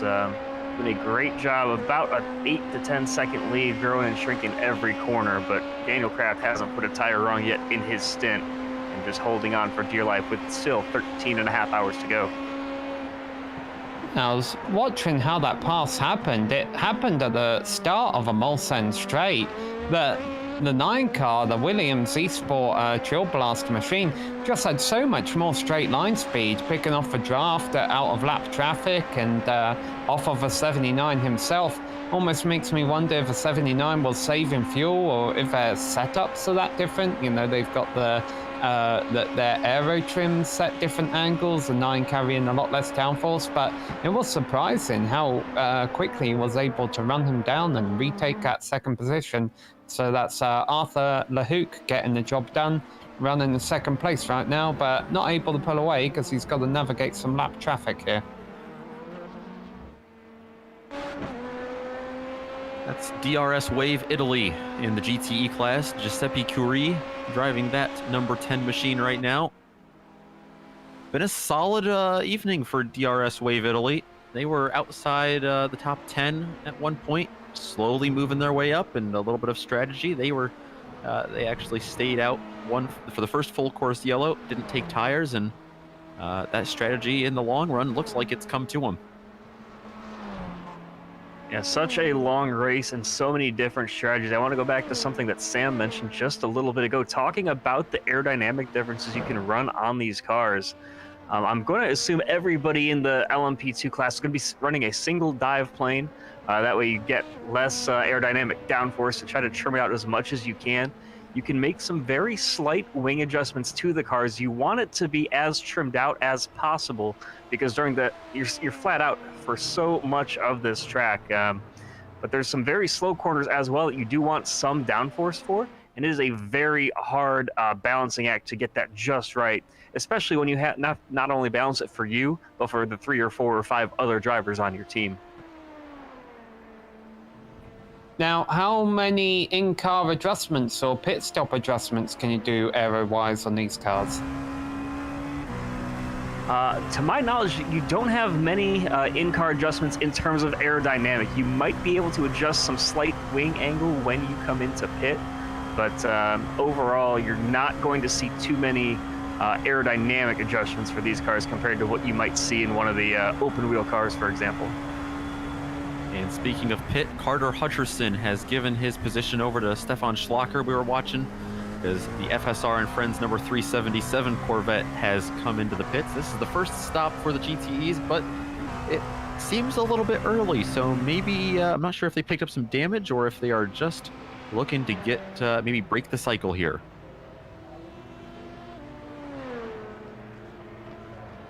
And by the way, going back to some news we talked about earlier, Martin Nielsen in the JDM Racing red car for the LMP1 class. Looks like they have disconnected from the race. They have officially retired the car. That will be the second LMP1 out of contention. That's going to move ProDrive Esports team Rosso up to 8th place. They've stuck with it. Fell back to 10th, and they've crawled their way up over the course of 10 hours up into 8th. Oh, and it looks like some of the front-runner LMP1 cars have come in. Chris McGrath has brought the 118 Pure Sims Esports car in. Boy, watching Elvis fly around the corners there, it was kicking up some dust and grass, really giving it full beans. As the 12th lap on the stint for McGrath. Still about 2 to 3 more laps for Lyon and Hack. 2 cars now in front of him in class. Other guys should be coming in over the next couple laps as well. Pataska, Sharp, pretty much on the same pit cycle as both Lyon and Hack for VJoy and Aquiver Esports. I think it's interesting that Pure Sims Esports has come in a lap early. We'll have to see if they're able to close a gap at all to Aquiver Motorsports, LMP1. Max Hake driving that 85 car, and Chris McGrath is going to stay in the 118. I think this definitely is a pit stop choice of strategy for them, trying to cut that gap, if not flip it. I'm not quite sure how far apart they were when they came in. I believe it was about 12 seconds. Yeah, and doing some quick math, a stint here is about an hour, maybe a little bit shorter than that. And just kind of doing some quick math, they're going to be about half a cycle off no matter what. Whether you pit now or if you pit with VJoy and Aquiver over the next couple of laps. So you're not really being too terribly far off cycle. You might be saving yourself a couple of seconds with however much fuel you add at the end to get to the finish of the race, but you're really not harming yourselves too much with where you're pitting at this point for some of these guys in the LMP1 class. All right, I've worked out what's going on up front in the LMP2 class, where we saw Arthur LeHoucq in the Williams Esports Chill Blast number 9 machine make that move for second place, seemingly out of nowhere. And my conclusion is that Arthur LeHoucq is very, very fast, because he is in second place, running the leader down at about 2 to 3 seconds a lap. I think we're going to see a lead change in LMP2 within the next couple of laps. The lap times Arthur is putting on are 3 minutes 25 seconds. The quickest qualifying times for this class were about 3 minutes 27, 3:28. Now, granted, that was during the daytime, whereas they're at night now, but still, that's impressive for Arthur to be pumping out those lap times. There's the comparison, and there you go. Look at that huge gap to LeHoucq. 2-3 seconds each lap. Yeah, and that Williams Esports car, that is the only car that's in the 325 bracket for the entire race down in the LMP2 class. Only pitter for LMP2 so far, Kinetic Racing Surge. They are just rolling out of their box right now, and they are rolling out with a new driver. Philip Kraus has stepped out for Connor Harrington. So Harrington gets in for the second time today. Driver out of New York State will get behind the wheel. Yeah, fellow Lionheart IndyCar Series driver here. Indeed. Hey, I can Joshua do Chin. some smack talking here. Joshua Chin in that in that car earlier. So good to see some of the IndyCar guys, Lionheart guys come over here. And they've been doing very well so far. Yeah, the driver he just swapped in for Philip Kraus. He also runs over in the Coca-Cola of Kokomo IndyCar series as well, one of the premier iRacing IndyCar series, running there for Kinetic as well as some of the other premier IndyCar series I've seen Kraus run in. So he's a very talented driver, and he knows his way around a race car. I've seen him in rallycross and GTs, and man, he's just such a talented driver, multifaceted in every meaning of the word. That is the defining factor of the majors. That's what we love about this series, this organization. You get drivers of every racing discipline all on one track and really brings out the best. Kinetic Racing Surge running down in 10th place right now. They lost about 4 spots there in the pits. They'll be sure to grab a couple of them back as other drivers cycle through here.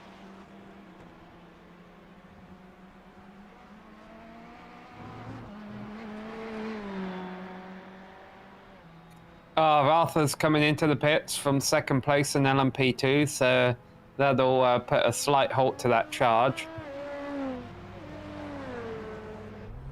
And that has got to catch the attention of Pure Sims Esports in the 117. If you're watching that on the timing and scoring and you're leading this race, Arthur Lahauk has been on rails closing in on you. That might trigger a pit stop from the 117. Might All right. not have a choice there. Why are they doing this, Nick and Chad? I saw this earlier. Why are some of the drivers pulling right up to the garage stalls to do their pit stop? Is there an advantage to that? If we were talking the real world, I would say it's less room for the some of the pit guys to have to travel. But here in the sim, I'm not entirely sure what the purpose of that is. There might be. I will say they are somewhat narrow pit stalls here. It looks very wide, but the car only has so much room within that box that it can actually fit into. So it might just be a safety thing, trying to be as safe as possible and make sure you're not too far left and all wheels inside of your pit stall. Well, the good news for the Williams Esport fans is that Arthur Lahauk is still behind the wheel there, so he can continue his charge. Yeah, I would expect both Pure Sims and Punto to make their pit stops here in the next lap or so. They're running for 10th laps of the stint, respectively. Yeah, the number 117. Oh, Lahauk is in the grass. Oh, dear. He is still going straight. He gets back on track, but a scary moment for the number 9 car. And looking back at it, tires might be cold. It doesn't look like the stop that he took tires when he stopped. Just ran a little bit wide. The tires do cool off when you're sitting stationary for that long. What a fantastic save and keeping the car on track. That's going to put a little dent in his recovery that he was making on Kraft, but we'll have to see him make up about a minute gap when Kraft comes in next time. Yeah, like you're saying, nice save there, because the thing that was sketchy about that was he didn't have a lot of runoff area in that grass. That wall was pretty close.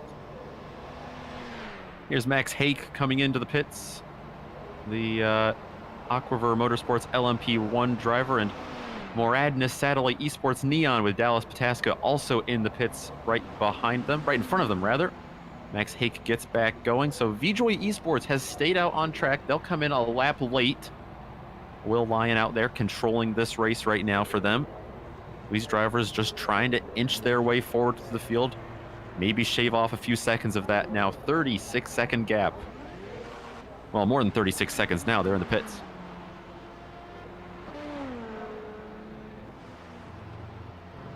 You see Dallas Pataska pulling out for Moradness SimSport as well. Moradness Satellite, sorry. Just a great drive by Pataska. Another one of those drivers. You see him running a lot of the top series here on iRacing. Some of these drivers, you'll recognize their name from running 3, 4, 5 different series in 5 different cars on any given night of the week. Just incredible to see how many guys are very diverse in both what cars they drive and what surfaces they drive them on, whether it's the asphalt or the dirt. No! Close call for Dallas Pataska. How about that? He really came out in traffic. Ben Bishop, the car he's getting by right now. That was a couple of GTE cars, though, including the GTE leader, actually, that he got by Beulah Racing Team's Nicholas Coates. That could have been some major issues for a couple of front runners there.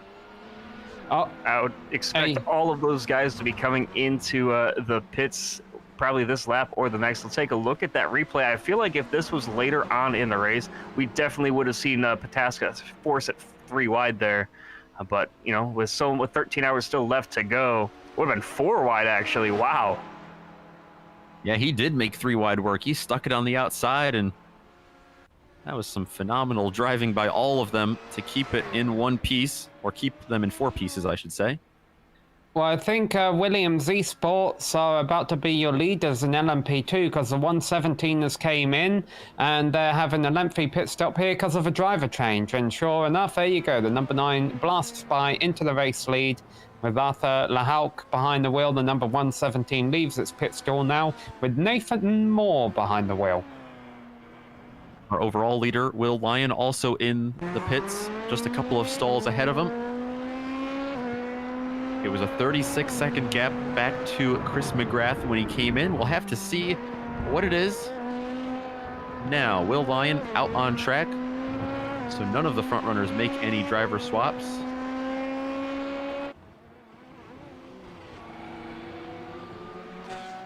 And where is Chris McGrath? Trying to look back. He has not quite finished this lap yet. That is a 1:20 gap. So that traffic, if you're wondering how much that hurt him, it multiplied that gap by about 4. Wow. Now he's been able to close that in just a bit as Lyon gets up to speed on cold tires. Looks like as things cycle through, it is back down to about a 30-second gap. By the way, kudos to Diogo Pereira, the driver of a number 56 Impulse Racing, who we saw have those couple of spins about half an hour ago. I was worried he was going to run into more trouble with the damage on that car, but no, he was able to see the rest of his stint out, and he just handed the car over. Timo Hayden, the new driver of that car. Oh, and we have big trouble for James Bunter, the Genesis SimSports 123 car. Huge contact. There was contact with, I believe, was it another GTE car as well? Yes. I see Randy Wilson slow around that area. Was that him in the Ronin Academy car? I believe it was. Let's take a look at the replay here. I just caught the tail end of it on my own. Taking a look at it here once again. Just looks like maybe not expecting the move so late into the corner.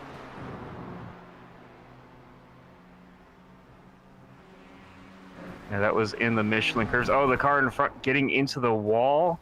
Oh, just unfortunate timing for both of them. He had his own wreck trying to wreck a one in front of him. I don't think they ever actually hit each other. Yeah, going on board with it. You see the contact there shooting all the way across the track. And yeah, Bunter just unfortunately trying to react and not sure where that car in front is going to go. And unfortunately just trying to do too much with the car. But hopefully not too much damage. It looks like contact, while it was significant, it didn't damage any of the important areas of the car. So we'll have to see how it plays out when they get back to pit lane. I will say this, it's good that Bunter doesn't have much damage, but Randy Wilson tore the whole front end off of that Ford. He had no headlights getting back to pit lane. He jumped through the grass and somehow managed to find his stall. Thankfully, the pit road is lit just a little bit. Yeah, I want to talk not though. That Ford just looks incredible in the dark with no headlights. It's just like a spaceship sitting there on pit road, ready to blast off into orbit. That car did have a blast off earlier. Unfortunately, it was the engine. They had to change that, and it took them quite a bit of time. So, insult to injury here for the crew over at Ronin Academy. It has been a long day for them. I'm sure it's felt like more than 24 hours already for them. They are running 16th right now in the GTEs. They are 14 laps behind. Looks like 17 laps down in class.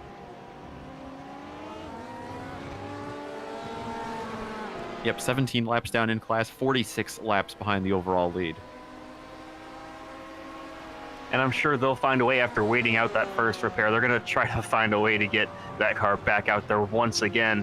That's one of the things that I always love about these endurance events is you can sit there and, you know, you might not be having the best race, you might not be driving all that great, but you want to do it for your team. You want to see the rest of it out. I know my buddies and I have a tradition where at the end of every race, we have to make sure we're running at the finish, if at all possible. And at the end, we all pop a bottle of champagne and we keep it kind of as a little trophy to ourselves, even if we finish 22nd in class like we did for Daytona this year. I think the closest battle out on track is maybe the battle for 4th in the GTEs. Rico Wenzel in the 179. He's about 1 second behind the DRS Wave Italy car, who has moved his way up into 4th place. So Rico Wenzel is the new driver of this car. I'm trying to see. They just swapped.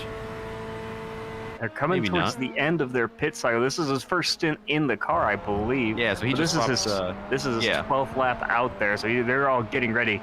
You should see everybody to come into the pits about this lap, if not the next one here in the GTEs. This is taking a look at Chris McGrath. They're currently running 2nd in the 118 machine, and about halfway through the stint for him, a couple of laps off of the cars around him, but doing his best about 30 seconds behind Will Lyon as he works his way down the Mulsanne Straight.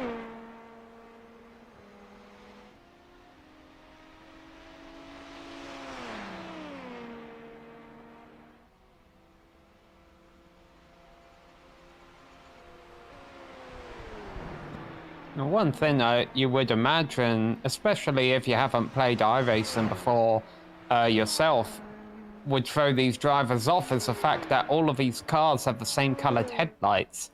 So we keep seeing these long shots where it's white headlights followed by white headlights followed by more white headlights, and it's kind of hard to tell who's who.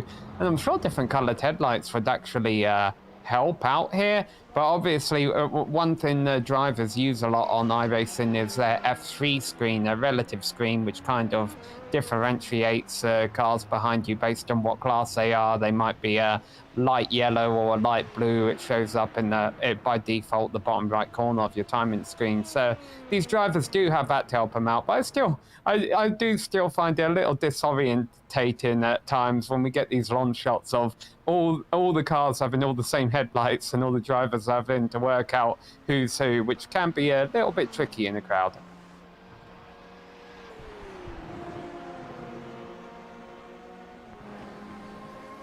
A little further back, Raymond Yip. We've said his name quite a few times today. I think we'll say it a few more. He is finding himself back in a battle once again. That's the .exe esports car in the 168. Holding off Jacob Solerski in the RLR Abruzzi Chrome car. And by the way, a huge incident for Pablo Ortega of the 208 Sports Team LMP2 car. Going through, I believe it was on one of the Mulsanne chicanes, just lost it on exit, hard nosed into the wall, and it was quite a while ago, so no need to go back to it. But there was hard damage to that car. I believe it's going to be some engine damage to it. And have to see how that plays out for that machine. And that's a shame for them because we saw them break into the top 10 not too long ago. And we still have over 10 cars in LMP2 on the lead lap in that class. So, you know, to see any one of those cars taken out is definitely a shame. Something happened to Rico Wenzel here. I think he may have ended up getting a slowdown or some sort of penalty to set him back. We'll see if we can find it. He's fending off, at least here on the replay, Giuseppe Curie for DRS Wave Italy. Ooh, some traffic ahead of him. Oh, he went wide. Yeah, through the Michelin curves, if you run wide, it is going to give you a penalty, and you're going to have to slow down and give up some time gained. By the way, Max Hack had a single car spin from third, losing a bunch of time to McGrath, but no contact. So thankfully, the car is still in one piece, but it did lose a little bit of time to the Pearson Z-Sport car. We just saw him running up in second not too long ago. So Aquifer Motorsports LMP1 finding themselves in a bit of trouble. Have to keep an eye on that. A little bit of shuffling there in the LMP1 overall lead.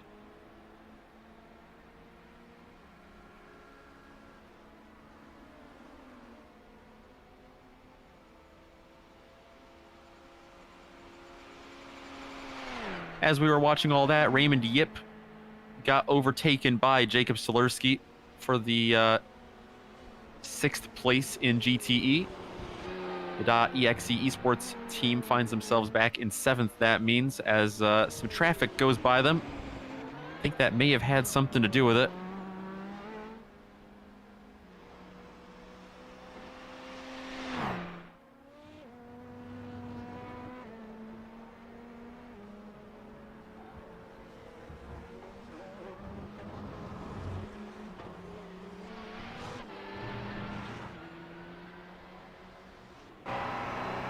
We saw Rico Wenzel have a slowdown penalty last lap around, but Giuseppe Curie, who was behind him, is now seeing that car of Rico Wenzel behind him, and it looks like he is being closed in on just a bit. Yeah, this is another one of those group of cars where when they came in for their last pit stop, the driver change for Wenzel definitely cost him a little bit of time. It was a 20-second longer pit stop to incorporate that driver change for DRS Wave. And so they're right there behind Curie now. They did both pit on the same lap, but the 179 before they stopped was well out in front of the 10 car. So definitely some work for Wenzel to do. They're going to probably come in this time, if not next time by. Currently working lap 14 of their stint.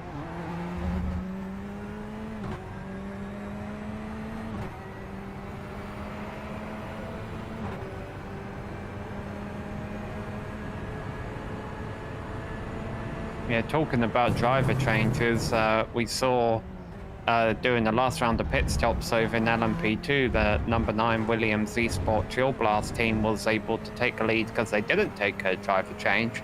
But the nice thing for them is they're still going so fast out there, running 327s, I think, last time around, that I think they're able to build up enough of a gap there that if they do take a driver change during the next stop, they might be able to pull that off and still come out with a race lead.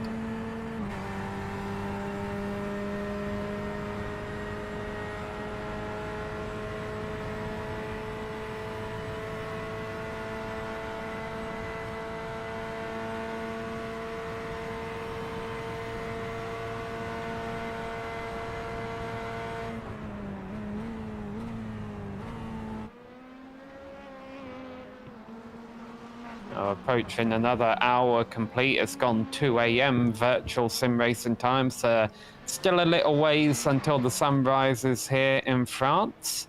But it's been an interesting hour. I've been following primarily the LMP2 coverage. We've had a couple of cars running in the top 10 and there fall by the wayside.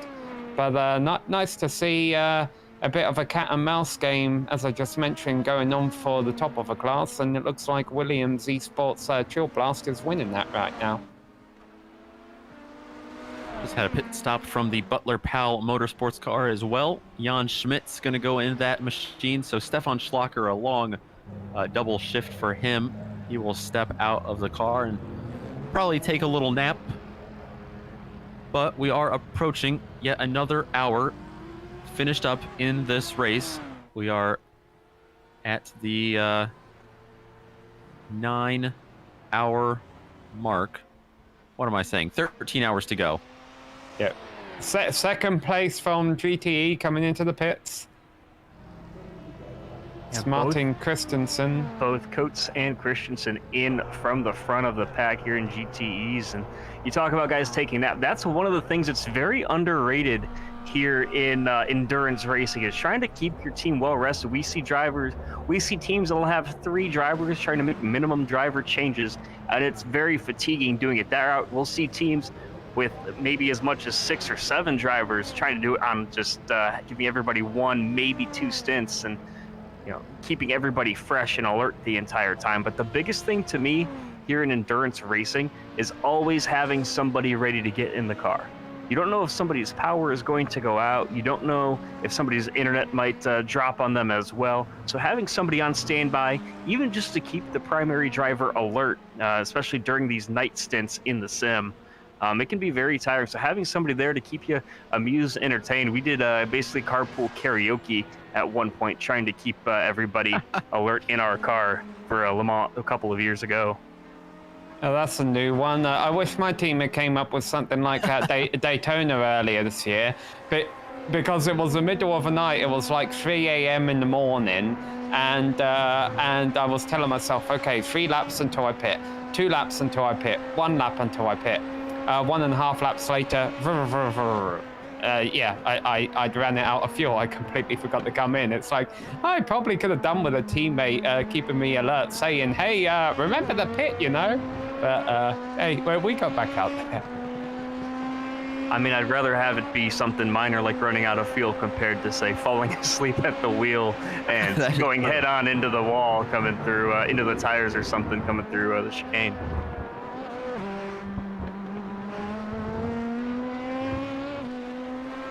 Hopefully we don't see anything too extreme like that, although maybe some carpool karaoke later going on with these teams. Not too sure about that one, though. We are 11 hours, got that right this time, into this race now. So, guys, let's run down through some of our front runners. It is Will Lyon leading this thing overall. That team, VJoy Esports, started second. 11 hours later, they find themselves at the top, 28 seconds over Pure Sims Esports. Chris McGrath behind the wheel of that one right now, and Max Hake, who has fluctuated from second to third in the last few hours. Aquaver Motorsports LMP1 finds himself in third. Sam, how are the LMP2s looking? Yeah, well, right now it's Arthur Lahauk for Williams Esports Chill Balast to lead in the race. He's got a nice healthy lead, having not done a driver's change over the number 117 Pure Sims Esports team, being driven by Nathan Moore in second place. But they're still in a bit of a race. They're just separated by quite a bit on track right now. However, there's not a massive gap between the Pure Sims Esports number 117 machine and the number 79, the Punto CL Racing Red machine, back in third place. And it's Diego Ignacio Porteo Garrido currently driving that number 79 car in the bronze position with 13 hours to go. And how about our GT class, chat? Nicholas Coates still for Biella Racing, still in the lead. They started first and are currently running there. Martin Christensen for Williams in the 53 as well, currently running where they started in the second spot. And then Keanu Bushman from Maniti currently running in the third. They started fifth, worked their way up to third, and they are about 2 minutes behind your leader in class, but still holding on to that spot by quite a gap out the back to the DRS Wave Italy team.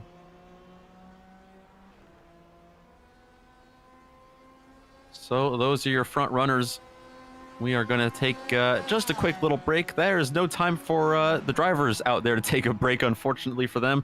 But stick with us here at Le Mans. The Majors 24 comes back to you in just a few moments.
There you see all the headlights here adorning the circuit to the south at Le Mans for the Majors 24. Here we are just over 11 hours in to this great spectacle.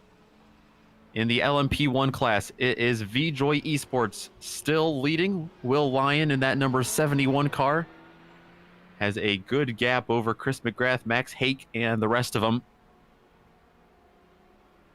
But the rest of the field, as we are about halfway through this pit stop stint, they're going to be a little bit spread out. Sam, how's the LMP2s looking for the lead?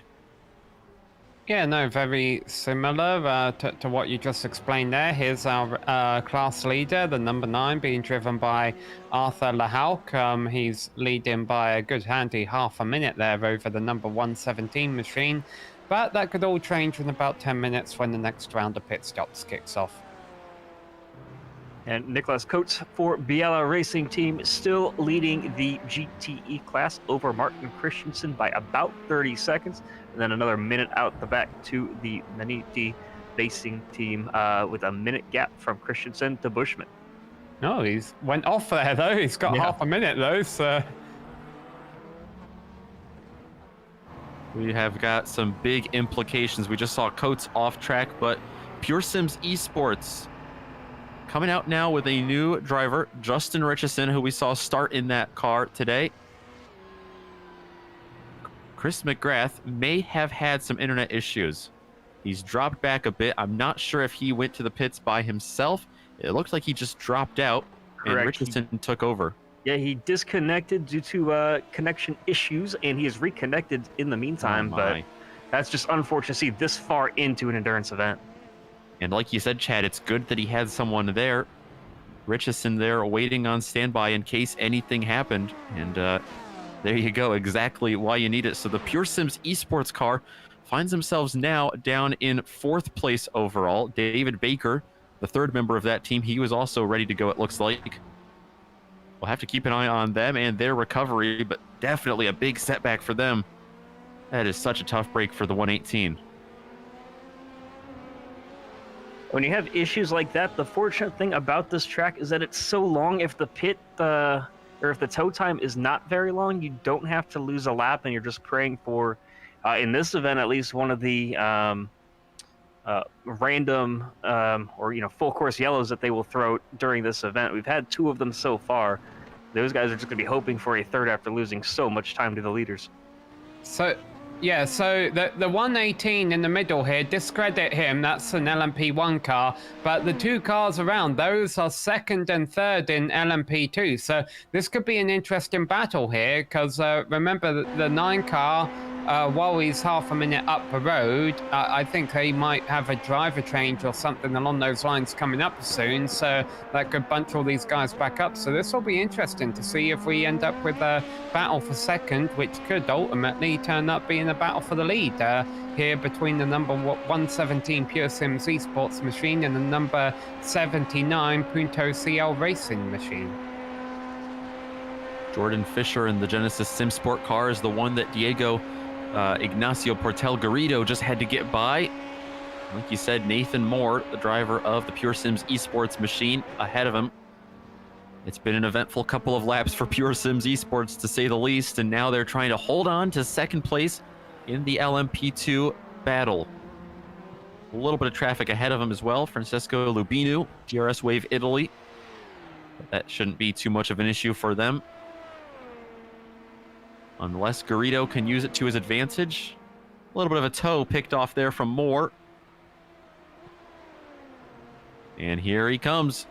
Diego Garrido closing that gap ever so slightly. Down to Nathan Moore. Let's see what he can do as they get down into the hard braking zones of the chicanes. Yeah, my guess is at this rate it'll probably kick off on the back straight. Maybe that gives us a moment here, Nick, to talk to one of our drivers. Yes, indeed, I think it does. We've had him on a couple hours before. He's gotten in the car for Butler Powell Motorsports. It is Stefan Schlacker, our very own here at GSRC. Steph, how is the car handling out there after the amount of time you put behind the wheel?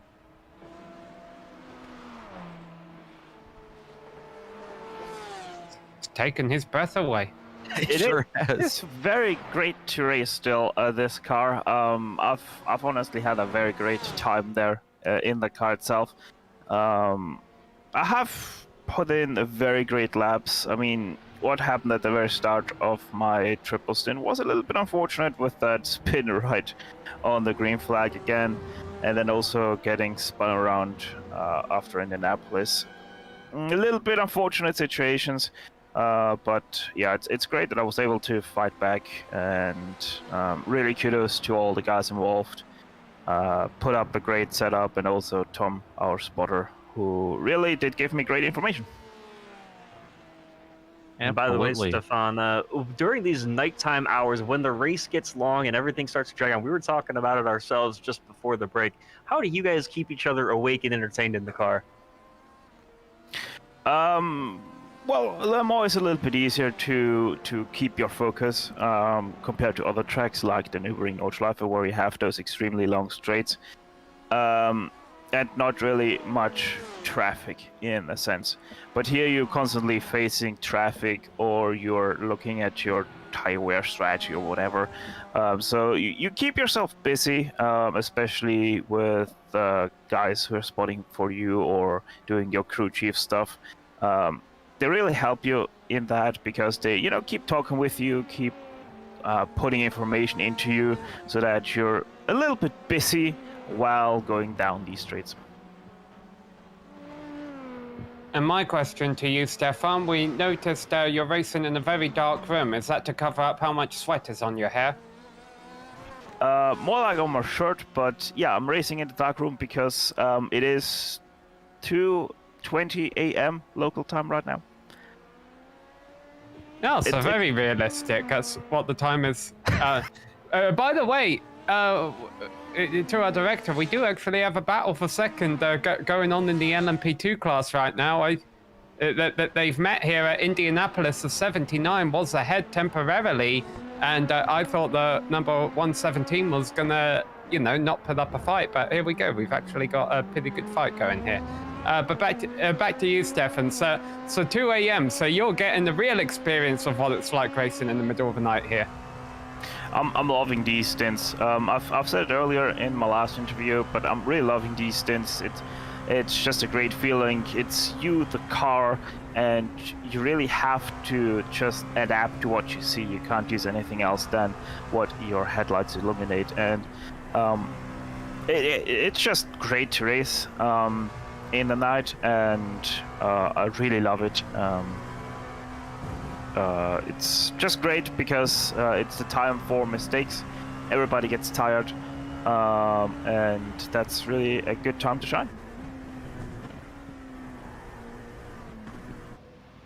As we see Williams Esports Chill Blast come into the pits. Steph, do you think you're going to be getting back in the car much for the rest of this race? Yes, actually, I will drive again at around 8 a.m.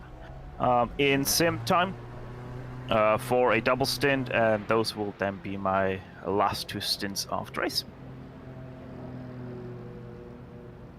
Very good. Looking forward to seeing you back out on track. Looks like you guys have taken it up to 8th place right now in class, so definitely headed in the right direction. Very much so, especially after coming down to 13th place after my first lap in the first stint. So yeah, guys are doing a great job keeping the car alive, keeping the car fast as well. And our fastest 2 drivers are now going to take the next couple of stints, so it's great. And what can you do personally? Are you going to go get some sleep in the next 6 hours, or have a bite to eat, or what's the personal discipline looking like on your side of things? Yeah, most definitely. I'm gonna head to bed now. When I wake up, take a shower, maybe get something to eat, like a banana or something like that, and get ready for my double stint at the end. Sounds like a plan. Well, if you ever, if you can't sleep, we've got our booth open right here. Feel free to stop back in. Well, thank you very much. Great job out on track, and we hope to talk to you later throughout the event.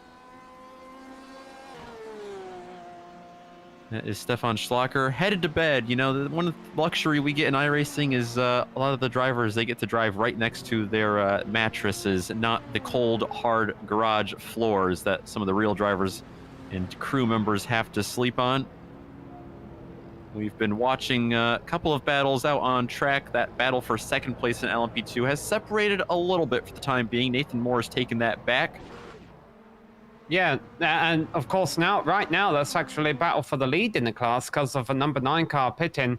What kind of broke that up? Nathan Moore was right on the tail of, Nathan Moore did have the number 79 car right on his tail going down Mulsanne, but then the 79 slipped up a little bit on one of the chicanes and it just cost him a second. So, but yeah, I was going to let Stefan talk. I thought it was going to be a simple pass by the 79. They were going to take a 117 and pull away, but no, we saw on the screen there the number 117 wasn't going to let that fly. They fought back in Indianapolis, and right now the reward that Nathan Moore has to show for it is the race lead and the class lead in LMP2. However, it's going to be very short-lived because I expect both of these cars to come in at the end of this lap.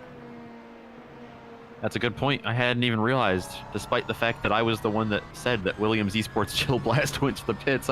This is for first place in class right now. Dallas Pataska there behind the wheel of the 43. Moradness, Satellite, E-Stars, Neon. They have just taken another pit stop for themselves. They find themselves back out in 4th. So still waiting on, and this is going to get interesting because we're still waiting on VJoy Esports, but Pure Sims Esports, Justin Richardson behind the wheel of that car, as it looks like those two front runners for LMP2 came in. Pure Sims Esports in the LMP1, remember they had that internet issue. Now they find themselves about 6 laps off of the cycle. So the question is, will they have to come back in now and just ride back and forth and fight their way up, or are they going to have a little bit of an advantage if this thing cycles through? Yeah, it's one of those things that's very hard to tell with so much time remaining in the race. You want to try to time out your pit stops so that you don't have to take a splash of fuel at the end. We've seen teams try to cut it just a little bit too close and falter at the end of races. We've seen teams that have made their splash and go earlier in the run. We can, I guess, constitute their little connection issue and returning back to the pits as just a top off of fuel. I wouldn't expect them this early to make that call to adjust anything in the car as we start to see some pit stops from the front of the LMP2 class. No driver change for the 117 or the 79. Their pit stops were very close together, and so they pretty much come out of a pit as they entered it, and very close there, just in front of the camera there between the number 117 re-emerging and the GT traffic. Fortunately, they got through without a collision. That was Jordan Fisher, who had a bit of a Code Brown moment there himself for the Genesis SimSport GTE team. We've seen him battling multiple different times throughout the night. Yeah, and Arthur Lahauk also stayed behind the wheel of a number 9 machine, so that's why you still see them with a half-a-minute lead. And again, Lahauk is just clicking off some fast lap times. They're going to be able to do a driver change whenever they feel like it and still hold on to that lead. For those keeping tabs on the overall lead as well, VJoy Esports has made their stop. Will Lyon will stay behind the 71. Like I said, that LMP1 battle might get interesting if Pure Sims Esports, because they are going to be on this other cycle. We'll have to see where Justin Richardson cycles through. He's sitting in 3rd right now.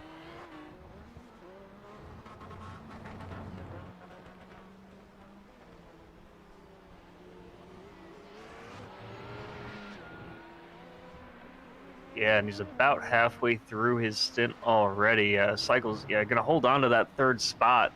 Great job making up time, but only 10 seconds out the back to Dallas Pataska.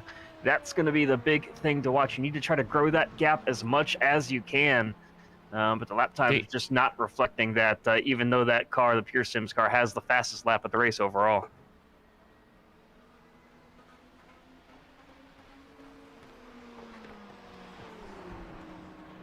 Still a good battle for the LMP2 second place. Yeah, I thought Diego was going to make his move into Mulsanne, but he backed off. My guess is maybe he's thinking of timing it into Indianapolis. So the 117 doesn't have a chance to counterattack, but no, actually, that they're dealing with some LMP1 traffic right now, so they're going to be holding station. Yeah, and Diego thought about making the move there as well, but pulls back into line and holds onto that third spot for now, or third spot for now. But man, these guys are just battling really hard, even with 12 and a half hours left to go. Here we are, picked up on screen now, so they break up a little bit, but yeah, he was right on his gearbox. I couldn't tell if Diego was just being patient or if he just saw that there was an LMP1 car passing him and thought, you know what, let's not do anything risky right now, I can get him next lap.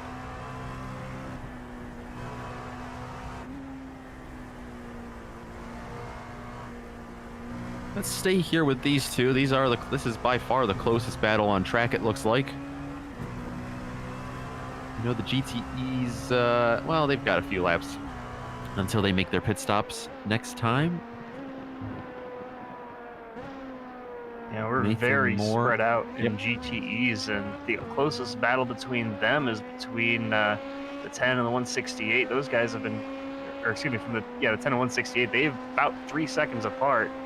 But the biggest thing I've noticed is RLR Abruzzi, they have worked their way. They're still holding onto that 5th spot as Lubinu for DRS Wave Italy now up into 6th spot. So the top 5 is 4 Corvettes followed by a Porsche. Very dominant for the Corvette field. They have the straight line speed advantage, the mid-corner speed advantage over the Porsche. And that's the big thing, is that some of these slower corners, they can just get in so much later, carry the momentum through the corner, get such a better run off. They're a little bit slower on the top end speed, but they can definitely make up for that in the slower corners. So here we go onto the Mulsanne straight. Diego could attempt to pass right now, but I think it would be kind of silly to do that because then there would be 3 potential passing opportunities for Nathan to try and get back by. So Diego pulls right up to the rear wing of a 117, but then backs off. He's able to save a bit of fuel that way. Of course, that might be his strategy if he doesn't think he can win the battle on track.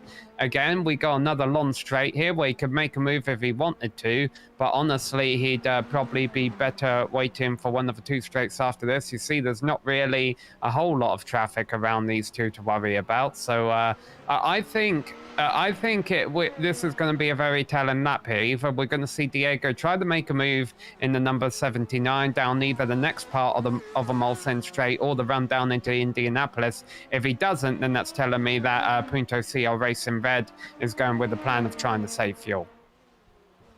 And the patience like that kind of reminds me of Sam when we met at the Indy 500 a couple of weeks ago. Helio Castroneves, when he ended up passing forward the lead, he did it at the opportunity where the guys behind him would need some time to set it up and set up the move where they could not. He wanted to time it so they could not get right back by him. And that's the big thing about this, is you want to make the move where you're not just going to end up in a battle yourself 1 corner later. So doing a great job of timing his moves out and just staying in line here, holding on to that spot 3rd in class. Yeah, he's not going to make a move. He's going to continue to be patient, I guess, unless he does a dive right at the end of Indianapolis here after this right-hander kink. Nope. And they do have some traffic in front of them now. Now, you brought up Indianapolis. I thought you were going to say, oh, it's as patient as we had to be, waiting for you to come out the infield to meet our group outside the track.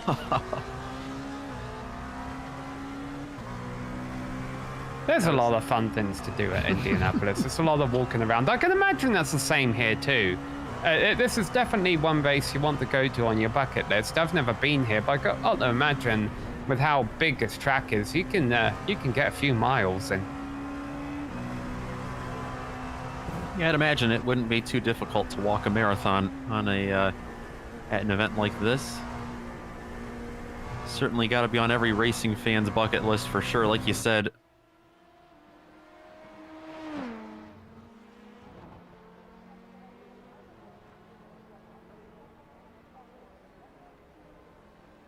I'm a very light sleeper. I don't know how much sleep I would get, so I'd probably end up just walking the entire 24 hours myself. Man, these races, these endurance events are so much fun to watch. I've got plans with some friends to go to Daytona 24 next year. These 24-hour events are just so different in terms of the atmosphere around them compared to any other racing event in the world. And we see that through as many drivers that signed up for this race, just the honor and prestige to say, I competed at Le Mans, even if it's in a virtual sense. Oh yeah, I have a bucket list saved as a Google Doc. I have 100 items on it. I think I've completed 13 of them, and one of them is compete in a 24-hour race. I never said that the race couldn't be virtual. Go to the Indy 500. That was one of those on that list too. So there's 2 of them right there. Yeah, we mentioned a little GSRC staff meetup there. And by the way, Jorge Barrio had a crash once again, it looks like. I just see an alert popping up on my end. He blew an engine not long ago, is that correct? And got back out there and unfortunately looks like, yep, collected the outside or the right side wall going into Indianapolis.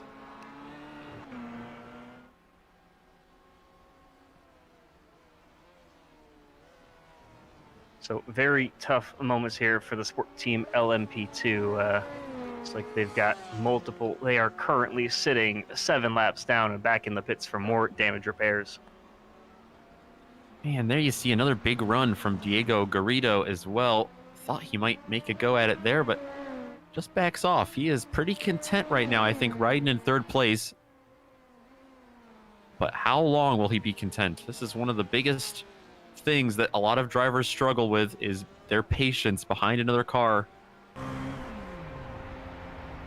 I mean, he wouldn't be doing this, I don't think, if he didn't have a goal of trying to get to a fuel number. Is he going to be able to extend his fuel window an extra lap from this? Of course, it remains to be seen if that will actually be worth anything in the long run. There's still a lot of full course yellow strategy. Oh, no, never mind. He's going to go for 2nd.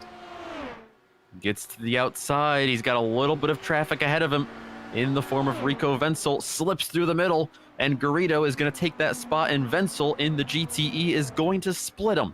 So Nathan Moore, a big loss there. Didn't just lose the position, but lost a lot of track position as he falls back. Now he's got to get around that car. He does so successfully.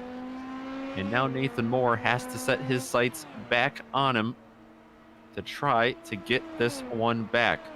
Yeah, that was intentional, and I have a feeling it may have been. That was a very smart move from Diego. He knew that no matter what happened, the number 117 was going to try and challenge him for 2nd place again. So the best way to put a bit of distance between them is kind of use a lap car as a pick. So that's what he was waiting for. We thought he was just waiting for the right time. Well, he was, but the right time was when there was lap traffic. Now he's really got to try and put a gap on the number 117 to break the slipstream. He's got a nice gap of about 10 car lengths right now, but is he going to be able to maintain that? They have a bit of lap traffic in front of them, using a whole lot of curb air going through the final corner. That probably isn't going to help his lap time.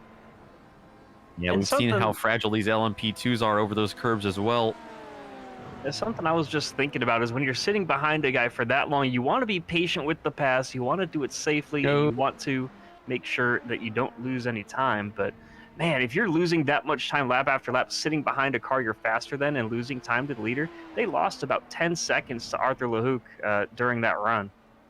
That was, sorry to interrupt you briefly there, Chad. Oh, he's off! He's off! Pushed into the wall. I don't know if there was much contact there, but man, that was an incredible save, but that's going to give up all the time back. Taking a look at the replay, losing a ton of time, but man, what a fantastic save there by Diego. Yeah, we've seen a couple of prototypes off in this exact section of track. Yeah, and wow, look at that. It was a bit sloppy a couple of corners before, where he had overshot the chicane, and he's already yielded 2nd place to the 117. Which surprises me because that just opens the 117 to be attacked again. Here we go, one more angle of that big off, and that, of course, that's dust and not sparks there. That, of course, allowed the 117 Pure Sims Esports team to get right back up behind him, but now we've kind of came back to where we were before. Yeah, if you enjoyed that battle for the last 3 laps, the good news is that the drivers have given it to us again. Moments Diego like Ignacio Garrido, he's going to be after Nathan Moore once again for second, just with a different perspective this time. moments like that are exactly why drivers wear gloves at this point. The palms have to be sweaty, and you have to just be really feeling the pressure, and your nerves have to be on edge after that, heart racing, everything like that, because something like that is really going to just shake you, rattle you, wake you up quite a bit more. Even here on the Eastern time zone, it's 8:36, 2:45 standard, virtual standard time, and these guys racing from all over the world. It might be 4 in the morning for some of these guys. We don't know where they're at, but man, something like that is going to wake you up no matter what time of day it is. Oh, going to try it around the outside this time. Well, the inside there, but it would have been the outside in Indianapolis. Now, what I'm curious about here, though, is can the 79, can Diego pull away from Nathan? Because last lap we saw when he had the lead, he was scruffy. He made that mistake in the chicane, and then, of course, he made the mistake where he ran off the grass and almost put it in the wall. So even though the Punto CL Racing Red team is up into second place again, he's got to make sure he can withstand the pressure a little bit better this time. Last time he was making a couple of mistakes, and it almost cost him dearly. I'm not sure if there's any updates being given to Arthur Lahouck with the Williams Esports Chill Blast team, but they have got to be loving this. They are now 40 seconds over this battle, and that is only increasing the harder they go for it for second. I'm sure the only updates these drivers need is just one click over on what is known as the black box in iRacing. It's a tool that drivers can use to kind of tell intervals to drivers around you, and compared to the relative where it's just drivers on track around you, it'll show you the overall standings and gaps, and just one click over to that will show you exactly what's going on lap after lap with cars. So you just see that gap growing from 35 to 40 up to 45 at times now. Just hoping and just watching these guys battle with a huge smile on his face.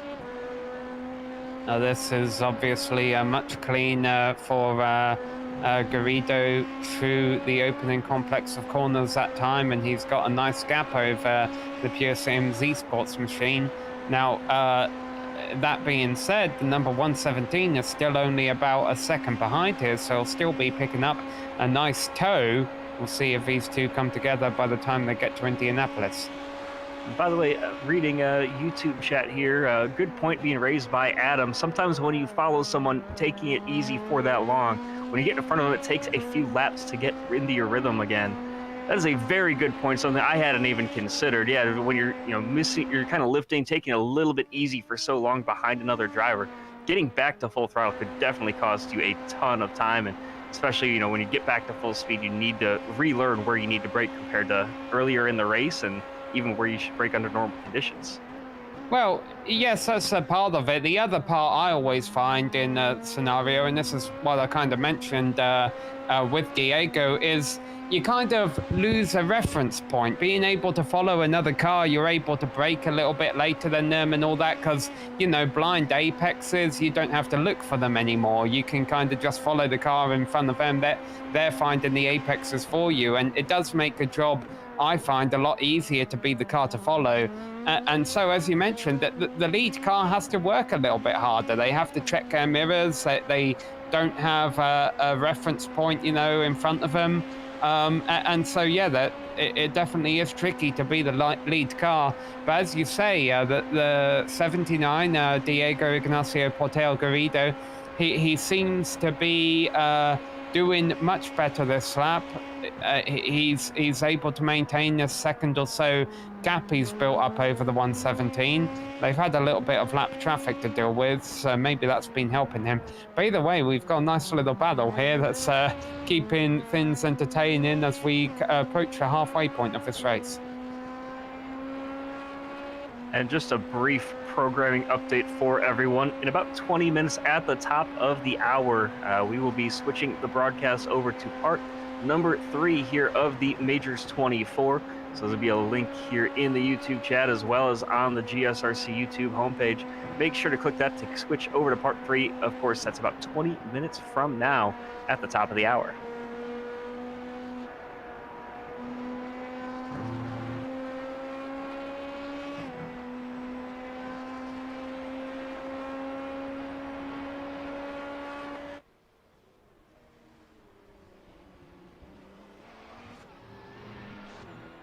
Other than that battle with LMP2, the rest of the field has sorted themselves out pretty nicely. Everyone playing nice with each other. Looking down through the field, haven't given a whole lot of love to the GTE class lately. Biela Racing Team Euronics still leads that class over there. Nicholas Coates still behind the wheel of that number 450 car.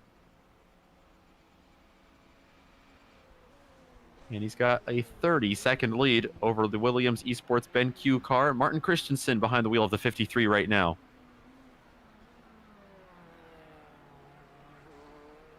By the way, Nicholas Coates, this is his 40th lap of the run. This is his 4th stint in the car. With laps taking 4 minutes, that is a very long time for one person to be in the car.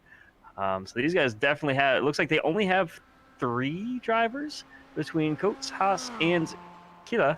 So those 3 guys have been just running the entire race. It started out with a 56-lap run.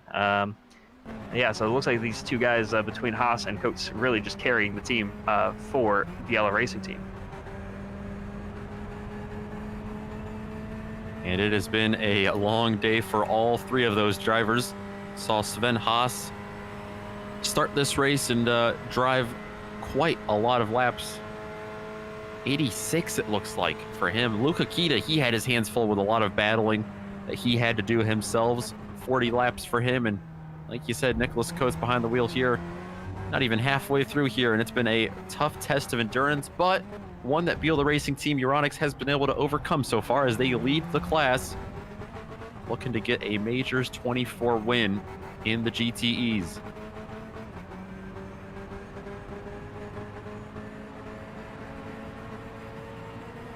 Riding on board with Martin Christensen here still. That Corvette in front of him is Diogo Pais Solipa for Latema Racing Team, and they get very close there. That was a very close call for Christensen. The Latema Racing Team running down in the 46 machine, down in 13th place. They are the first car now, a lap down in the GTEs. And by the way, that 86-lap run for Haas earlier, averaging about 4 minutes a lap. That's put about 6 hours of driving time. So man, these guys are really just grinding hard out there. I wonder if at that point you need to have music on in the background. Well, I mean, my car has a radio in real life. Do these cars not have radios? I don't know. Yeah, They've got what kind of radios, but I don't know if radio? if not quite that one.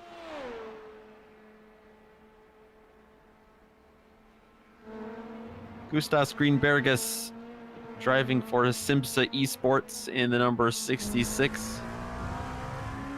Got to talk to him earlier today. He's a couple of laps behind the leaders in LMP2, but that's not something that can't be made up with a couple of strategy plays later.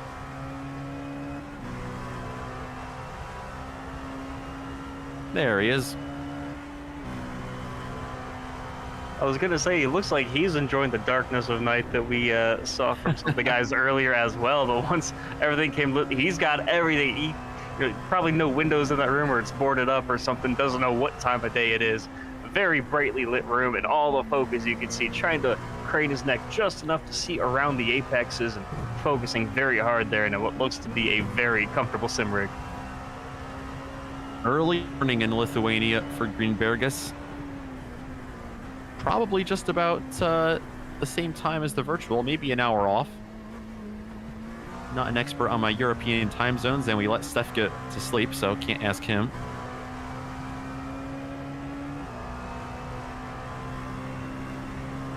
Greenbergus Like I said, got to talk to him earlier in the broadcast a few hours ago.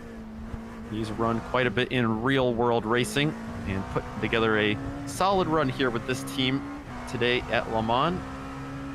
He's run over in the Asian Le Mans series in real life. 3 events there with Rick Ware Racing.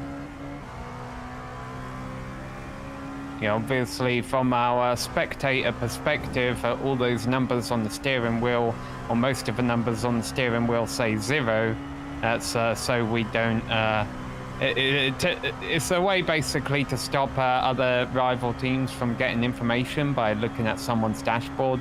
Obviously, in his sim rig, he's able to get all the necessary numbers and details on his dashboard, which is well lit and well illuminated to help him out as he navigates his way around the circuit.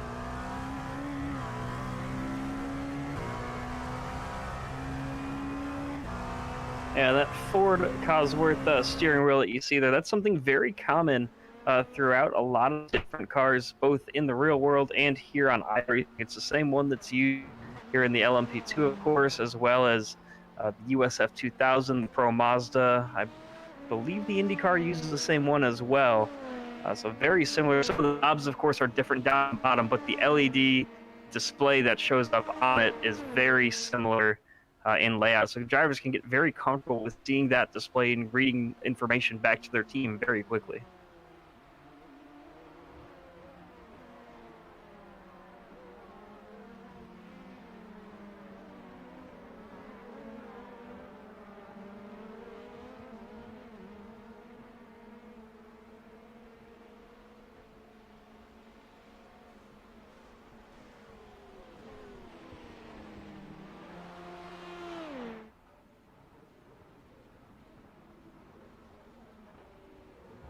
A little further back in the pack, Diogo Pais Solipa for Lotama Racing. Currently 3-ish minutes behind your leader overall, or sorry, currently 2 laps down in class from the leaders, and coming to pits pretty soon here. But that 46 car, unfortunately, 2 laps down. But that Corvette looking very strong, very racy, just trying to have fun with it at this point. It's very difficult to make up 2 laps anywhere, but especially in a lap is 4 minutes, it's very difficult to do. Yeah, the LMP1 leaders have actually kicked off the next round of stops. Pierre Sims and Aquiva.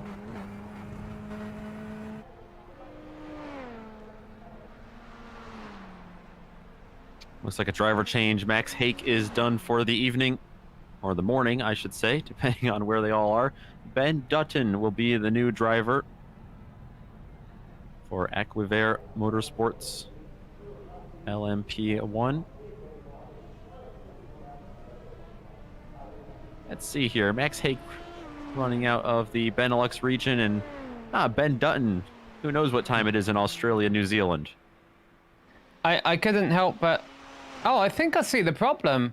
I'm not sure we have a driver in the Aquiver Motorsports car right now. I don't think we do. Yeah, that car's... maybe it's a lengthy stop because they're doing fuel and tires, but yeah, they need to put a driver in that thing. And the one thing about the way the iRacing system works, when the name changes over, that usually means somebody has gotten into it. But yeah, this is a very lengthy stop. Driver change usually takes an additional 20 or so seconds. A pit stop's 20, so this is an additional 25 plus seconds, losing a ton of time on pit road for this team. They're down to 6th. We saw them in the podium just a couple hours ago. This is costly. They've got some damage on that car, but I believe that's all from earlier. I don't think anything recently happened to it, unless it's something we missed.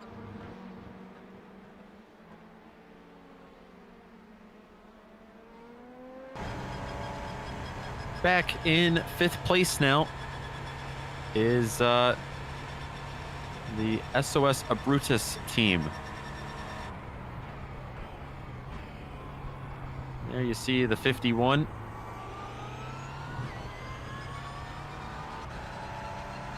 Riding on board with him now, Thomas Masnier.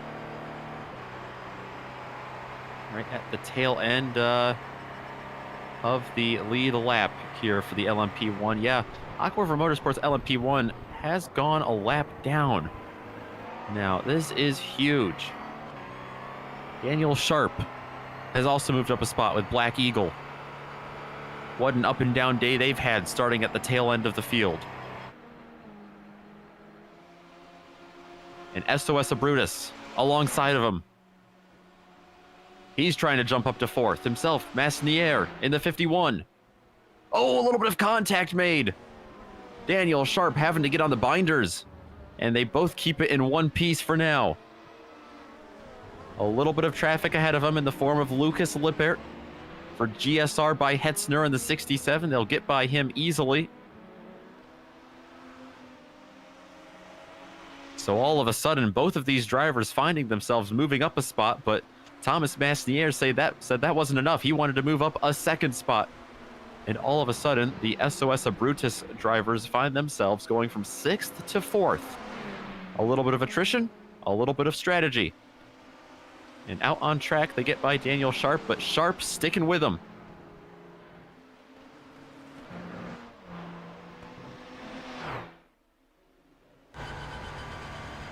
We'll see if he's able to get down on the brakes here. A little bit of GTE traffic ahead of him through the Ford chicane. That is Cody Webster. Obsidian Edge Black. He will get out of the way. Very nice move from him.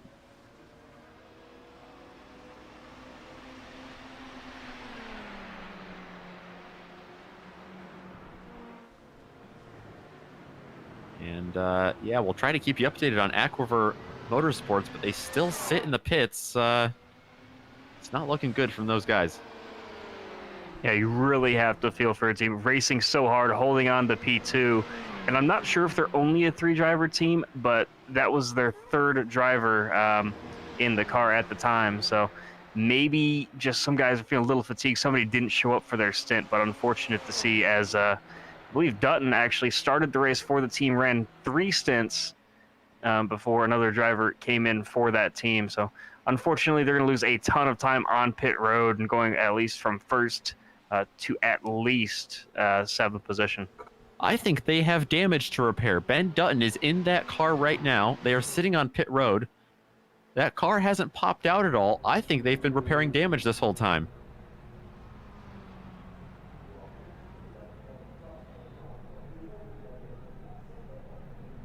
So whatever the cause may be, a very costly, lengthy few minutes here. Remember, folks, in just about 5 or 6 minutes, we will be switching over to part 3 of the broadcast. You can find that link in the chat. Nick, I was just watching the replay. They were going down the Molson Straight, and then they just appeared in the pits. I have no idea what happened there, but yeah, Wow. you're right. There's something not adding up here. That number 85 car was going down the Molson Straight. On my screen, it disappeared, and then 2 seconds later, it showed up in the pits. I hope they didn't have any kind of netcode issues that gave them damage.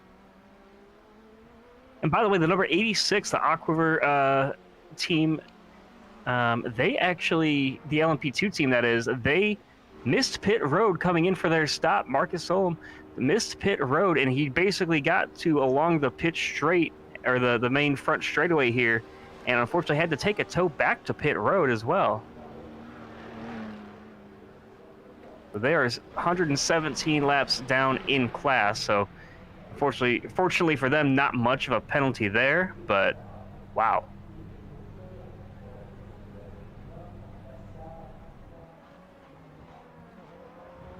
And Ketzla's lost a ton of time. We're hearing from YouTube chat as well. Looks like it may have been involved in some contact, but what was a huge lead for Ketz is now no longer.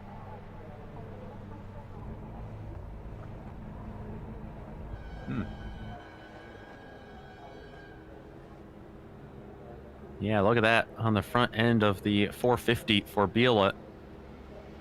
All sorts of issues for the front runners here. Biela Racing Team has led the majority of this race. So it sounds like, thanks to TC Racing 4X in YouTube chat, tried to disconnect before contact to avoid a penalty, but still hit them. So that was what was up with the disconnection down the Mulsanne straight. But unfortunately, netcode still got to that Biela Racing team. The class lead in LMP2 number 9 car just came in for its stop, a Williams Esport Chill Blast team. Matteo Prudhomme is behind the wheel, and I think he's got a little bit to live up to after the driver before him have been clicking off 325s lap after lap. So all of the GTEs, well, just the top 2, I should say, are in. The 53 there of Martin Christensen, William Esports, sitting right behind Nicholas Coates, getting a good look at what that damage has affected the 450 of the Biela Racing Team Euronics. Williams led the first 3 hours of this race, but ever since that first full course yellow, and look at this, Williams is going to get out ahead of him because of that damage. Williams is going to take the lead in GTE. Yeah, still, so it was a 61-second stop there for Christensen. Still at 90 seconds and counting for Coates. Unfortunate to see, and just hoping and praying that the damage isn't terminal. Because one of the things that you'll have is you'll get the damage repaired, but unfortunately the engine is not able to cool itself and just overheats over time, and that's where we see those engines grenade throughout the race. Yeah, I'm thinking that's what happened to the 47 earlier, a couple hours ago when we saw that blow up. And I was also concerned that that may have happened to the 56, if we remember the Impulse Racing LMP2 car spun into the wall earlier and kept going. I'm glad their engine didn't blow up. Keanu Bushman has gotten out in front of Biela as well. So the Maniti Racing Green team has also moved up a spot in GTE. There you see that number 23 car exit pit lane. We'll have to keep an eye on what Rico Wenzel and Maniti Racing Red can do, because Maniti Racing might just go 2 and 3 here, and they are indeed. There they go around him. Big implications here for Biela Racing Team.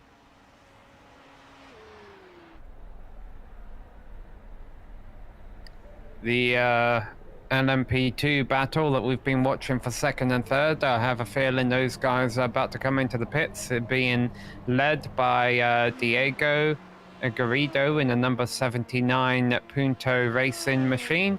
And sure enough, he's coming in, and I should imagine not too far behind him comes the 117. As Diego getting held up by a GT car. That's not going to help him. But what's really going to be telling here is if these two teams end up taking a driver change, because then that means that they're on the same strategy with regards to driver changes as the number 9 Williams Esport team, and that's going to essentially mean Williams are leading this race by 40 seconds on true pace rather than just on strategy. So let's see if we see driver changes here for these two teams.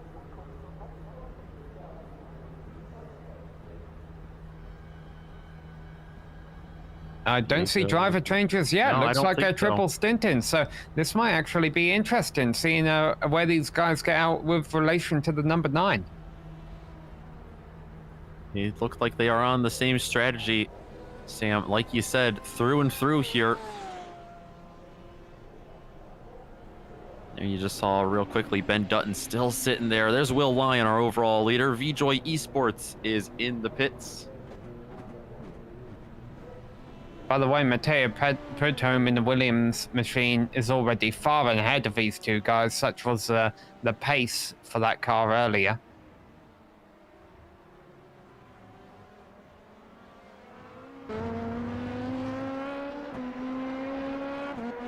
Battle for 4th place in LMP1 still raging on. Daniel Sharp trying to catch Thomas Masnier. This has been pretty steady. Oh, and Daniel Sharp just had a little bit of a slip up getting into the second Mulsanne chicane. Not sure if he just misjudged the entrance to the corner. Let's see, that's right on board with him. I think the car might have just snapped out from underneath him. Here, under heavy braking. Wow, what a save with that wall jutting out in front of him. With as much ground that was made up entering the braking zone, I just have to think that braking too late, missing the braking point, or carrying more speed than usual being in the draft. A very, very great save, calm, cool, and collected, and keeps it off the wall, but losing a little bit of time in the process.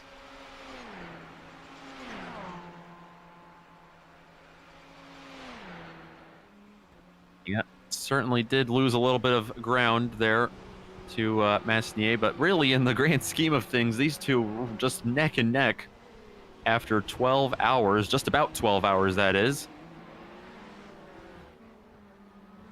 Let's head down to the GTEs. P11 sounds good. That's Cody Webster and Carter Hutcherson. These guys have been battling just a little bit.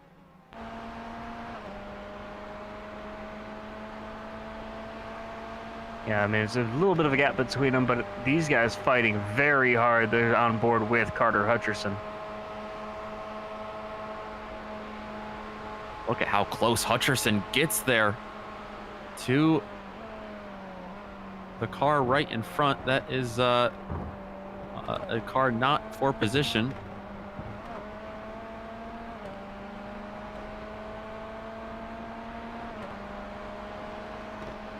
Yeah, that's the 397 of Aaron Stanley in front. Hutcherson is these guys are about 5 seconds or so behind Cody Webster, I believe. So it looks like things there, they got close on the timing boards for a bit. Looks like VJoy Esports has also made a driver swap. Will Lyon is out of that car. It is Gilles Yubin coming in for the 71 crew. We'll have to see if they cycle back out to the lead or if someone else can creep up there and take it away from them. So right now it is Pure Sims Esports. Despite the different issues that they have found themselves, by sake of strategy, on-track positioning, and attrition, they find themselves back, at least temporarily, with Justin Richardson behind the wheel of the 118 in the overall lead of the Majors 24.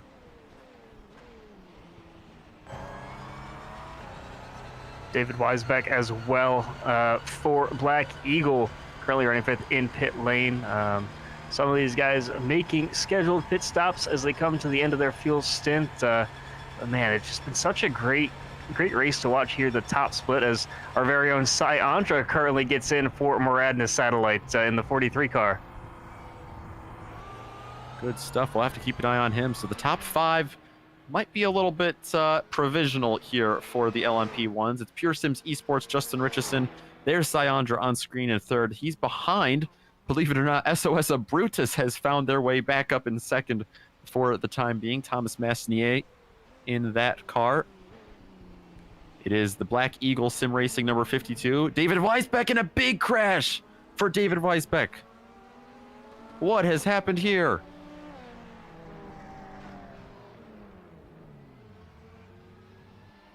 Saw a Porsche flying through the air. That was Jan Schmitz for Butler Pal Motorsports. Oh my goodness. And the worst part about that, you have to try now to make it all the way back to the pits with no headlights. Jordan Fisher involved for Genesis SimSport GTE. Janos Motos wannabe SRT Yellow involved in the 55 LMP2. So members of all 3 classes getting torn up in that one. Oh, what a tough break for some of those drivers, especially you got to feel for Butler Pal Motorsports. Such a good run with Jan Schmitz behind the wheel of that thing. Stefan Schlacher just put in a great double stint for them. So, Black Eagle does not find themselves in 4th. They are going to end up dropping down to 6th. It's VJoy Esports. Gilles Yubin up in 4th now in Team Oblivion Racing. Although they sit in the pits with Thomas Cope, they find themselves in 5th. Sam, what are the front runners in the LMP2s running like right now? Yeah, well, the number 9 has had such a rapid pace over the past couple of hours that they were able to do a driver change and still hold on to a significant lead in the LMP2 class. We still have that good battle for 2nd that's been going on all, so at least the race I've been watching. And there we go, it changes once again. Nathan Moore taking second place ahead of Diego Garrido, and I'm sure that's not the last time we're going to see those two switch positions, running second and third there in class respectively. Or I can't remember which way I mentioned them around now. It may not be respectively. They keep switching so much. Fourth place in class is the number 72, currently being driven by Jacob Waderka, driving the RLR Abruzzi Esports Black Machine. And then the number 67 is in fifth place in class, Lucas Lippert, behind the wheel of that GSR by Hetzner machine. And down in GTE's Martin Christensen for Team Williams, currently in the lead by about a 40-second gap back to Keanu Bushman for Maniti Racing. And then Rico Wenzel for Maniti Red as well. Different Maniti car there. And then Arlo Abruzzi with Jacob Selerski in fourth place, followed by Dennis Neidhart in the top 5 for .exe Racing.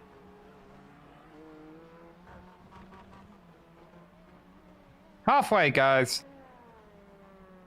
Halfway indeed. So with all that being said, I believe it's time that we switch our broadcast over to part number 3 of the Majors 24.